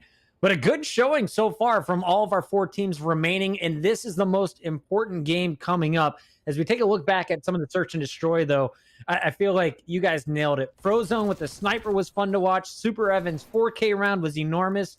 And I look at some of the numbers. Karma definitely shows you he's always capable of clutching. But these first bloods are going to be so important in those search and destroys as we continue to watch, especially as we go into the losers bracket in just a bit. Yeah, dude, the snipers are like, I think that's what I'm most interested to watch. Like, as teams get better at search, like, how do you deal with it? Yes, you have smoke grenades. Yes, you can be aggressive. That shot was ludicrous, but how do you deal with it? Because like, it's not. I don't want to use the word easy. Like, there's obviously a degree of difficulty with sniping, but it's easier than some titles. I mean, it's faster, it's snappier. I don't know. It's gonna be tough to deal with. Well, I think it's just a question of, I'm sure teams will figure it out. There'll be those sort of popular angles. I think it's just, can your smokes hit, right? That's just going to be what it comes down to. It's the discussions around the trophies. I think right now they're going to be more powerful than ever when, again, everyone has trophies. Unless you have an extra person on the map who also has trophies than what we're going to see. So right now they're gonna be really strong. Teams will figure it out. Can you figure out sort of the positions with smokes that you need to cut them off? Because that's always what it comes down to. We got a lot of time for this game to evolve. Yeah, it's still in the first 48 hours. I love that Joel is already theory crafting like the perfect B defense where you just don't play B, you just play mid and support the A site on that map, because I'm feeling A is going to be hit quite a bit for the first 3 months. We're going into the control map. Do we know what map we're going to be playing on? And let's get a final prediction here, guys. Who is walking away? Both teams just receiving their first loss of the entire tournament. So now who walks away with the clean slate on the match count? I'm sticking with It's Team Garrison. Tommey. I'm just told. I'm sticking with It's Team Garrison. Tommey. Doesn't matter the map. Team Tommey all the way. Merc, final answer? I mean, yeah, I'm going with Tommey. I think they should win, but I mean, I can't theory craft here, probably because I've never played control on Garrison. So I'm just going to be learning while these players are playing. I have no idea what to expect. I'm not sure where the zones are. No idea. Warzone players know how to play their life. I'm going with Frozone, SuperEvan, and aHTracT. I think they are going to do it. Rated there at the top of the helm. And Arcitys has been a beast. You saw him popping off in the first map. It's time to see who is going to come up clutch. Our players are going to be jumping in just a moment. Also, we will try and show you some live updates of what's going on with Team Vikkstar versus Team Jukeyz. And shout out to everyone in chat. If you didn't know it, now you do. We are live on ATL FaZe for their Twitch channel. We're on the Call of Duty channel on Twitch. We're also on Call of Duty's YouTube channel. And in all of these chats, we have been doing giveaways. Check your messages right now. I'm told the moderators have been hitting people up. Our winners from the most recent giveaway should have received their notifications. But we have more giveaways to come in the show, and we have a $25,000 prize pool still to distribute in just a few matches. For now, though, let's peek in on our other lower bracket matchup. It's S&D all the way for the lower bracket. This is one and done. Team Vikkstar versus Jukeyz. Take it away, boys. All right, so this is what for a spot to play the loser of the match we're currently commentating. That'll be the losers bracket final and a chance to get into the final. No, he's in lobby. Sparks goes right. But we're what, just into round 2? Yeah, checking out Miami. It looks like a Vix team won round number 1. I like Miami a lot. I played it a few times. B-Bomb is sort of the more popular site. It's a lot of fight over this lobby control, this sort of hotel area. But the A-Bomb you can hit it. You can go wide out towards the beach. You can hit the water if you want to. There is a lot of potential for A. Yeah, I just am horrible at this map. I'm trying to learn, like, I don't know if it's because it's dark or there's just so many spots you have to worry about. I stink at it. I mean, there's really not, I guess. I don't know. I feel like I just always get shot from an angle I don't expect. Like, I just need to put in more time, Joe. I learn slower than you. That's why I want to marry your brain. Okay. All right. Sure. Yeah. All right. Yeah. Okay. Yeah, I mean, there is a lot of angles. You're not wrong. Yeah, sort of like right here. I mean, I didn't know this one. Now I do. We're learning together. It reminds me more of like last year. I don't know, where I round a corner and I have to clear 42 spots with my eyes. Versus like Moscow, where I go out and there's like 3 spots I have to check. I don't know. There's just a lot of stuff. Yeah, a lot of areas, right? Yeah. I know what you're saying. I don't know if anything will ever come close to like a garage and a raid, but I know what probably you're saying. not. Probably not. And this is the scope. I think you messed with it a little bit. I saw some clips from Krim with it, the ACOG or whatever it's called. But I just use pretty the nasty. AUG, and it's like the default scope on it. But yeah, this just looks like the VLK kind of from Cold War era. Yeah, yeah. There's just not a lot of recoil. And I might want to try it because like I felt like, especially on maps like this, if I was running a regular red dot and like the really long range fights, I was having trouble. I bet this would be sick here. And you kind of just within this round, you kind of saw what I was talking about. Like there was a lot of pressure hotel and sort of the back by that garage side, but the team just won beach. Probably got the 1 kill at A. You're usually playing 1 at A, just sort of spotting for information. If that player goes down, it's usually an open bomb site. It's so easy. And that's what happened. Ooh. Yeah, at one point I think he said, I want to see that from his POV. Well, there you go. You just saw it. Not having fun. Wait, what did Skrapz just say? I'm not having fun? I have no idea.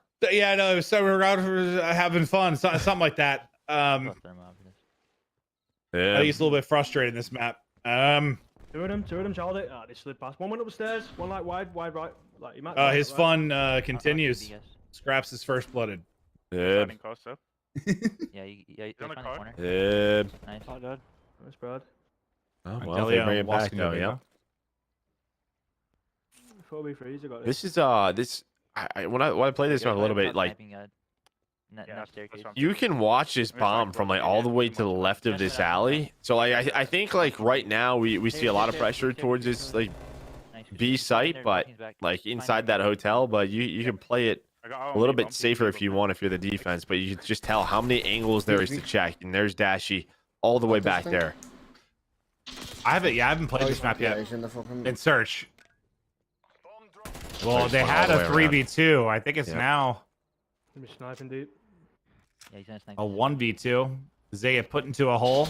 Dashy hits some shots, tagged up again, but Dashy able to finesse away. He re-peeks some shallows for just a moment. Wuskin feels that snipe bullet go over his head. 10 seconds remaining, and okay, bro. Hey, reads it, just not enough time. Yeah, not enough time. He reads the player checking the bomb plant. Dashy's not going to peek that. He knows how long it takes to plant. It's 5 seconds, by the way, and Wuskin didn't have 5 seconds. Remember when I said to you, the first round cell slide across, it's exactly what he's done to me. What did you say?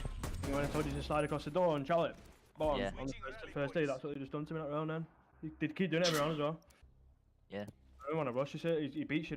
I'm trying to listen through them, chat through stuff. Like that was what I was enjoying last night watching the tournaments. Was literally just it's so fun early in the game. You hear the team just sort of chat through, like learning and evolving. But we're gonna hop out of this. Is that we do have our map 3 ready. Oh, sorry, we're staying here until our next match is ready. I think they have to restart the lobby. We'll get into it quickly. But yeah, it's an 0-4 deficit right now for Jukeyz squad. Yeah, it kind of feels like these guys might not have a ton of repetitions on this map. They're trying to figure things out. I'm down.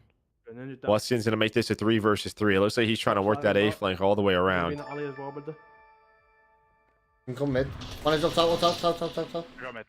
Jukeyz watching up top, but his teammate gets taken down, and Vic just goes right down the middle. So a big 1-on-1. So he knows where the last two are, and now he's gonna wait for Wuskin to make the play.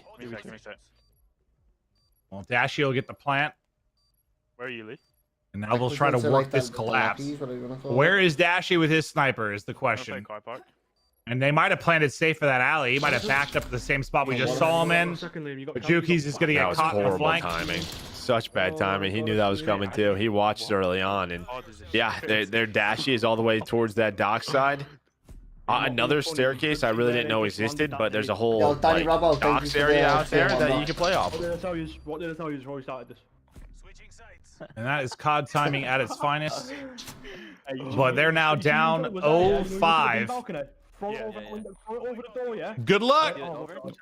Yeah, where the P sign is, behind it on the left. I'm throwing it. I do a frag. That's gonna land. Oh, I got one. They're going for nade spots. They're going for nade spots.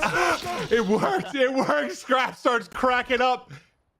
They hit the double Simtex. And Cellium gets the kill. I don't know if you need a chow there after you get the first blood. Gonna get caught. Wow. The beams coming through from Dave. Nice. The shots through for Deleo, trying to keep him alive in it, but suddenly it's going to be one player left. It's all on Skrapz, 1 versus 3. Otherwise, they're 6-0'd. He's going to drop. That's a defeat. It is not close. As they get blown out, Jukeyz team will be out of it.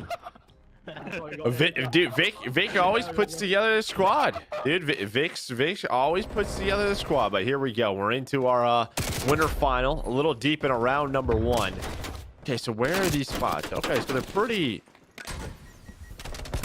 much on the same side. But a lot of the times, right, Clint, like in Black Ops 4, sometimes there was maybe A was pushed up a little bit further, like more middle of the map, like 50-yard line. One of the sites might have been close to the defensive spawn. Yeah, I feel like there was on pretty much every map, like one easier, one to hit, right? Pay attention to the lives as well under the scoreboard, how many respawns these teams have remaining, because the attacking team, the way you win, you have a time limit. If you capture 1 point, you get more time to capture the next one. If you capture both, that's a round win. For the defensive team, if you eliminate all of their lives or the time runs out, you win. So you can either win a round by slaying, or you can win a round by defending the points or capturing the points. Yeah, and last time we saw Black Ops 4, there were some insane control games, some of the more memorable moments of the year, but that did not look like a fun gunfight from RC's POV, and he will get dropped. 7 lives left for Rated, 5 remaining for Team Tommey. No respawns left for Team Tommey, so this is it. Do what you can with this life and see if you can make the play. But it's Frozone coming in behind enemy lines. He's able to drop one before he falls. Okay, so yeah, it looks like this A position's in a bit more like easier place to defend for the defense, but you can kind of see like with the position that attracts in where defenders are spawning. So that player actually spawned all the way back right, but no lives remaining. It's all on Frozone, all on Arcitys. And a 2 versus 4. They have some time to work with. Actually, just 20 seconds, but RC's gonna make it a 2 versus 3. It's the first time I've seen it in Concaster. I was thinking like 5 lives remaining was accounting for the 5 in the game, but no, they still had one more respawn. Yeah. Tommey able to take the round 1. Yeah, I thought they were on their last lives because they were all like posted up too, like right when I said that. But no, they still had 5 lives to work with. But Simp winning gunfights the way he does.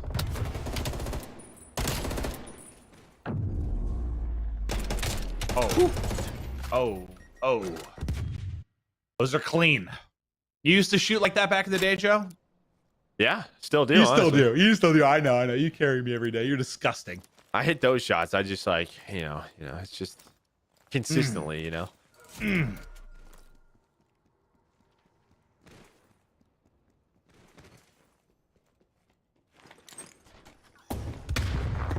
See if Simp can keep it going. Noobs enters into this on 3 in a row. Some big clutches he's had so far today. Simp just sees a gun and he'll light that up, but not able to get the kill.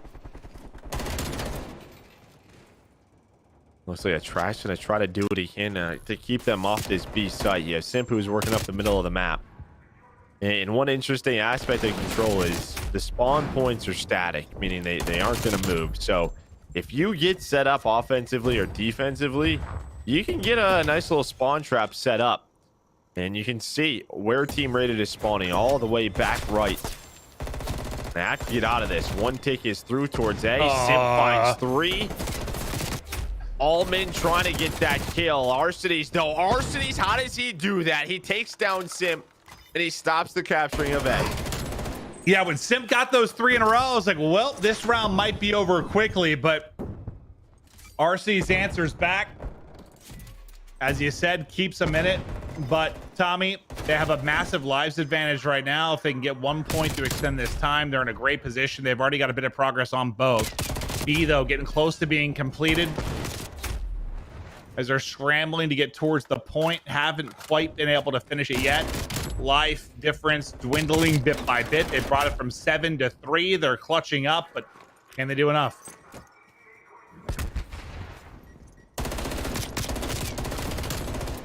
Tommey trying to fight for this mid-map control again.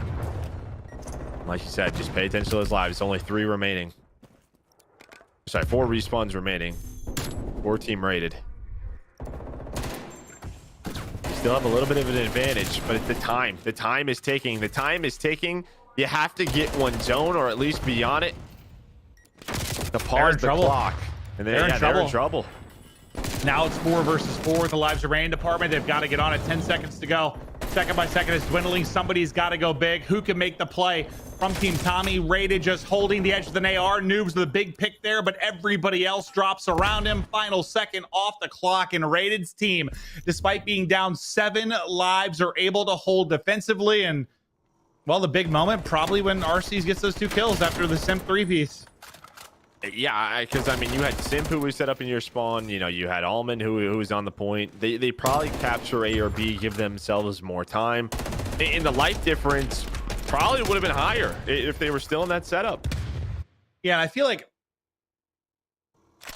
having a 7 life advantage if you were the defense is like insane, right? Like you're in a good spot, you can post up, you're in a really good position. But when you're trying to push and you're on offense, like that swing can happen so fast. You saw it right there.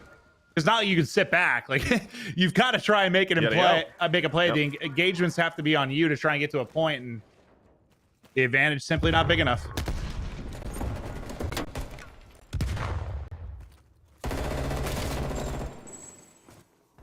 And one thing that Team Tommey did last time is they tried to go towards like this more offside towards A right away.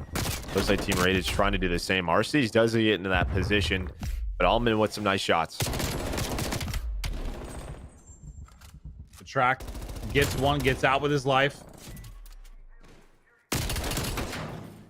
Tommey, now that is quality. Arcitys head plucked off like a plum. He hits the shots.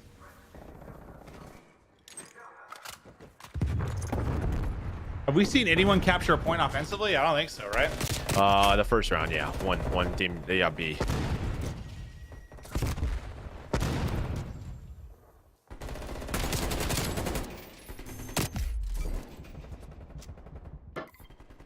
Well, Rated's going to get 2. RC's with another, so it's going to be 3 dead. Starting to capture this B point.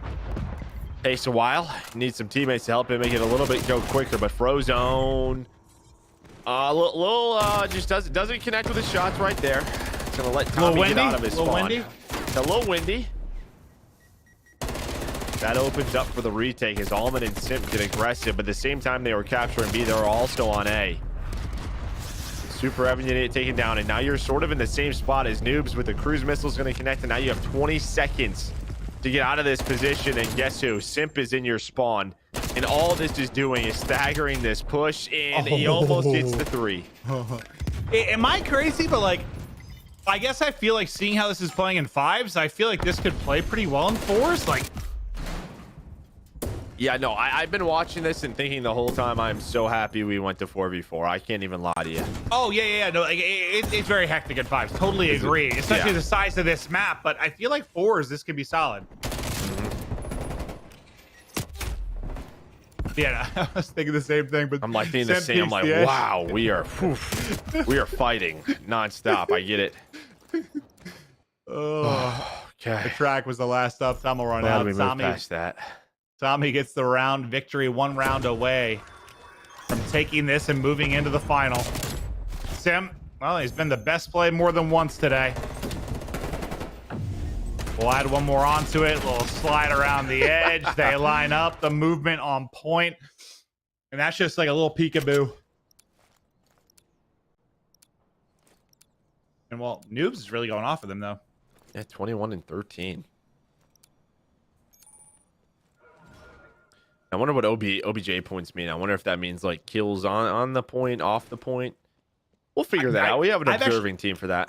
I've never understood that in hardpoint, Dom, any mode. Like, what exactly quantifies it? Like, you need to be in the point like, or screenshots of the. Oh, you're saying what quantifies it, right? So yes, defends in hardpoint used to be the way it started was you had to be in the point while getting a kill with someone else on the point, right? But then it was like it got changed in a game where as long as you were on the objective and got a kill with someone like against somebody who wasn't on it, it counted as well. So it's definitely changed from title to title. Yeah, no, it's always confused me massively. I've never really understood it.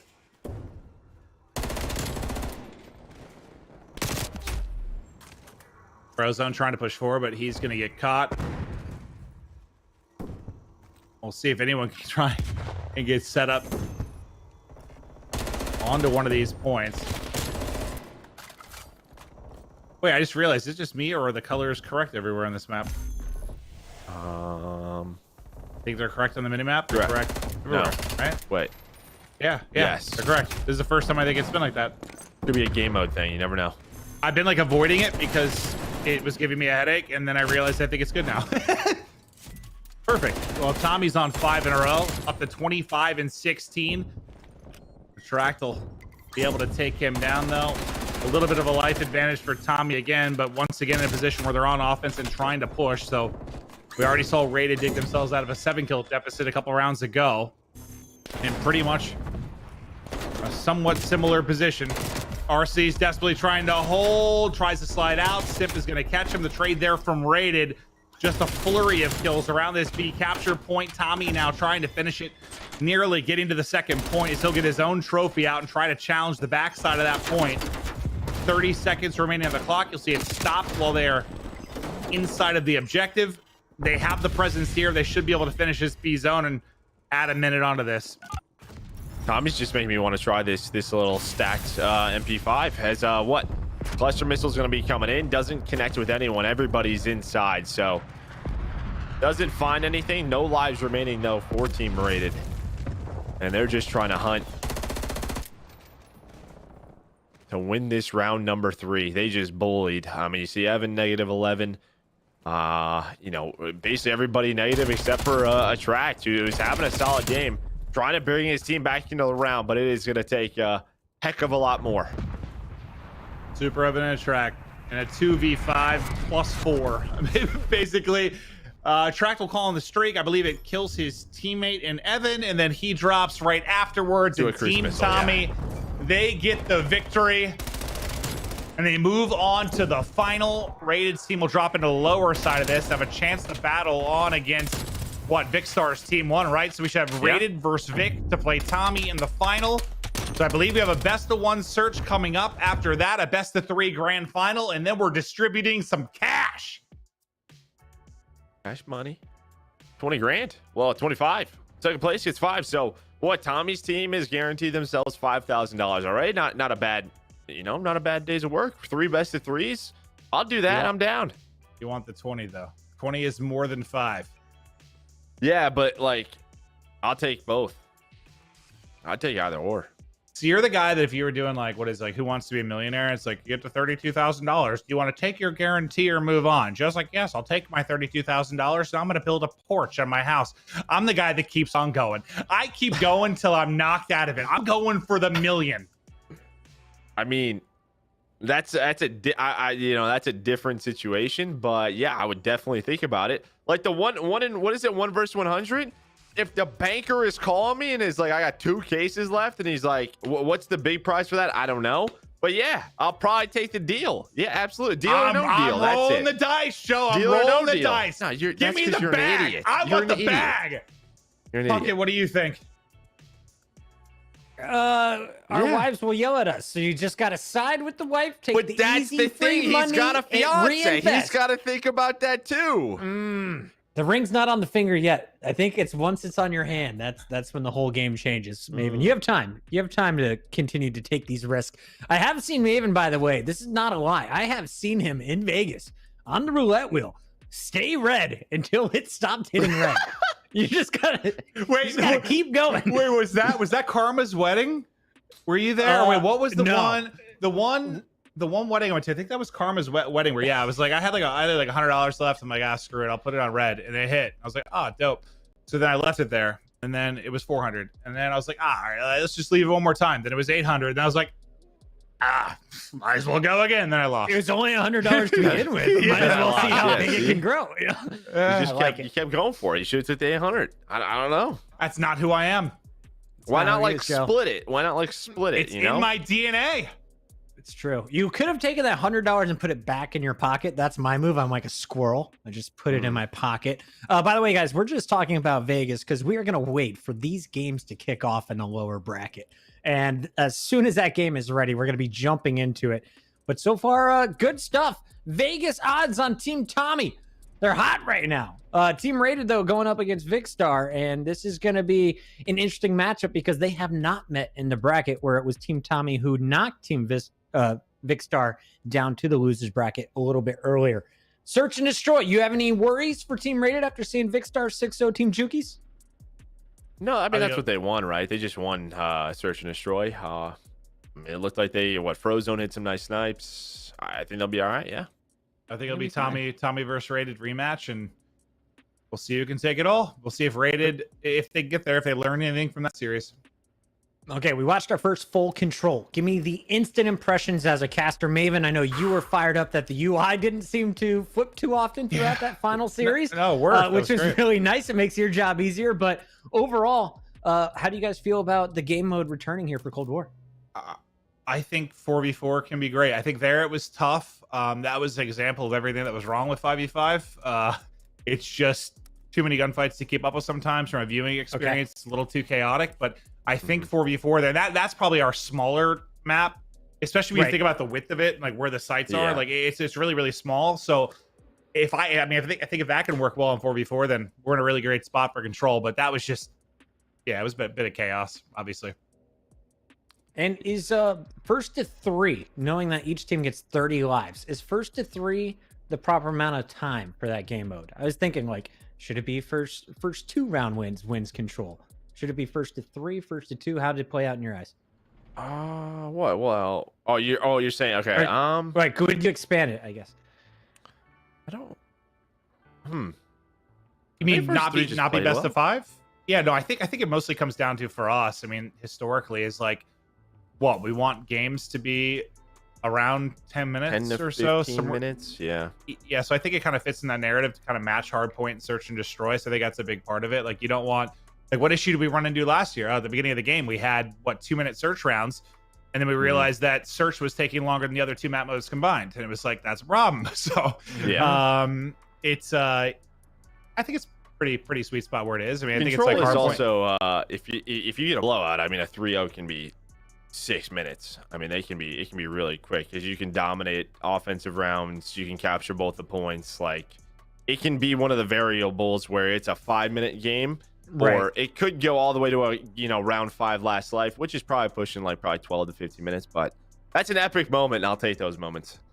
All right, I just love chiming in and getting your guys' opinions on things because everyone knows how much time you're putting in. And if you don't know, you should probably follow their streams. Maven is available on twitch.tv/Maven, and Joey DeLuca. Is it just twitch.tv/Merc? Yes, no sir. one else has challenged you for that title? Mine. It. OGs, baby. My Twitch account, hold on, I'm going to go look. It's something crazy.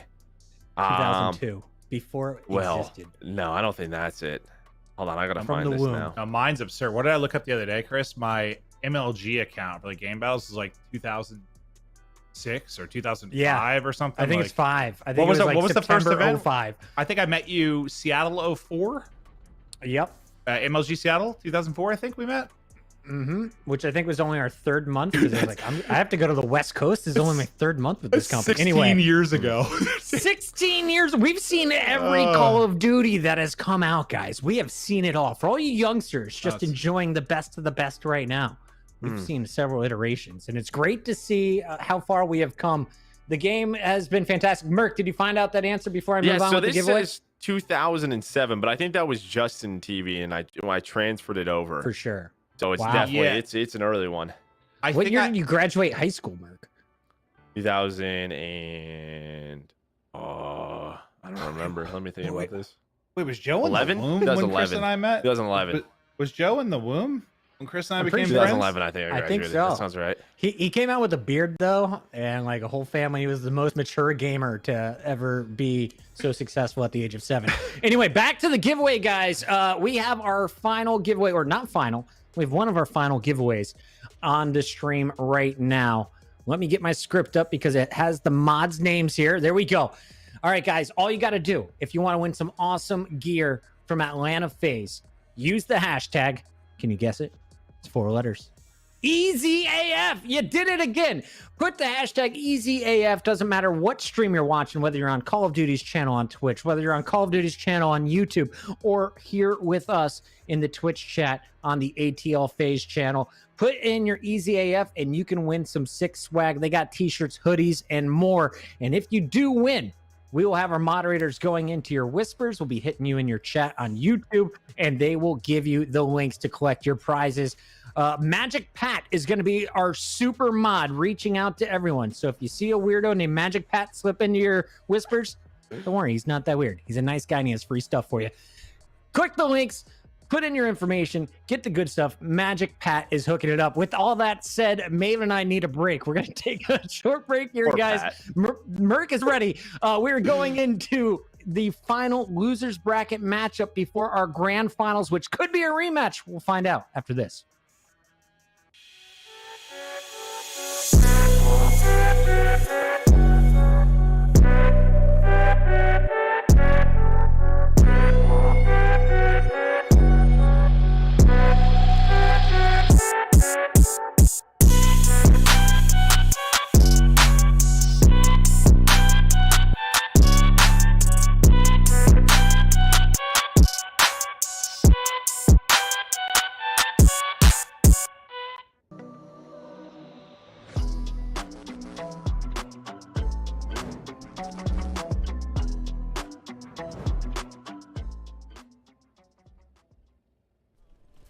Never mind. I'm not gonna get disrespectful here. Yeah, we could And we were meant to be. You just fucking made it. Dude, look at this slide. Out of here, bro. Let me.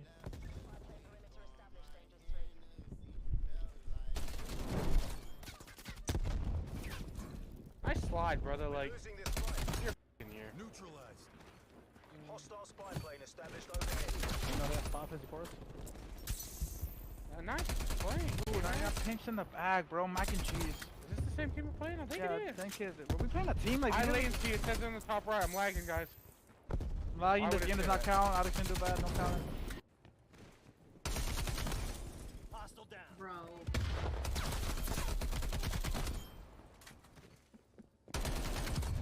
Target down. Oh, dude. Playing an army right now?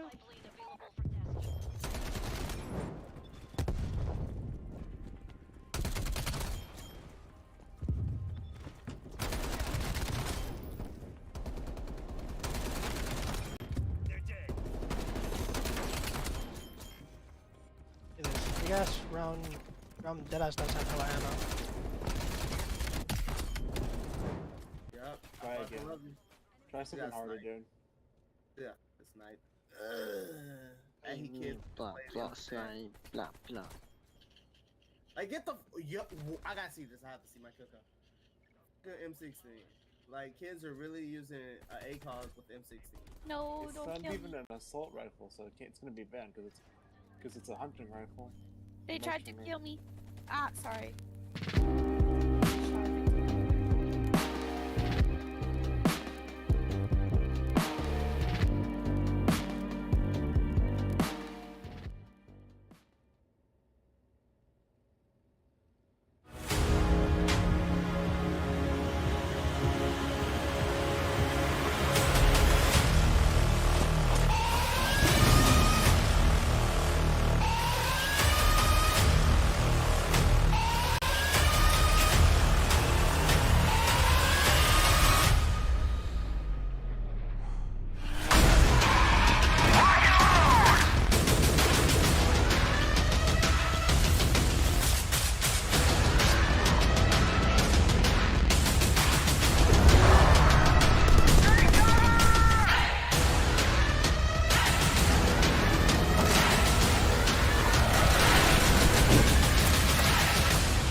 And we are back. It's the Atlanta FaZe Cold War Clash featuring FaZe Clan. I'm Puckett, joined by Merc and Maven tonight as we are bringing you the first $25,000 tournament in Call of Duty Cold War. It's been a blast so far. The exhibition featuring 4 streamers and 1 pro player on each team. We started with 8. Now we're down to the final 3. This next match is your losers bracket final. It's a one and done search and destroy. You win this, you're in the money. You lose this, well, you got 3rd place and a little bit of bragging rights for everyone who watched your stream tonight. But it's a brand new game. We're only day 2 of the action, and already the competition is evolving. We're just waiting on our players to get into the final lobby. But just knowing that there's going to be some downtime in between each of our new games as all the players have to regroup in the same lobby, I wanted to ask some questions and give you guys an opportunity to ask questions for Maven and Merc. So if you have any Call of Duty related questions, if you have any league related questions, anything you want to ask about players, their personal history, what you expect to see in the future, do me a favor. Use the hashtag AMA in your question in the chat. I'll be grabbing some of the best and we'll be asking those in between games. For now, though, we should bring back in my commentators for tonight's action. We've got Maven, we've got Merc, we've got 2 matches to go, and this is a one and done. It's all search and destroy, and I'm told it's loaded up right now. Let's take it over. It's Team Vicstar versus Team Rated for a spot in the grand finals. Well, here we go. It's a one and done. I mean, anything can happen in one search and destroy. Hard play? We'll see if the best of 3 for the lower final. Okay, let's do it. Thank you, All Merc. right, Okay. we're playing the best of 3. All right. Well, that is a surprise to us. So I guess it will be a best of 3. Hello. Surprise. All right, we're playing the best of 3, Clint. All right. Well, right into the hard point we go. 3-0 start for Dashy. I'm just taking a look. Okay, so Vix teams won 2 in a row. Rated's team just lost. All right, and yeah, as you said, Spart has 5 kills. Dashy has 3 in a row. You do have 1 player. It looks like SuperEvan spawned towards the back. I don't think Dave's gonna be ready for this one. Is Evan? Feels like, I don't know if someone was blocking it or what. Just might have to change his position up, but Evan's gonna get in. Evan's gonna find 2 kills, and that's gonna open up the hill. This is a brilliant start for Vic's team, but now 4 of them spawn out. The collapse comes in for Rated Squad. They should be able to get in, and well, Rated's team has had a lot of reps here, so you gotta feel good about their chances in this particular map, but obviously not the start you would love, but they played Tommy's team so tough on this map. It's gonna be like a 250, 230 game, and I think, Evan was a standout, Arcitys as well. Lots of guys that can make plays. Yeah, aHTracTXII as well. Even in that game 3 control that they lost, he was like double positive. So he continues to play well up to 5-4. But Spart, he's gonna fly on in up to 8-3. It feels like he started to cook. I think the one time you watched him didn't have the best series, but really starting to turn it around here. 9-4 for him. Look at this spawn out for Team Rated. They are gonna go on a pretty far run across the map, and that's just gonna mean Team Vikkstar, their lead is gonna continue to grow. The SuperEvan has to back down, wait for his teammates. Now they can make that push.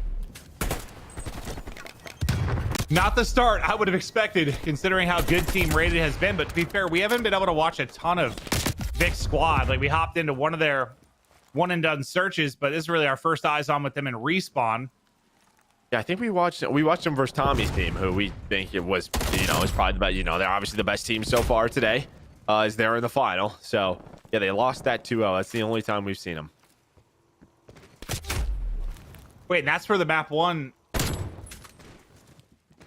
What was the score of that map 1? Was that one of the blowouts? Yes, it was. It was one of the blowouts, yeah. Yeah, so I guess I'm surprised to see this scoreline, at least going into this map, but so far, so good for Vic's team. They've got control of the street as well. A bit of a split spawn now coming in from Team Rated. I think it's going to be aHTracTXII spawns all the way out. Dashy, able to win the gunfight. Keeps him alive here at the bus. Just trying to watch so many angles as he needs a little bit of help. RC's doing what he can to find an opening. He's got a challenge out front. Evan's there looking over him, and into the hard point with 30 seconds left goes Team Rated. But yeah, they're just in desperate need of some points and some key rotations, and we'll see if this is another game, if people heat up, that comes down to some good score streak use. Yeah, this is big 30 seconds, though. It could have been a 150 to 20, 30 point game, but it's going to keep it to about 60 points. Team Vic, though, they're going to get set up inside this middle hill as we head back right to the middle. They do have the spawns, but you can see Frozone trying to go around. He does get caught, though, by Spart. Nice awareness from him. Realizes the situation, but aHTracTXII going to open things up with 2. Just needs some help, but his team not there right now. Challenges Dashy as well. He's just going to do it himself. 3 go down behind aHTracTXII, but it's Dave on the hill with 2 and gives them control. Yeah, it was just kind of him by himself, unfortunately. Didn't have a lot of teammate help there to get the break after he got the 3 kills. At least if you're Team Rated, you have the spawns for next, but you kind of need to clear them out of the point too. They're just pushing too much of a lead, close to getting up to a 100-point advantage yet again. And yeah, it looks like they're going to be content for the most part setting up. They're going to need a massive rally. They got to get, 40+ seconds out of this hard point, win rotation to next. But with one of them spawning out, I think it's Evan that's going to spawn all the way out. Now it's going to put Frozone in a position that he really has to make a big play. I think it's Bloo that's trying to wrap around behind him. We'll see if he can get a fortunate timing. But now Frozone ready and waiting. Well, Dave was on a 6 spree as well. I wonder how close Dave is to streaks. I mean, he's still probably at a little... Oh, he's getting close because of that 6 spree. Actually, does he have those available? I can't really tell if there's a... Okay, he does. Yep. All right, so he has those available. He was able to get those streaks. We saw how effective they were earlier in the games. Not going to get anything, but he at least maybe finds an opening for his squad. Doesn't look like it. Everybody on Team Rated stays alive, and that is big. Evan just made a great play. I mean, he dodges the missile, gets in the building, challenges out, and gets the kill as well. So that ends up being a huge sequence for Team Rated to come back into this, and that 1 streak exhausted. But I thought it was going to lead to something, but they're all able to get out of it. And Team Vic, I mean, they're up big considering Vic's having a rough one. He's 2-12, but the rest of the team going big. Hey, Vic, Vic is always in position to win these things, man. You know, he's got it. He will figure it out. The squad's still up 60 points, and he's got a minute on the hill. You know, we got an OBJ award today, Clint. Don't forget that. That's true. Arcitys, though, I think he found an opening. I think Dave was watching the bus street. Can Arcitys get through it? It might be. He might find the opening. Because Arcitys trying to work around all the way back, but now he's going to get flanked by Prolude. So I think ProLoop might have solo him. You see 7 and 8 as soon as they spawn up, they pre-aim in this, and there we go. He got the information that he needed. ProLoop spawns out, but it ended up working out. That was a big kill on Arcitys. Well, when we hopped to Arcitys, he had just taken some damage or been hit by a stun or something, so they had some awareness of where he was. But Dashy now, well, he was going off for a second. He had 4 in a row before eventually he was put down. 100-point lead again for Team Vikkstar. I could not have been more wrong. Team Rated had looked so good, especially on this map, but Vic and company have come to play. This could end up being a 150-point win with Vic having 2 kills. And you still have an artillery strike as well, so I think to open this up, they might use that. I think that's behind Dave. Never mind, they're just going to use their weapons. They get 2 opening kills. Nice one-on-one wins. ProLoop with another one. Evan trying to do what he can. I feel like Evan and Frozone have been in like some clutch positions where they just have to hold on, but it's basically against the entire team. The trades come in, control given to Team Vikkstar. Dave continues to have a big game, 24 and 12, double positive. Yeah, say he still has an artillery, right? He's going to call in the War Machine now. The War Machine is eaten. 2 are going to drop. I think damage maybe into a third. aHTracT is going to meet his maker as well. And they can close out the map 1 here and get us to a search and destroy. We just watched them get a 6-0 victory on Miami. Can they win another search? Vic's team wins map 1 big. I did not see that coming. They're rolling momentum. They're just, they're a team, they get better with more repetitions, and it is plain and simple. They are getting better as a squad. The chemistry is growing. You're seeing it play out right in front of your eyes. Well, I don't know where they got it from because they haven't played a hard point since they were blown out. They've been in these one and done searches. That's all they needed to do. They needed one more rep. All right, well, Dave goes off. A monster game out of him. A reminder, this is our lower final. Winner will get into the grand final. Hopefully we can just get map 2 started. I don't know if we have to change host or what the situation might be, but hopefully we can hop right back into it and keep this rolling, keep the tournament going on to see who's going to be the first place victor of that $20,000. But just a couple matches left to go, Joe. Yeah, a couple matches, but they're getting better and better. Really, the back half of the day, it's seen a lot of Moscow today, but we kind of expected that because that's just what a lot of people have their most repetitions on and what people are most comfortable with. But I've been enjoying it, whether we're playing Moscow or not.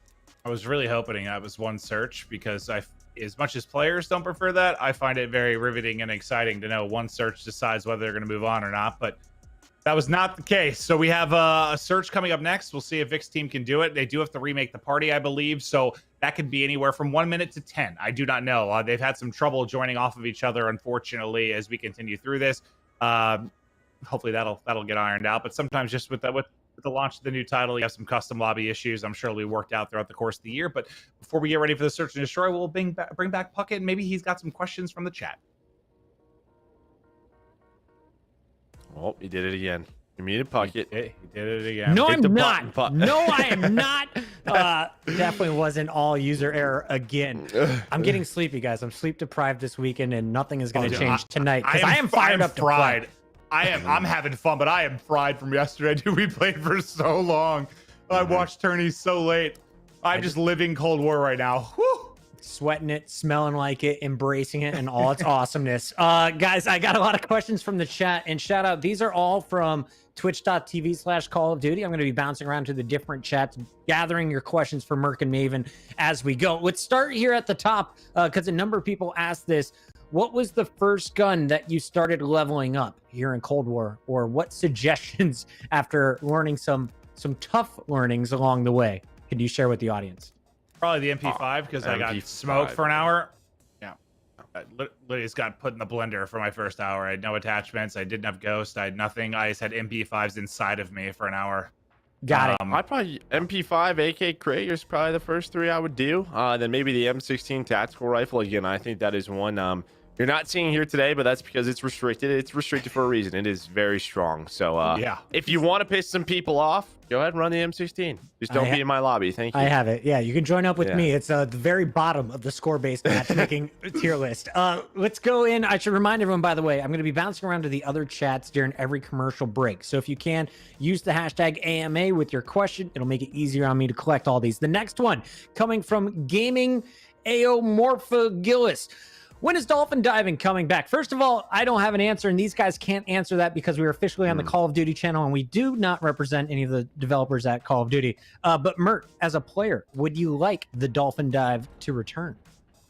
It was always something that it was just like it was cool to use as like an escape move, or to like it was like a hero play, like to just like if you had the flag, because we played TTF back then, sort of like cap it, like that was like the cool way, like scored type thing. I just think nowadays with COD and the movement fluidity with like sliding, that's something that's I think just important and continues to be so. So I don't know if we ever will. I don't know if there will be that time where we see like a mixture of sliding and dolphin diving. No clue, but it always created some cool like moments for sure. Quint, you all for the dolphin dive? My movement's horrible. I don't even know how to do it. I just remember in AW there was like some mixture of a dolphin dive and something made people's characters all go crazy. That's all I remember. Yeah, I will take dolphin dive over slide cancel any day. This next one, as I'm going through your questions, the Preacher 7 asked a really good one. What's the best match you have ever commentated? I'll let you guys think about that. Didn't take long. 100 Thieves FaZe. For anyone who missed that, Merc, why was it so great? So that was COD Champs last year. It was a losers round 1 match. It was a surprise as both of those teams lost in the winners bracket. 100 Thieves, both of them were like top 4, top 6 teams.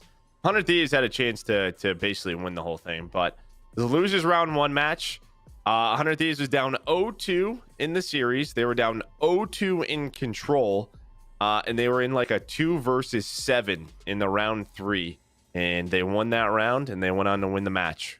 So they won 3-2 in control, then they would bring it all the way back to win the match, and then they went all the way from the final from that point. So that's pretty amazing. That was an epic one. That's the kickoff to the whole run. Maven, what about you? Probably, if I'm just going gameplay wise, the only downside of this is there was no crowd, which kind of kills my vibe when I'm trying to get amped up and stuff. But the World War II Stage 1 final, Joe and I casted. It was OpTic versus FaZe. It went 10 full maps and 2 best of 5s. It had just ludicrous plays and comebacks, and the only downside is there was no crowd. If that had a crowd, that would have been probably the craziest match ever. But from a gameplay standpoint, I'll never forget Attaches 1v3, Crowders 1v3. Like, there were so many wild moments in that. That's one that sticks out. Running through the artillery. Yeah, that was crazy moments.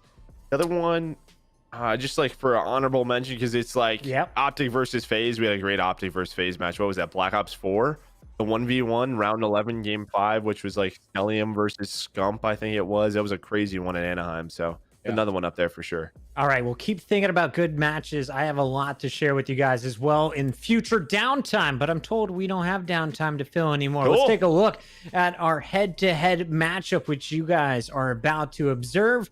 We're going into the battle. Team Vikkstar versus Team Rated. And Dashy continues to improve and impress. On the other side, you got a pretty stacked squad there from Team Rated trying to answer back with a little search and destroy. Fellas, I think it's time to get back to the action, so I'll let you take it away. Well, thank you so much, Chris. I'm ready to continue. Vikkstar with what I thought was an upset in that first matchup. The team pops off. Vic was getting it done in the hard point and racking up the time, but now we'll see if Rated Squad can bring it back. Who's going to face off against Tommey in the final? Who's going to take that $20,000? Joe, I can't wait to find out. Yeah, me too. I'm just laughing at the pictures. Like, you just have you have MJ, you have Anakin Skywalker. Yeah, that movie. Do you know that character? Too. Do you know who that character was? I don't know. I don't watch anime. So okay, Frozone. What is it's from Naruto, dude? What? I don't. I'm sorry. I'm letting you down here. Naruto was godlike. Oh, so good. Okay, well, Evan hits everything but Vikkstar, and then Vikkstar puts him inside of the blender. No, that was the opposite way. Wait, was it? Oh, wait, yeah, Evan killed Vic? I think that might be our best play. I think we're gonna watch it right now. I'm not. Wait, Evan got a kill right after. Yeah, watch this, Clint. Oh no. Oh, I literally said it backwards. Okay, yeah, no, that was Evan frying him. I'm sorry, Evan. I apologize. I'll give 5 subs in your channel. That's my bad. I don't know how to read a kill feed. So I got you. I corrected you. So I'll take the 5. You can just give it to my channel. It's fine. Okay, I can do that. But yeah, we'll just blame NA host. We'll just blame it on that one. And yeah, we'll forget that round because Vic's up 1-0 in the series. And he's feeling good. He's just going to erase that one from his head. Well, Evan might have a one-on-one with Vic again. And, well, Evan, the headshot onto Vic. Vic's woes continue. Evan continues to make the plays. He will get traded out shortly after, but they're still going to have a 4 versus 2. As Dashy and Spark now look to clutch and tie this up at 1-1. He's trying to find a pit. Oh, wait, did he get a hit marker? Yeah, he sure did. Wow. Yeah, it must have been a wall. I'm sure it was a wall bang. Yeah. Must have been through the rail. I just can't even believe he reacted that fast. Yeah, no, his reactions are a tad bit faster than mine. This is it. Yeah, he gets hit there. Wow. Yeah, Dashy is kind of nutty.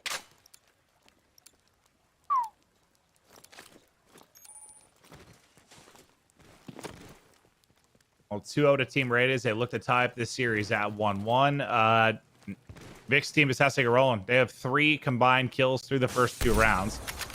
Back to Dashy's sniper. Tries to take out Raided on the cross again, but can't quite hit.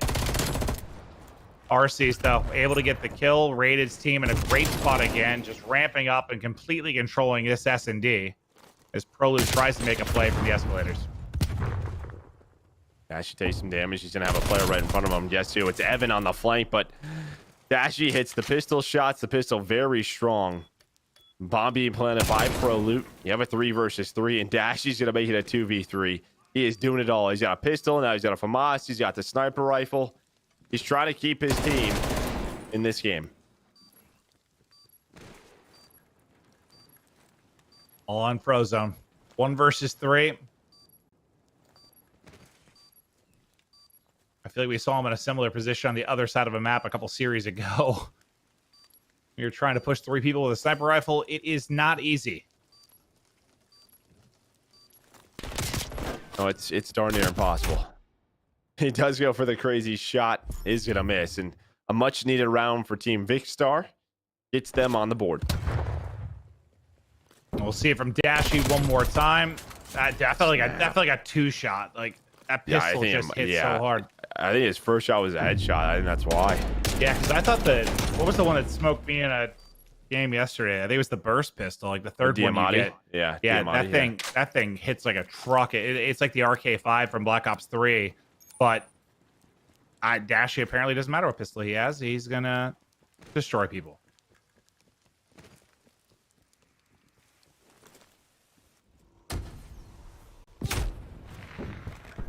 Oh, Frozone. David with the hot game 1. He's going to get put down. Frozone couldn't clutch over the 1v3, but he's able to hit the snipe. 4 versus 4. Spart and Proloo just taking over mid-map control with these MP5. Spart trying to chase down Frozone.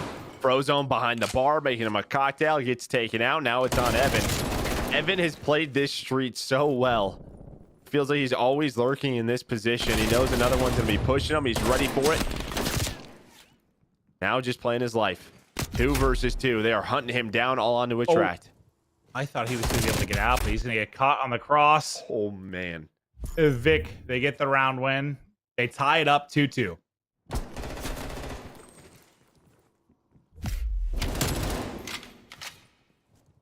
This is just all pressure from Proloo. Spar with these MP5s, and they just go right down the middle. They take this little bar area away from them. Trade's just not there, and yeah, it was looking like it was going to be one-sided after the first couple of rounds, but Proloo on a 6 spree carrying his team. Like he's had some sick plays. Like we haven't been on with him a ton, but he's had some incredible moments today. How long can he keep the streak going? Proloo wants to fly on through the smokes.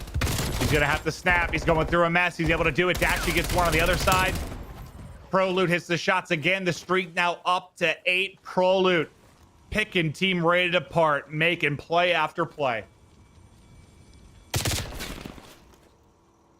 Evan trying to work through the middle. Raided though. Raided's going to find good timing. They don't expect it. Here comes the trade opportunity from Dave. He's behind him. Might have a free kill. He should, or does he? Rated turns around. It's close, down to 36 HP. Yeah, there's an example. You still hear the footsteps a bit. Yep. So now still so 1 versus 2. Vic's gonna get the bomb. Gonna start planting it about halfway. SuperEvan. 1v2. Well, I was trying to make that dramatic and like hype it up and stuff, and then it just ended. How do you think you come up with the name like SuperEvan? Like your name's Evan, and you're just like, man, I'm super. Or like you're a big like Superman fan, and I have no idea. Yeah, I don't know. like imagine like if you named yourself Super Joe, like how would you have gotten there? Maybe like Super Mario Brothers. Maybe. No, so my first game attack was Bazooka Joe because the bubblegum. I like that. I like that a lot. Yeah.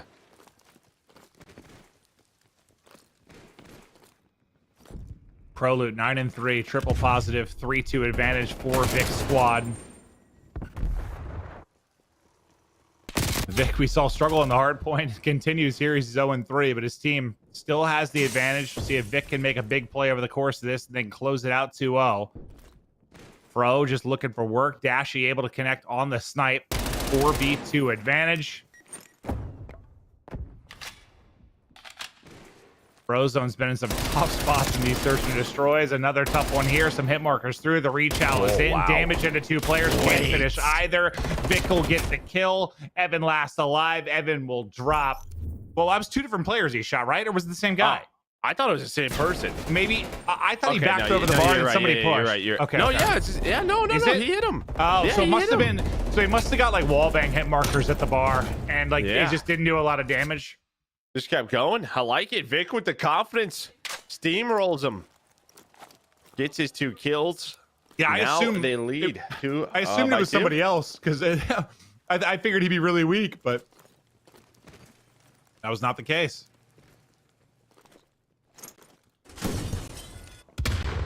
Looking like it might be a Tommey versus Vic matchup in the final. Rated just trying to get out. Down 2 rounds. Gotta go big. Pro Loot, the man of the map. Looking for more at mid-map. The bomb in hand. Evan able to get 1. Trying to back out. The reach out in. And I think he wins that if he get doesn't jump. Yeah, I think he wins that if he doesn't jump. Yeah, well, once this round finishes, I want to say something to that point. But Rated will be last alive 1v4 at risk of going down 2-5. Rated, man, back to like Call of Duty World War II. He had some just insane 1v4s. He's got the ability. Not going to happen. Vic prone mid, able to hit the shots. Vic goes big. Started out 0-3, now finding the kills. But in my hours playing, and you were playing with me, how many times did I yell, "Stop jumping, Clint, you idiot"? Well, there's 2 things there. First of all, Evan's behind cover, so he shouldn't have jumped. But yes, obviously, like it's muscle memory from the bunny hopping from MW and Warzone, and it's something to break. It's a tough habit to break. I would probably say yesterday more than 100 gunfights I should have won, but I screwed myself by jumping. Not even kidding. Dashy again. No hit marker there as that goes straight through Evan's forehead. The rest of the team, though, trying to clutch up. The lamp. Rated wins a big one. aHTracTXII, and now it's Pro Loot all alone. The first blood from Dashy, a distant memory. As a Rated squad trying to stay alive. Who put that lamp there? Oh, but yeah, I mean, Dashy gets that first blood, but 4 in a row then. Frozone, yeah, Frozone quickly trades that, and then you had aHTracT inside. Get these kills. You think they have the numbers advantage, they're going to win the round, but doesn't happen. Team Rated holding on by a thread. 3 in a row for aHTracT. Back to offense goes. Vic's team, the colors threw me off for a second there. Oh, yeah. And again, it's just flying, smokes and go. Yeah, smokes and go. He saw like an outline maybe, and then just see one away. RC's went into the smoke. Big gunfight win there. Dave trying to get this trade is going to man up. Hip fire connects. Oh, I thought he had it. Yeah, he only like 5 bullets in the clip there, so I don't know if he Oh, has is that what lost happened? that or ran out. I'm not sure. Yeah.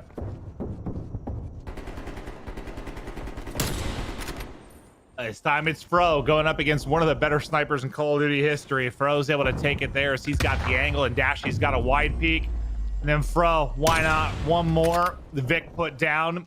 Raided's team again staying alive and pushing this map to the distance. I mean, for Team Vishtar, you know, obviously it's really around pro loot. Feels like if he could stay alive in the round, they're winning it. Well, he was 9-2, I believe. So he's 1-4 since he kind of went on that tear. Well, just the aggression he's playing with. He's just playing so fast. But Arcity's gonna find that first blood. And pro loot find Frozone. Frozone in a deep angle all the way in the back, watching that flank with the sniper. It looks like he's gonna have some help with Raided now, moving that bomb over. You have mid-map control if you're the attacking team. It's gonna be Evan and aHTracT working inside.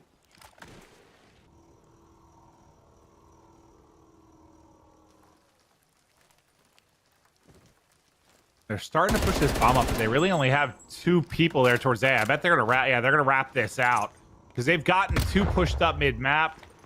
They have a line of sight on the street. Well, I thought those players, I thought they were going to come up the escalator. I thought they were going to come up, but they're just going to go at Vic. They just 4 right down the middle. Frozone's watching the flank. Dashy, though, he's going to try to take off his ankles. Frozone's weak. Frozone not able to stay alive, but is it enough? Is it enough? And it might be. Looking like Team Vixstar going to go to the final.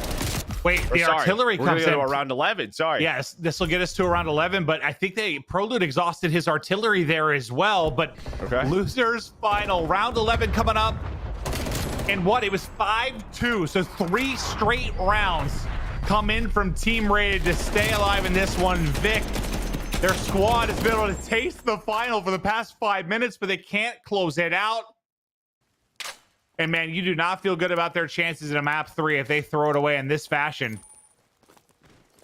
But does that mean, so he should still have, can we check Prolute? I don't even know if they, oh, we're on Prolute. So he doesn't have a 3rd streak.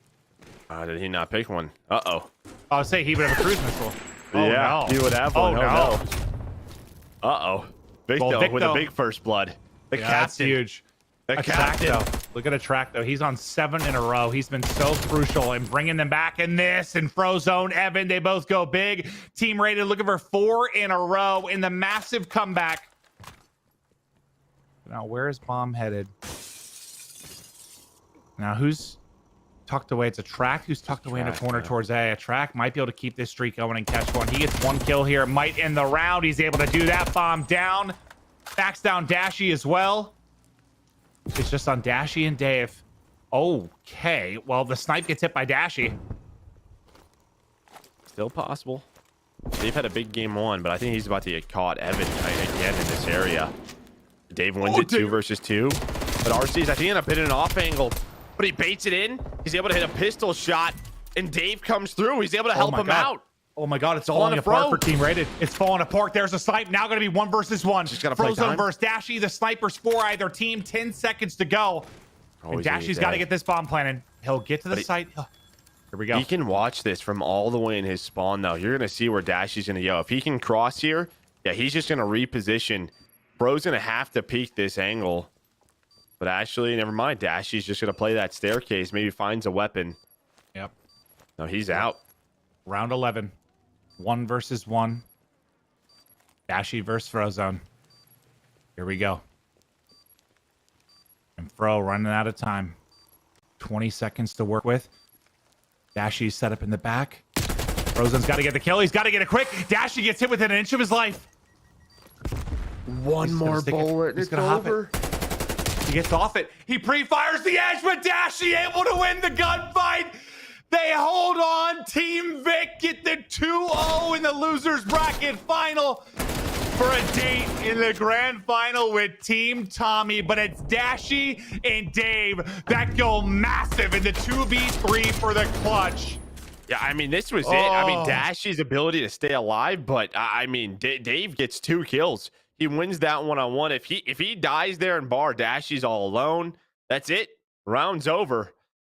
the individual plays that we were looking for, they happened there in that round 11. And don't forget about Dashy's snipe. Like, aHTracTXII tucked away in that corner. He's in a great spot. I didn't even see Dashy on his POV, and he gets dropped with the sniper rifle. But wow, what an unbelievable game, too. What, 5-2 advantage for Vic squad. Rated, they bring it back all the way to around 11. They have a 3v2 advantage. They can close it out there, but it all falls apart. It's grand finals time, baby. It Fuck is. How you doing? That was a crazy one, Christopher. I'm Fuck so it. excited right now. Team Vic clutching up. I got real nervous, guys. Dashy just staying alive long enough. And I feel like Frozone is going to be thinking about that final gunfight for the next 7 minutes until he hops on and keeps gaming somewhere else tonight. What was his option there? There was about 15 seconds left. He gets him one hit.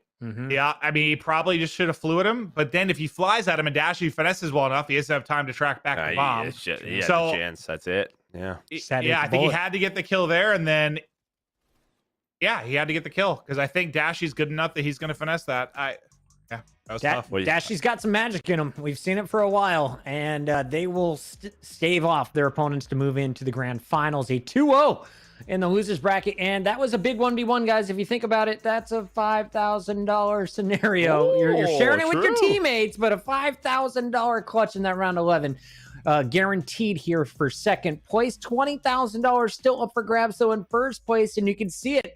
There's only one more match to go to the biggest names to come out of the UK Call of Duty scene. Vicstar versus Tommey. This is going to be a good one. Team Tommey crushing their way through the upper bracket before slowing down against Team Rated, but they get the W in that game 3. Undefeated now, will be facing off fresh against Team Vicstar. One final best of 3 to decide our $25,000 Call of Duty Black Ops Cold War Clash, brought to you by Atlanta FaZe, featuring the FaZe Clan with guys like Bloo, Temperrr, and more. We had Pamaj sniping.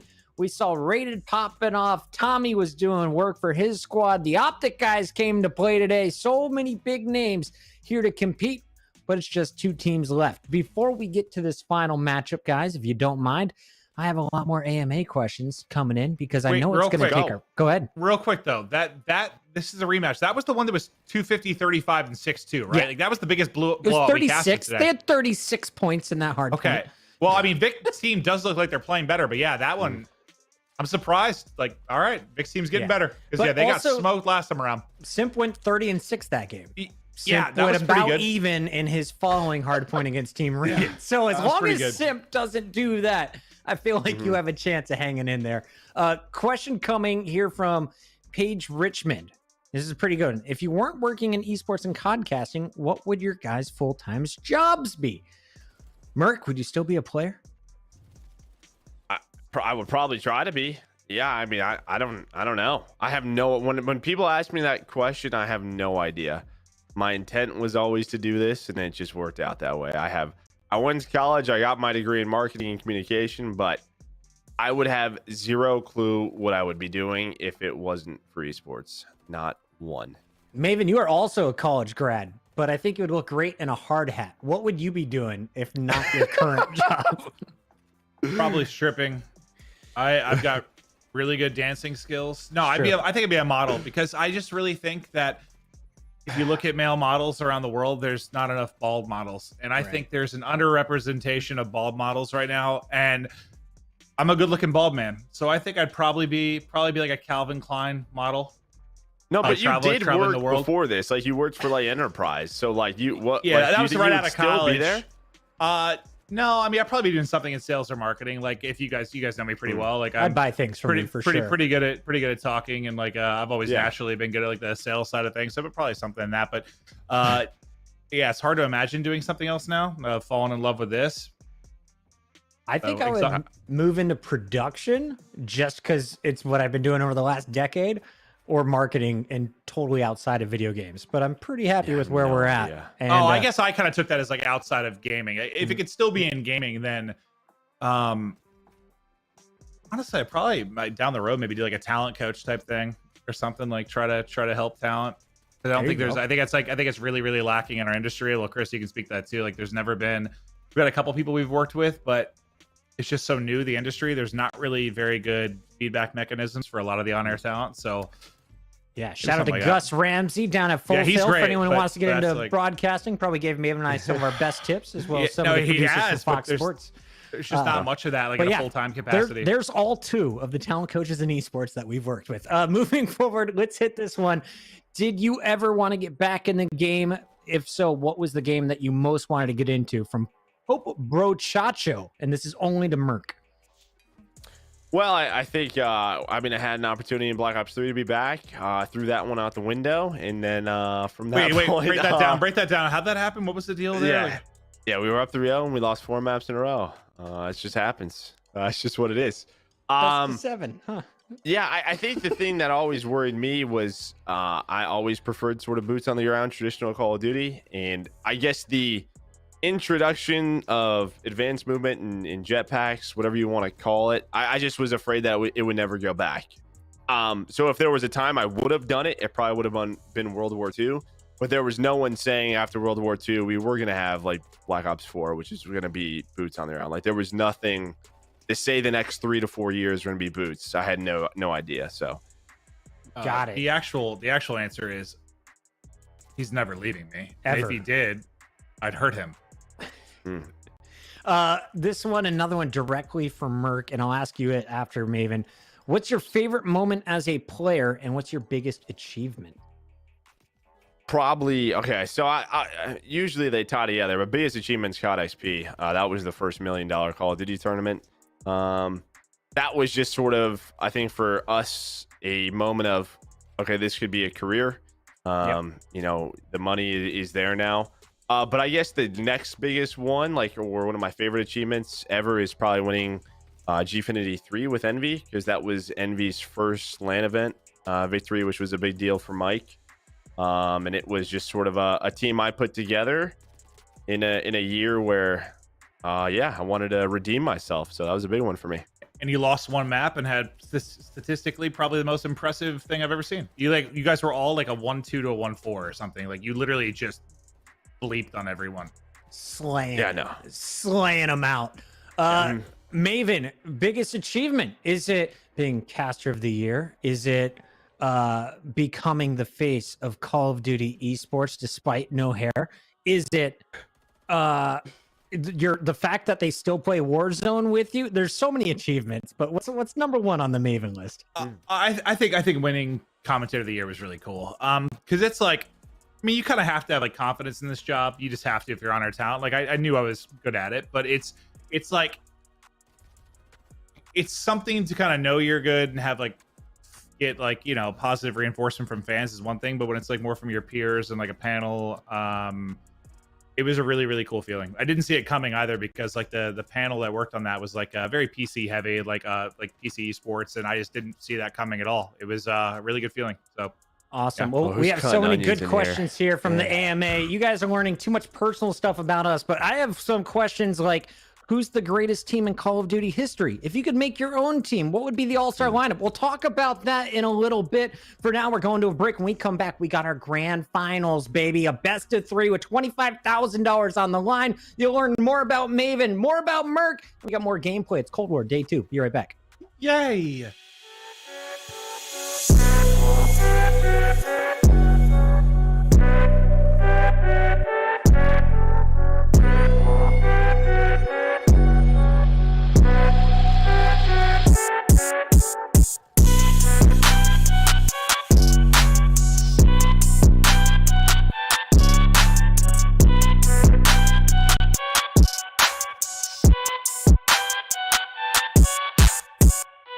Yeah. What? Say, yeah. Okay. Everyone claiming they different, but then when I listen, I realize that something is missing. They never be in the kitchen, they watching the chef and cooking a microwave dishes. If you still sleeping on me in 2018, then you probably sleep with the fishes. If you don't know what I mean, not with the team, you probably do all this thing dissing. I be in the field when it's go time. Me, I run the ball in the goal line. I'm a young star with an old mind. I'm a diamond in the coal mine. Had the dope 9 since 09. Independent, never had a cosign. Now I need the belt like Orion. Working late nights like O'Brien. Always show out when it's showtime. Lately I'm feeling myself. Feel like I really broke out of my shell. Seem like a milli would easily sell. Trying to flex, but you looking so frail. Making me laugh like Keenan and Kill. Me, I deliver, you see in the mail. Got her the bars and don't need no bail. Nope. Yeah, now I think they getting nervous. I'm just fulfilling my purpose. If I got it, then I earn it. People smile on the surface. Deep down, hate lurking. When they listen to my verses. When I'm ducking all they curses. Yup. If you don't like me, that's fine. If you don't like me, that's fine. Okay. I just want to end 2 lines. I ain't trying to waste no time. If you don't like me, that's fine. If you don't like me, that's fine. I just want to end 2 lines. I ain't trying to waste no time. If you don't like me, that's fine. If you don't like me, that's fine. I just want dollar signs. I just want dollar signs. Yeah. You don't like, that's fine. You don't like, that's fine. Hey, I don't want to waste no time. I just got to take what's mine. What's going on, guys? FaZe Blaze here, and this is Controller Gang. Let me show you guys my scuff setup.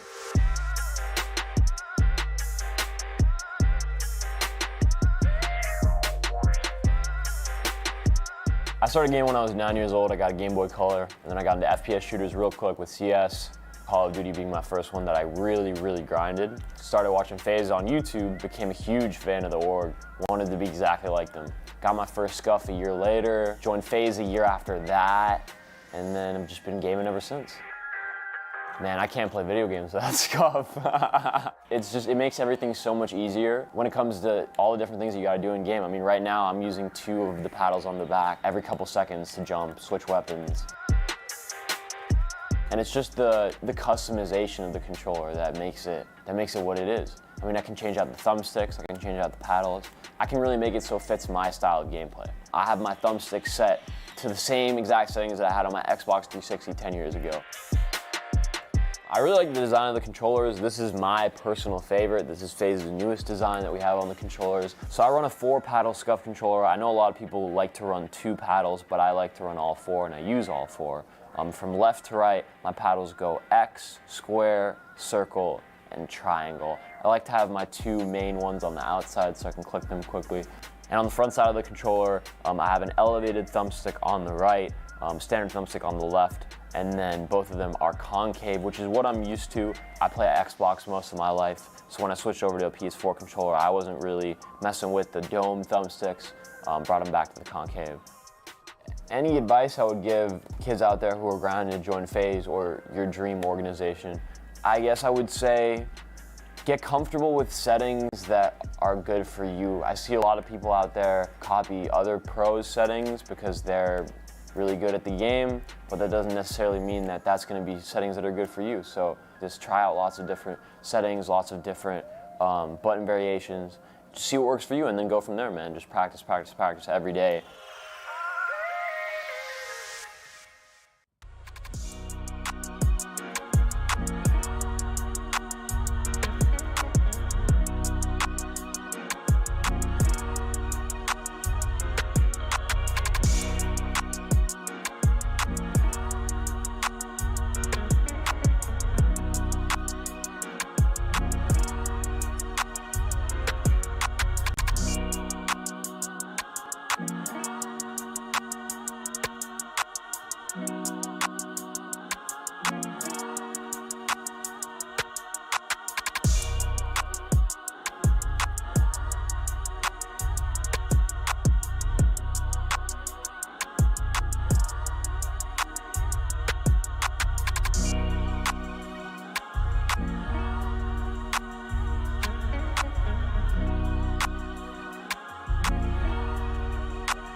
Ladies and gentlemen, we are back. It's Puckett. This is your Atlanta FaZe Black Ops Cold War Clash featuring FaZe Clan. We are going to have a blast tonight. It is the grand finals. The $25,000 match is ready to go to bring in your casters for tonight.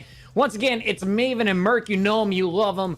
From the Call of Duty League to your big screen, whether you're watching on YouTube, Twitch, or anywhere else on the planet. Welcome, guys. We had a great show so far, and we're about to close it out with a big finish here. To catch everyone up, this is the grand finals. Team Tommey, they went undefeated throughout the top half of the bracket, only dropping one map, and that was in the upper bracket finals against Team Rated. On the other side, Team Vikkstar, they fell to Tommey earlier in the bracket and have had to grind their way through with some S&D wins. Game's ready, so Mervin and Maven, take it away with the stage set. Merc and Maven. Did you say Mervin? Did you say Mervin? That was Mervin, baby. Incredible. It's a combo. Yeah. Come on, Mervin. Step it up, dude. Hey, what is he? I don't even remember, but that was amazing. I loved it. But here we go. And as he said, Tommey destroyed Team Vikkstar earlier, and already they have half the amount of points that they had in their first game. Yeah, that's a good start. But Karma has started out 5-0. He's going to get some streak progress here. He's already halfway to his cruise missile due to the 6-0 start. You know, it's funny. I remember reading when they talked about the streak thing that if you went on like a streak, you built your streaks faster, but I forgot that was a thing until you said it. And like when we were playing pubs this whole time, I literally forgot that was a thing. Yeah, you have like, it's, yeah, as soon as you get to like 5, it's like, it goes so quick. I mean, yeah. As soon as you get up there, it just starts filling. And you start rolling. Oh, I'm playing like a rat tomorrow. Yeah, that makes sense. But behind Karma's 6-0 start, they've started to rally some points. Getting back into the point will be a Simp. Karma's streak will end at 7 as he falls, but great progression onto those streaks. And we know the streaks were massive in getting that game 1 win over Rated squad. I think it was Simp that came through big there, but now it's Dashy going huge, a hero of that map too. Him and Dave able to go big. Now Dashy with a chance to work towards some streak progression if he can keep this going on a 5 spree. Yeah, it's just a little bit different, like you know, compared to the past score streaks. It's sort of like, hey, I need 1 more or 2 more to like get to that point. It's just a different way because your life is still so valuable when you get onto that streak. It's just like you don't earn those streaks right away, but you know, you reach that progression a lot quicker. Yeah, so it'll be interesting to see how it plays out in the CDL. Yeah, do you think it'd be similar with like teams trying to set people up when they're on streaks? Like I imagine I it'll think be so. Yeah, you have to. We've seen how effective they are. It's a pretty close back and forth game, but Team Vikkstar getting set up. Dashy with 6 kills leading the squad, as you said. Karma still having a solid game. But here comes that first push. Smoke down at the front, but Dave could have a big pinch here. He could ruin this push. Just trying to stay alive, trying to see what he can through all the smoke. He's going to spot Tommey. Will spot Almond. That's going to open up the hill for his team to get these last 20 seconds. Yeah, I thought for a second the flank was going to get screwed up just because of that smoke. Like it made it a little bit more messy, but in the end, the same result. He gets the kills. Vic pushes out this lead. Now we'll focus on that kind of bottom part of the middle map, mini map. As you see the lock pop, that'll be the next hard point coming in about 5 seconds. Pro loot behind the smoke, trying to make plays. Simp though gonna push right on through, and while the play was not made by Pro loot is smoke, it was Simp soaring on in. 2 there for him. 3 in a row now is Tommey. They've got nice control, but a chance for a good pinch here from Vic is it's a bit of a split spawn. You have 2 hitting from either side, but that's Karma pushing out one side, Simp holding the other. If you want to pick 2 players from this team to hold each side, that'd probably be the 2. 5 in a row for Simp. Yeah, pinches are great and all, but if you do not get the kills, you're probably going to lose all of the time. You're going to spawn out far, and that's exactly what happened. Now Team Tommey, they recognize this. They try to go for mid-map control. 3 kills in a row, though, for Team Vikkstar, so they're going to get set up. A nice job by Team Tommey and Simp. You know, we just talked about it with Karma. Talked about it with Dashy. What can he find? Does he get taken down? You see the Krig. It's like that range right there. What is just so good. Yeah. And just a reminder to people, like I know we've a highlight. Vic had some tough games. We got to remember Vic is playing from very, very far away. I mean, he's probably been playing 100+ ping this entire time against the likes of Tommey and Simp, some of the best players and Karma. in the world. Yes, so that is a nightmare in itself. So just for any fans out there, Yeah, he is. It's hard. It's very, very hard what he's trying to do. And well, now Team Tommey is getting going. You see Tommy's on a 5 spree. Karma's on a 4. Tommy's on now a 7 spree as they line up, make it 8. Him with a Krieg. Taking everybody down up to 14 and 9. And this is where it gets a little bit scary because this is what happened when they played the first time. It just felt like they got rolling and everybody was frying. You see the stats on the side of Team Vikkstar. What we saw, just a match ago where Dave was double positive. Dashy had some big games. Bloo was so aggressive, but nobody can get anything going at the moment. Yeah, and you're gonna have basically full streaks on Tommey. I think Tommey found his gun. Karma. Yeah, no, it's working for him. But you're gonna have so many streaks to use here, and that's what's gonna be so hard. I mean, even if you get early rotations, if you're Vic, you're gonna have to somehow dodge all these streaks that are gonna come into the late game of this one. Because yeah, I mean, it very well could be a blowout from here. I'm thinking so. Yeah, I mean, everybody is on a spree again. Karma's on another 7 spree. Almond's on 5. I thought if he just ran out of ammo, would have had another one. Tommy's getting another streak going. They're starting to bully Team Vikkstar. Almond's getting aggressive middle of the map. You see where the spawns come in. It looks like Dashy spawns out. Even Dashy. 7 and 14 from him. Is Team Tommey, we talked about at the top of the show. This is a stacked squad. Yeah, you're about to have 3 cruise missiles and 3 artillery strikes available for Team Tommey as soon as Almond gets like a kill or 2. So all hell about to rain from the skies if they even need them. This is where you're probably going to see some streaks come in because Tommy's team spawns out. Vic is set up. I imagine we'll see our artillery or a cruise missile. So probably when they get to the escalators. Yeah, so right now, yeah, okay. So they get to the escalators, they call on the missile. Tommy's gonna find one. It's like, ah, man, not the best cruise missile, but it's all good because you got a bunch more. Here comes that artillery, connects again. And this isn't the worst thing actually for Team Vic because a couple of streaks have come in and they still have control. Yeah, you didn't get much out of that. You got 1 from each, but didn't really find the kills behind it until now. Now you're able to push in and get control of the front and at least contest from this spot. But yeah, I would say that turned out pretty well for Vic, but the problem is you're still down 100. Yeah, I was saying it could have turned out if they got the rest of the time, you know, maybe cut it down to like, 30, 40 point lead, but that didn't happen. As noobs, and I think it was Simp just bullied their way through the front. Never want that to happen.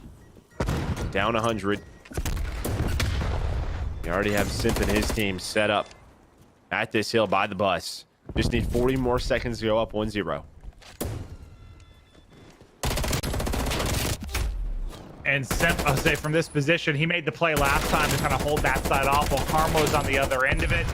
This time Karma drops, but who's there to pick up the slack? It's Tommey now on 24. War Machine in. Good luck pushing that alley with grenades flying at your face. Explosions everywhere. Yeah, fireworks. Cruise missile in from Simp.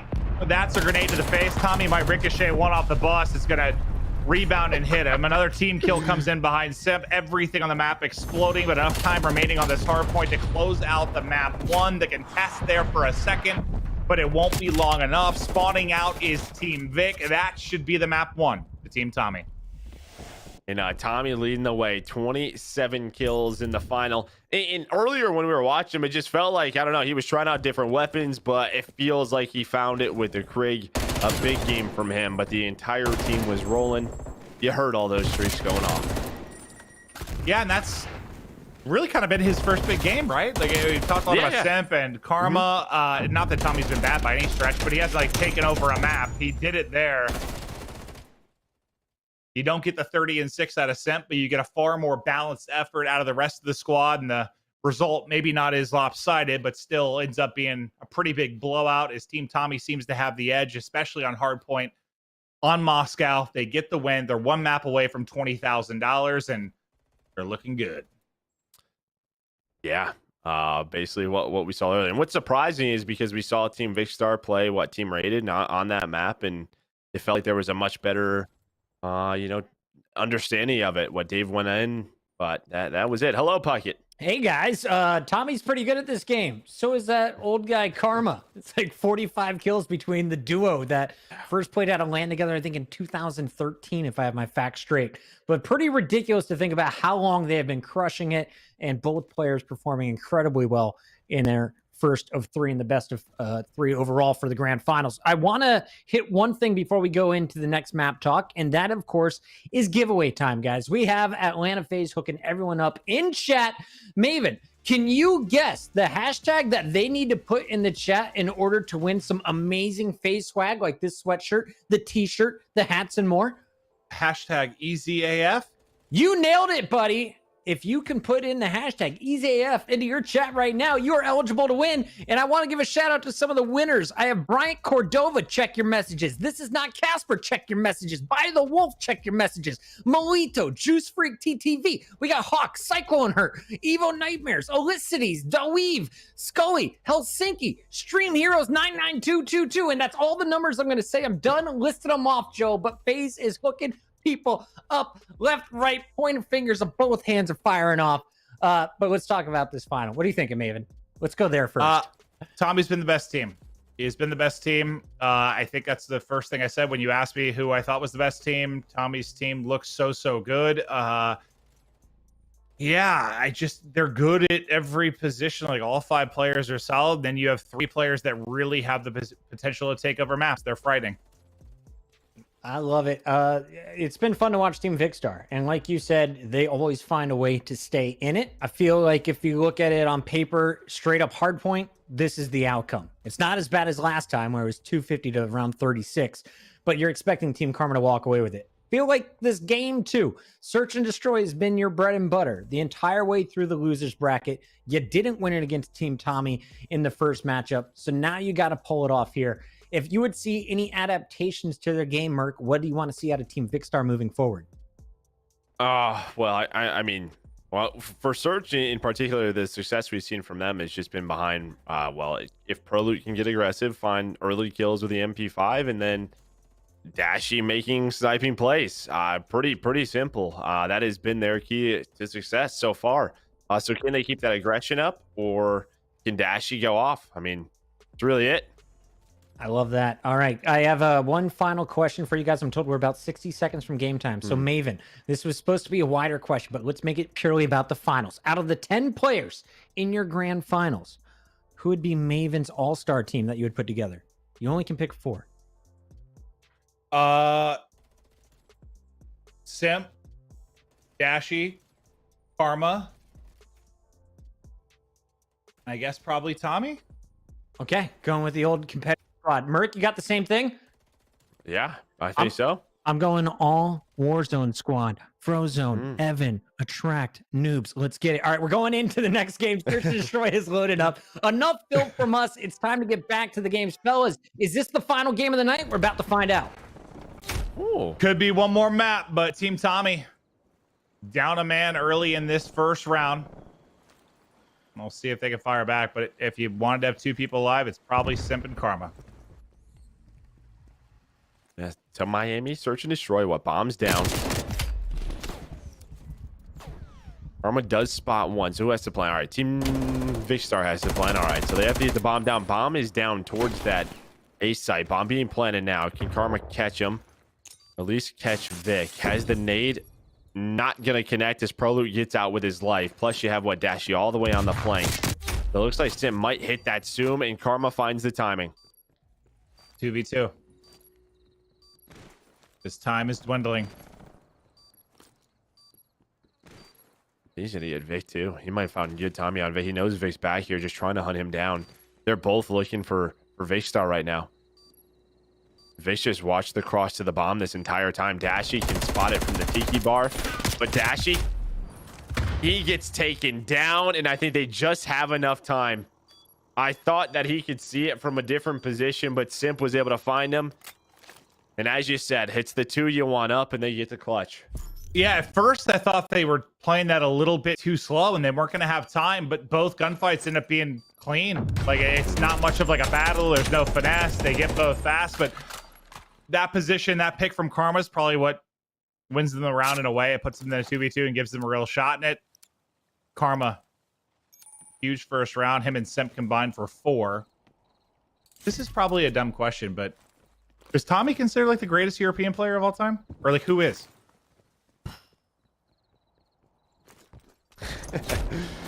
Oh man, that's a tough one. I mean, I think you sort of have to look at the team that won the only European title. I think people would probably say Jerd at some point. I think Jerd's in that position. Because, like, as much as the EU success is a great thing, you also have to look at international success. Yeah, Tommey, Jerd. I would even throw, like, 0 in there. That's probably the top 3 for me. Okay. I haven't really given it that much thought. I just, like, I love Tommey, basically, is what it boils down to. But it's simple. I mean, what? 0 was on that Splice team when they won. What, stage 1 or 2? He was on the Red Reserve team, right? In World War II when they had all the great results. Yep. He was on London Royal Ravens when they got top 4 last year. That might be it for me. Well, yeah, if you think about the fact that most of the international success has been over the last couple of years, really. Yeah. But they're going to work to get this plant down. It's going to be Karma left alone in 1v2. Not able to do it. Tied up 1-1 is Vikkstar squad answers back. We'll see the best play here. It's going to be from Simp.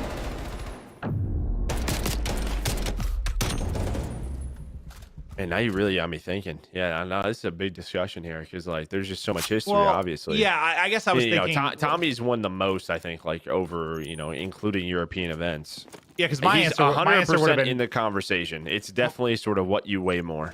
My answer would have been like Tommey, but I guess I'm thinking like the history of it. Whereas, yeah. 0, it's so recent. But no, you make good points. But yeah, my question aside, focus back to the match, but interesting topic nonetheless. Is Tommey with the monster map 1 looking for the first blood? Not gonna happen. Spart able to hold the angle. Tommey will drop 0-3 from him. Spart does get traded out by Noobs, and Karma's just holding. Ooh, that's Dashy. Yeah, I was gonna say that is. Oh, he did not mean to mantle that. He's gonna get away. Trophy is down. I've been having that a lot in this time, like mantling when I'm not meaning to. I need to look through the settings and see if there's a way to mess with that. Vic working the flank. He finds the opening towards the A side, so he's gonna give his team the advantage, and he finds another one. So Vic with 2 kills in a round. Almond all the way in the back with the sniper rifle. The whole team is gonna fly at you. And I think the difference here too, you got to think Vic's squad did get a rep on this map that they won 6-0, and what, you haven't had any reps here if you're a Tommey squad. And I'm not sure who of the players have played Search here. If they've done any tournaments, Karma probably has. Simp probably has, but I'm not sure. I mean, how much they played this.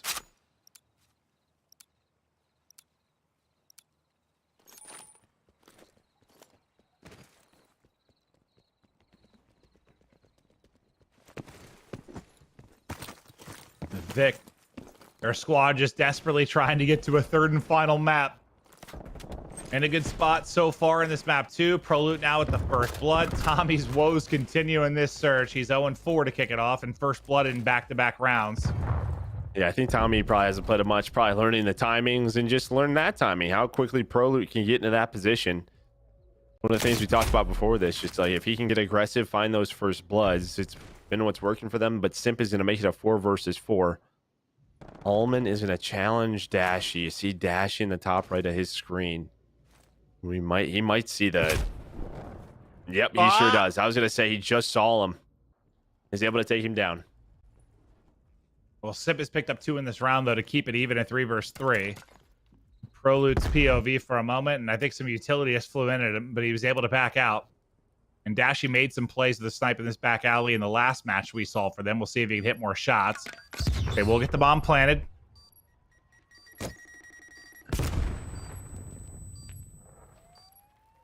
Dashy just wants to get a pick for this retake. Trying to get the angle he saw Simp for just a second, but that's a nade over the top. Vic's able to hit the nade.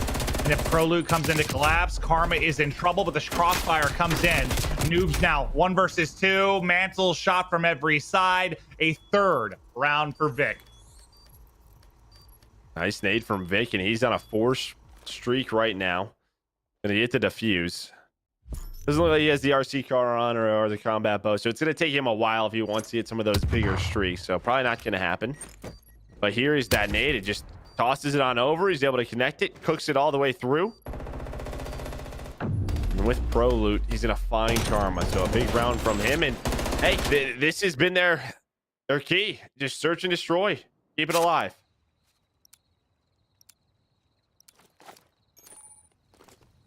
Well, that Tommey and Almond, one of the better Warzone duos in the world, unfortunately combined for 0-8. Start of this game. Let's see if either of them can get something going. Simp's got trophies everywhere here at bottom garage. Now, who's that wrapping all the way around? Is that Almond that's deep towards A? Tommey, instead of being first blood like he was back-to-back rounds, is able to get the first blood. Instant trade comes in. Almond able to find his first as well. So Tommey and Almond finally on the board. Can that be the difference for him? 3 versus 2, advantage to Team Tommey. That's been big because that's where Vic's really been working on offense, is like towards that A site, just sort of finding that player. So the fact that Almond's able to win that 1 versus 1 gives them all the information that they need. Dave just trying to backtrack. Well, we've seen him and Dashy have some clutches. You see all the trophies. There's 5 here. Dude. 5 trophies here. Wow, you don't need that many. This looks like a robot army. And Dashy with his 27th hit marker of the tournament. There's been quite a few. Oh, another trophy goes down just in case 17 nades fly in. Nice Karma, and there's his 28th hit marker of the tournament. Dude, he's had so many hit markers, but the sweep comes in, the defuse in, and Tommey, their squad will get their second round on the board. But yeah, no, he's had a million. What was the?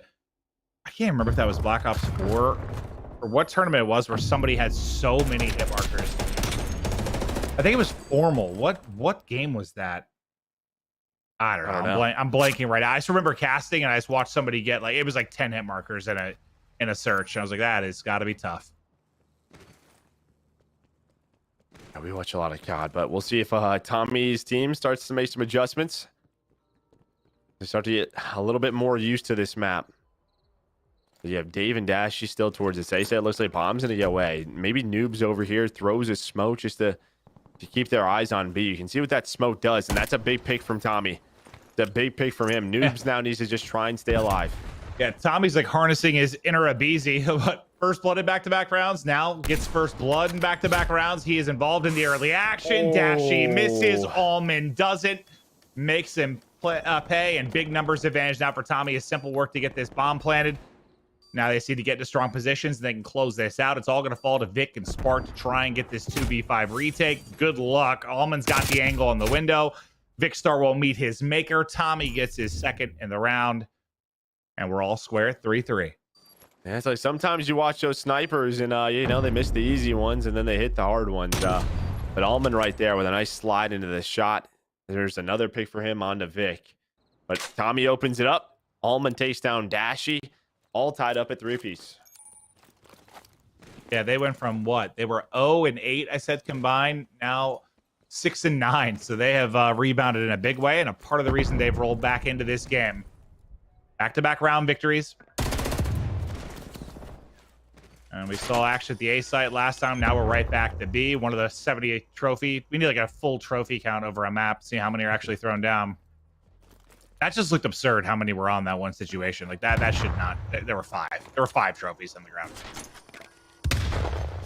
Let's see what the A presence is done from Team Tommey. Now that they're a little bit worried about it, they're going to play the retake towards B. They basically give up the B plant, but look, I mean, they trap them in. Look at this. They have nowhere to go, and that is going to be it. I mean, Almond and Simp are going to find 2 more. Vicky is by himself. Him and this trash can, and they both get taken down. That just looked horrible on the minimap. Like you worded it perfectly. They were totally trapped in. Like it was just 5-stack collapsing on the 4 players that were penned in. Too many things to watch. As soon as one gunfight starts, people turn their heads. The swarm comes in from the other side. They just get smoked off of it. And the trash can, not enough cover there as Noobs hits the edge. Noobs also had the big kill to open things up when Dashy, I think, tried to chow with the sniper through the doorway. Nice round from Noobs. Yeah, they made the adjustment. They knew that Team Vistar was going A towards a little bit, so they played middle of the map. They just hold that back alley. They let 1 or 2 players work the flank, and yeah, that with the picks. I mean, look at the streaks on Team Tommey. I don't know what. When's the last time someone's died? Yeah, well, it's 3-round victories, and they've been pretty clean rounds. Yeah, with 5 in a row for Noobs, 4 for Almond, and everybody else in the mix as well. It didn't look good at first, but they seem to be figuring things out together. Now, what do they do on offense? Simp will be the bomb carrier. Noobs should get caught. Dashy lying prone and wait, and Dashy makes the sneaky play. He's just so quick.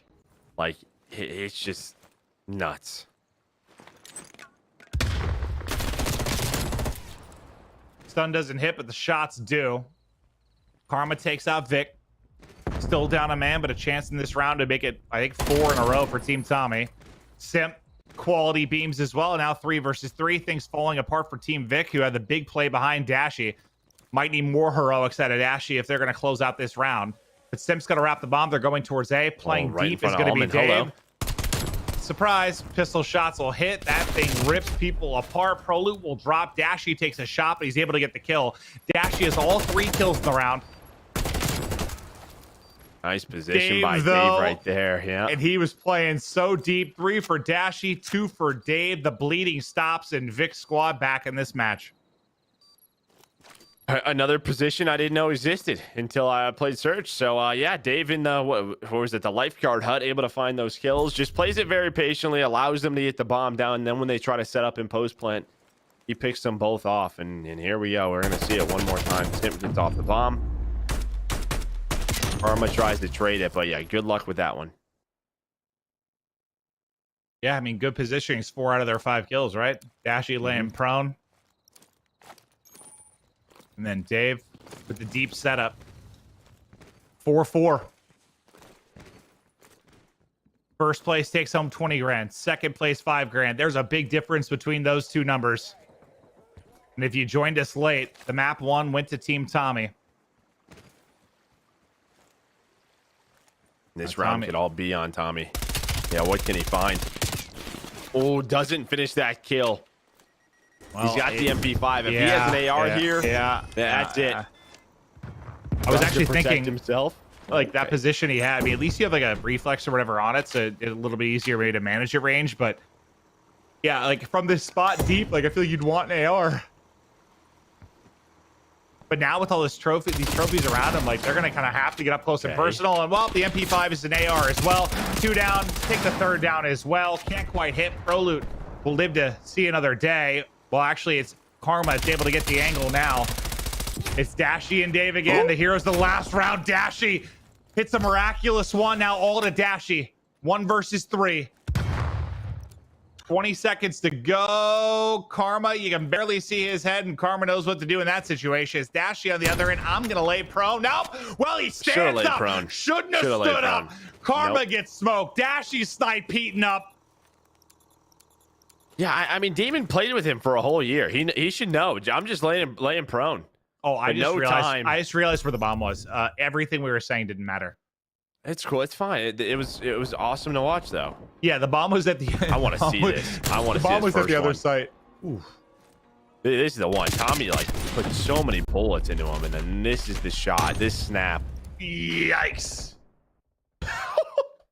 I mean, what do you even say if you're Tommey? She's all right. Yeah, good shot. Like, all right. Hey, yeah, I was all thinking about the clutch, and then I looked at the minimap and saw the bomb was at A. Like, all right. Yeah, and the clock as well. Yeah. Well, I guess I was thinking the whole time like he had bomb and maybe he could have shot and get it planted. No, that was not the case. 11-4 from Dashy, 6 in a row. Can he get a few more to get him to around 11? Tommey looking to close it out and win $20,000. Now, yeah, I was about to say, Dashy got kills from this spot. They should be ready for this. They hit him with a nade. They doubled it, though. Proloot's up here with them. They switched it up a little bit. They put 2 players here instead of 1. Yeah, I was confused for a second. I thought Dashy got the kill, and I was like, no, he didn't. Smart, though, gets taken down. It's a 4-man hit through this garage, and Damon, Karma's able to take down Dashy. Big gunfight there. Can Pro Loop make the play? Nope, there's just too many players. It's all down to Dave. Almond with 2 big ones. And it could be done here. Dave's got to pull off a 1v4 or Team Tommey will be your victors. There comes the plant, makes the job even harder as he's trying to stutter step and not make any sound. Well, I was going to say the stutter step worked, but it doesn't work. He gets smoked. He will drop. Team Tommey have done it. They get the win. They get the 20 grand. They don't drop anything. They lost, what, 1 map? Yeah, 1. Team rated, yeah. They lost the search, I think. Woo, that was fun to watch. Karma made some beast plays. Simp had a 30-6 map. Tommey went huge in the final when it mattered. Almond, you saw win some ludicrous gunfights, and Noobs had big plays of his own. They were stacked. I mean, they were one of the teams to look out for. As soon as we saw the list of players, they get it done. And, well, what do you know? It's the guy that wins the free-for-all, gets the first pick, takes Simp. They win the whole thing. Number 1 overall pick, Simp. Came up big when they needed him a lot of the times. But, yeah, I mean, everybody contributed on Team Tommey. Ton of fun to watch. You saw the adjustments they made in that Miami search and destroy. You thought early on it was going to be all Team Vistar, but they started to figure things out, put it together, and they win the whole darn thing. They did it, Christopher. They did it. Are you going to be unmuted this time, Chris? I think so. Are they bringing me back in? Oh, maybe not. Hi, Chris. Hi, I'm here. You guys knew I was coming. Now. I love it. I was ready. No, that's actually that time they didn't call for you. I was like, it's just like it's Chris time. Muscle memory. Yeah, Chris I thought I Chris had it muted. Back. Honestly, I was like, did you? I mean, no. I just like I'm so used to Chris coming back after we say a couple words. I was like, he's coming. I've missed him so much. Yeah, I missed you guys as well. No, shout out to our friends at Nerd Street Gamers who are operating the production for this show. They've been great all show long. But shout out to you guys. How you feeling? First Call of Duty tournament under your belt for Cold War. We came out with Maven's predicted champions with a 2-0 victory in the grand finals. You guys feeling pretty good, Merc? Yeah, I feel good. I think what's exciting is we just saw a lot of the things that we were hoping for in this title. Just sort of previews of it from the competitive side, and I think that just makes me feel good because there were little things that were missing last year that you can see or hear. So, of course, there's going to be some adjustments. There's going to be some things that change. We expect that, but so far, so good. Maven, what would you say to the people in the chat who accused Dashy of using a Cronus to hack his Call of Duty accuracy? I think those people are idiots. Yeah, these are pro players, guys. They can hit those shots on a regular basis, believe it or not. Go watch him. Yeah, he does it all the time. It was pretty fantastic. I love that we had a total mix of skill, and shout out to everyone on the back end for organizing it and gathering all the streamers together. But then adding that extra layer of the pro players is really when I saw Team Tommey get broken. Adding Simp to this lineup was already dangerous, and then it just became explosive. The 2-0 finish looked clean, but over the course of the day, what did you learn from the other people's play that you want to take home and add to yours? I suck. That's what I learned. I'm not as good as these people. But overall, what stood out to me? I want to try the Krieg, especially some sequences from Tommey. It looked like a gun that I'd really like. I think you'll really like it. Beam. It's very much a gun that you'll like. It's a laser beam. 100%. I like laser beam guns. Like I can shoot very straight when it's a beam. Like I hit my shots. So I think that'll be a gun I like. Outside of that, I should never touch a sniper because I can't do the things that they're doing. I'm going to avoid Miami Search and Destroy. That does not play in my play style favor. I learned because I forgot, because I did know this at one point, but about the streak thing, that I need to stop being a moron when I have 3 or 4 kills in a row. That I need to really value my life more. I didn't really think about that much because it just accrues over time. So I would just kind of run around and fly, but I forgot that was a thing. So I need to play a little bit smarter, play a little bit slow, and work on getting those streaks. Joey D, after watching everyone who had everything unlocked, is there anything else you're excited to go home and try out after this broadcast? I mean, not necessarily. I think one thing, like what people should probably notice when they watch these guys is like their ability to stay alive, because they do it so well. Like they make gunfights very difficult on their opponents with their movement. And that's just something you need to learn how to do. Like when is that time to do so? So that is one thing. If you're watching pros at home, see what they do, because like I was playing some tournaments last night, and we played the LA Thieves in a round, and it was just like, it's really hard to just get one of them. Like when you have TJ and Kenny flying at you, you're just hoping for one. It's like their ability to throw shoulders, get behind cover. It truly is a skill. The movement itself. I learned as well, stop taking gunfights in the middle of hallways. Play like Simp on Moscow. Yeah. Just go watch that man's screen again. Pick up the VOD. I see a lot of people saying, oh, I wish I got here sooner. I missed the games. Don't worry, guys. There's such thing as VOD. You're on YouTube for majority of the people. You're on Twitch as well. VODs will be available on both. And shout out to Atlanta FaZe hosting it on their Twitch channel as well, twitch.tv/ATL FaZe. If you're not there already, hit the follow button. Check out the VOD after it gets posted tonight. Ultimately, we are going to be chatting with the winner. Is it just me or can I bring my friends?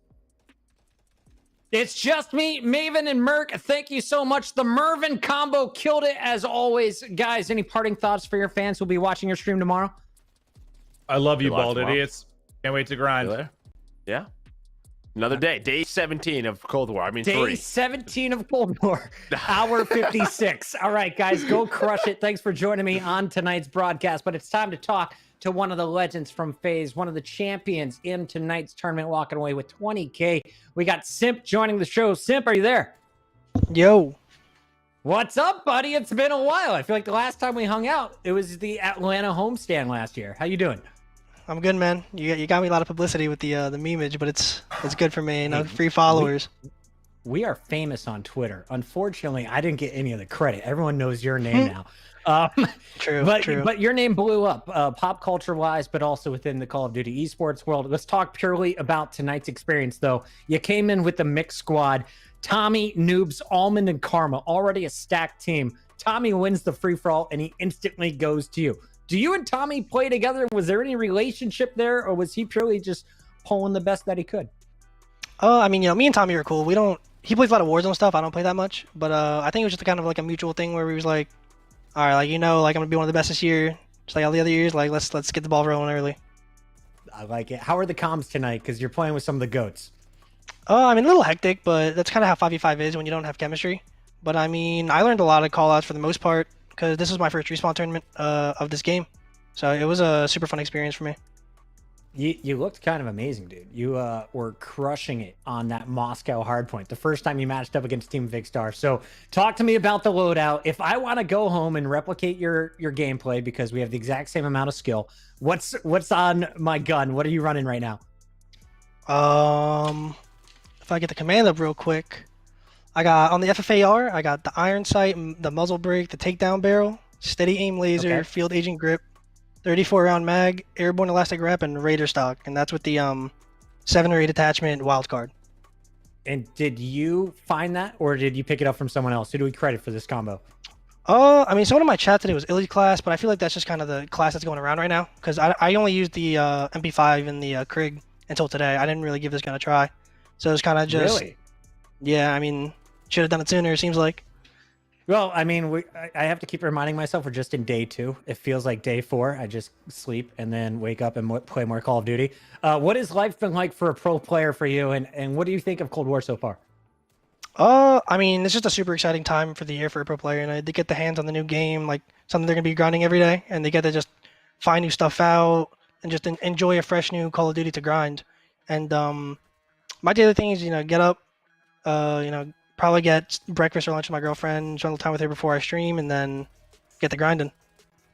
You're a good man. Get that lady time in before you get going.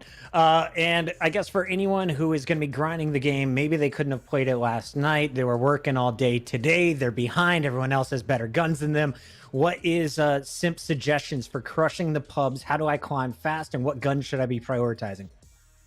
I mean, if you're going to play pubs, probably use an AR, just because a lot of the public players are going to be posted up on headies, not really moving too much, I think. So if you want to kind of stand a chance against them, instead of just running to their pre-aims, probably use an AR and just match them with the pre-aims. And what's your favorite map so far?